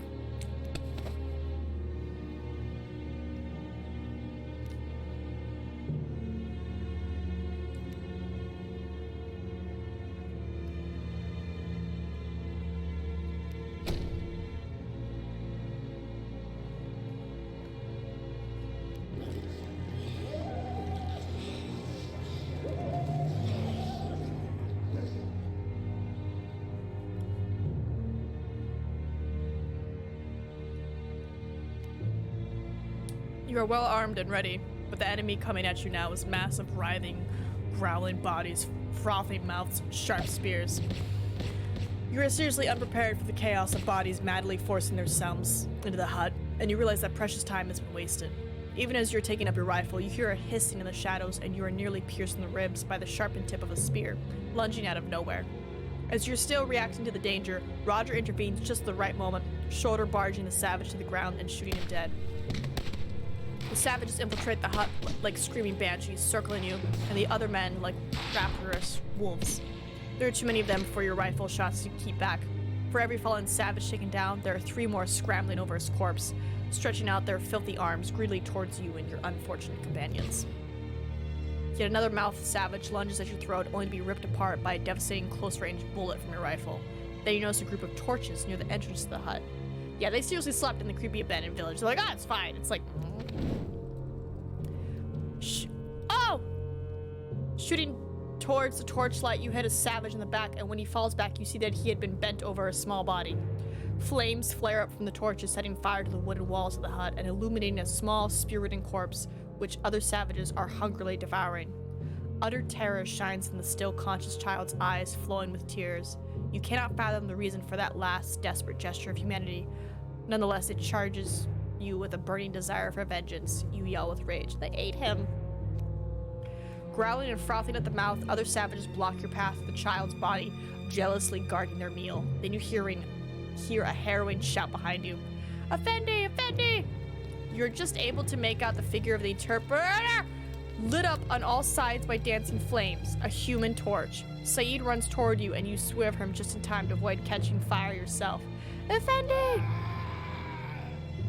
His screaming begins to break as the man throws himself into a group of savages, bringing them instantly into his terrible blaze. The image of the burning interpreter impresses itself upon your mind, as if branded by these very same flames. His piercing shrieks begin to die away, leaving only a charred corpse to testify to the existence of the interpreter, Saeed, still shrouded in a flaming veil. I didn't catch his fire, Lloyd's not far from you, and his shots are giving you cover. He looks almost possessed, demonically taking down one cannibal after another with rapid volleys from his rifle. The number of enemy attackers continues to grow, however, seemingly without end. Rogers is calmly keeping the savages at bay, and a considerable number of dead bodies are beginning to accumulate in a rough semicircle around him. The enemy seems to have sensed the threat posed by the lieutenant, and they concentrate their efforts against him. You're reminded of the time Rogers managed to single-handedly defeat an entire armed regiment. This enemy, though, is now composed of soldiers, and they appear to have absolutely no fear of death, and that's exactly what makes them so dangerous. A sound behind you makes you turn. To your horror, 2 savages have entered the hut via a concealed entrance to the rear of the building, which you had overlooked. You will have to deal with them, but you also have to make sure that their point of access is secured. The last thing you need is to be attacked from both sides. You can't assist your comrades and, at the same time, address the problem of the door to the rear. Your energy levels are running low, along with your ammunition. As you are reloading, you realize you'll have to make a decision. Assist Lloyd, assist Rogers, cover my comrades. You place yourself in front of the hidden door and take down numerous savages with blasts from your rifle. The back entrance is narrow, and so it holds the savages for a few moments. Ferociously hungry, they block each other in a mad scramble. You leave no survivors. When it appears the flow of savages has finally stopped, you turn back to your companions inside the hut. Looking around, you see Rogers between the rising flames. You call to him, but your voice is lost in the deafening blaze. You race over to him and grab his shoulder. James! He collapses silently to one side and then to the ground. There are 3 spears lodged in his stomach, but there are no signs of having been bitten. The lieutenant must have killed them all before dying himself. A strangely serene look appears on his face, almost as if he were sleeping. There is no time, however, for the luxury of mourning. Lloyd nearby continues shooting savage after savage. Again, you rush across the floor of the hut, this time towards Lloyd, shouting his name. After maiming yet another savage, he notices you. As he does so, he flashes you one of his usual cocky smiles. It is the last thing you see of Lloyd. A burning rafter collapses and instantly buries him in a fiery tomb. You are dumbfounded by the sight, frozen on the spot, so much so that you almost do not realize the whole structure of the hut is about to give way to the intensity of the blaze. A flash of lucidity comes to you. You must not die now with the others. There is someone waiting for you. Still stunned by the death of your companions, you reach the rear door in the nick of time. Everything happens in the space of seconds. Even as you're crossing the threshold of the door, the hut begins to collapse, raising huge clouds of smoke and flying embers. There are more torches flashing behind the trees and the vegetation around, like will-o-wisps. You must escape before the savages' reinforcements arrive. You start running in the opposite direction of the lights and dive into the thick wall of bushes, trees, and vines, moving into the unknown. You are running. Your legs are constantly threatening to give way, but you cannot stop. You whip through the vegetation without any real direction. Rogers and Lloyd's recent deaths are stamped indelibly into your mind, and you keep reliving them over and over. You are alone. Feeling a need to orientate yourself, you start looking for even the smallest break in the monstrous vegetation above you for a small patch of stars. Even if you were able to maintain your current pace, it would take around 2 hours to reach Stonetown.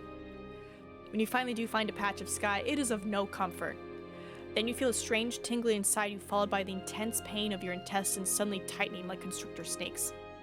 The heavenly vault fills your vision.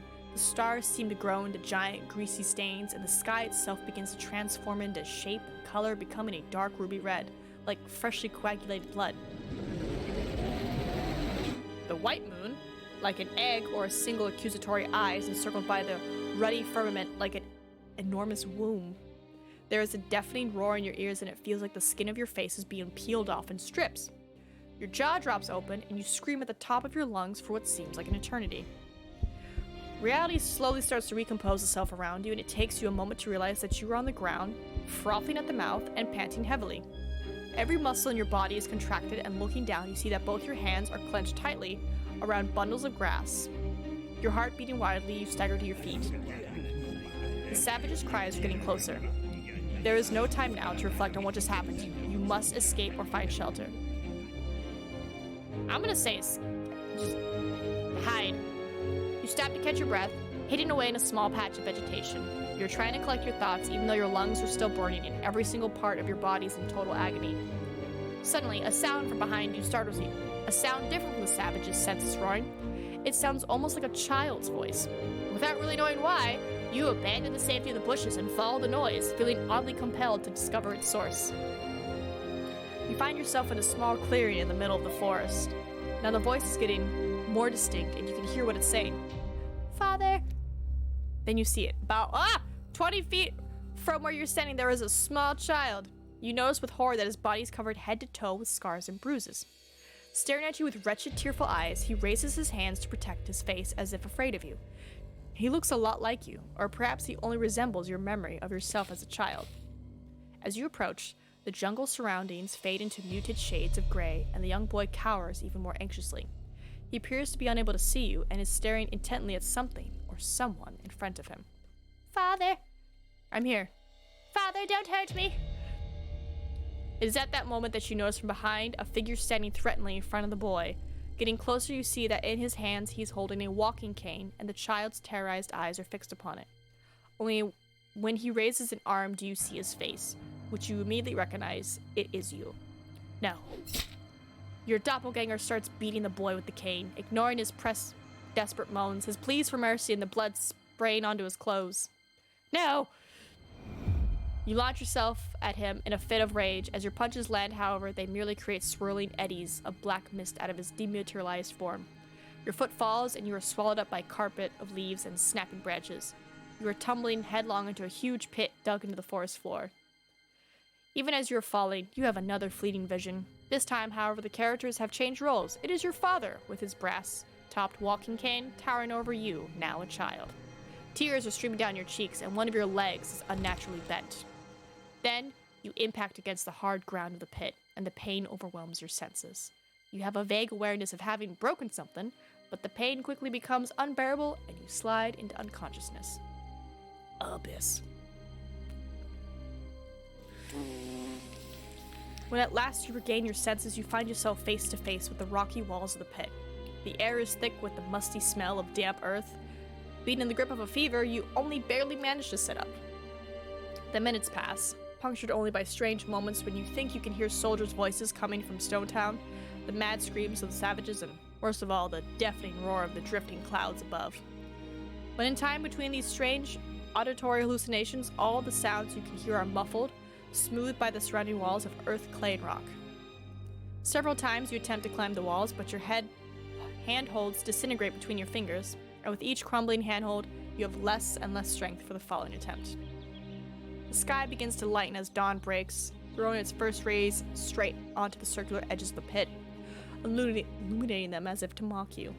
Your salvation is just there, a few feet away, and it seems as if the sun is showing you the way.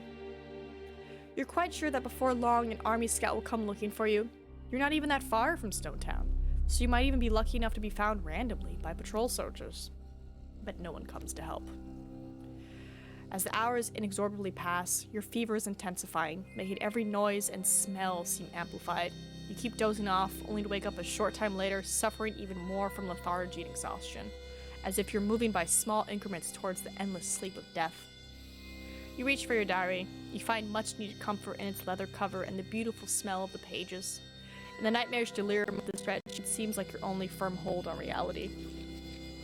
Once you begin writing, the words flow relentlessly from your hand. The shapes of the letters start to take on bizarre flourishes, the like of which you've never seen before. You are discombobulated. It feels as if someone else is writing. After several hours of manic writing, you realize that very little of what you have written makes any sense. The words and letters are all mixed up with pages and pages of incomprehensible and arcane-looking glyphs, patterns, and sigils. Yet, despite your deteriorating condition, you are somehow able to interpret them, to feel their meanings. They are vague and ancestral, like images remembered from a dream, as intangible as the dusty trail of a falling star or an ancestor's dying breath. Overwhelmed by your hallucinations, you let the journal fall to the ground. Then you see that the sun is setting and you realize that you've been writing the entire day. Your fingers are shaking and bleeding. Besides your already maddening thirst, you are beginning to get desperately hungry, and you are quite certain that you are losing your mind. Are you? As you are huddling in your damp grave, you push yourself against a wall as if you wanted it to just swallow you up. Elizabeth, your Lizzie! What will become of her? And your baby? What kind of life will they have without you? You've been searching for direction your whole life in the maps, and you drew yourself. And you had found it. Something many never find their entire lives. The right path. And now, only a few yards away, it seems forever beyond your reach. Although painful, the thoughts of your wife and child give you new strength. You will only have one more attempt before you inevitably succumb. This is your last chance. Call for help or climb.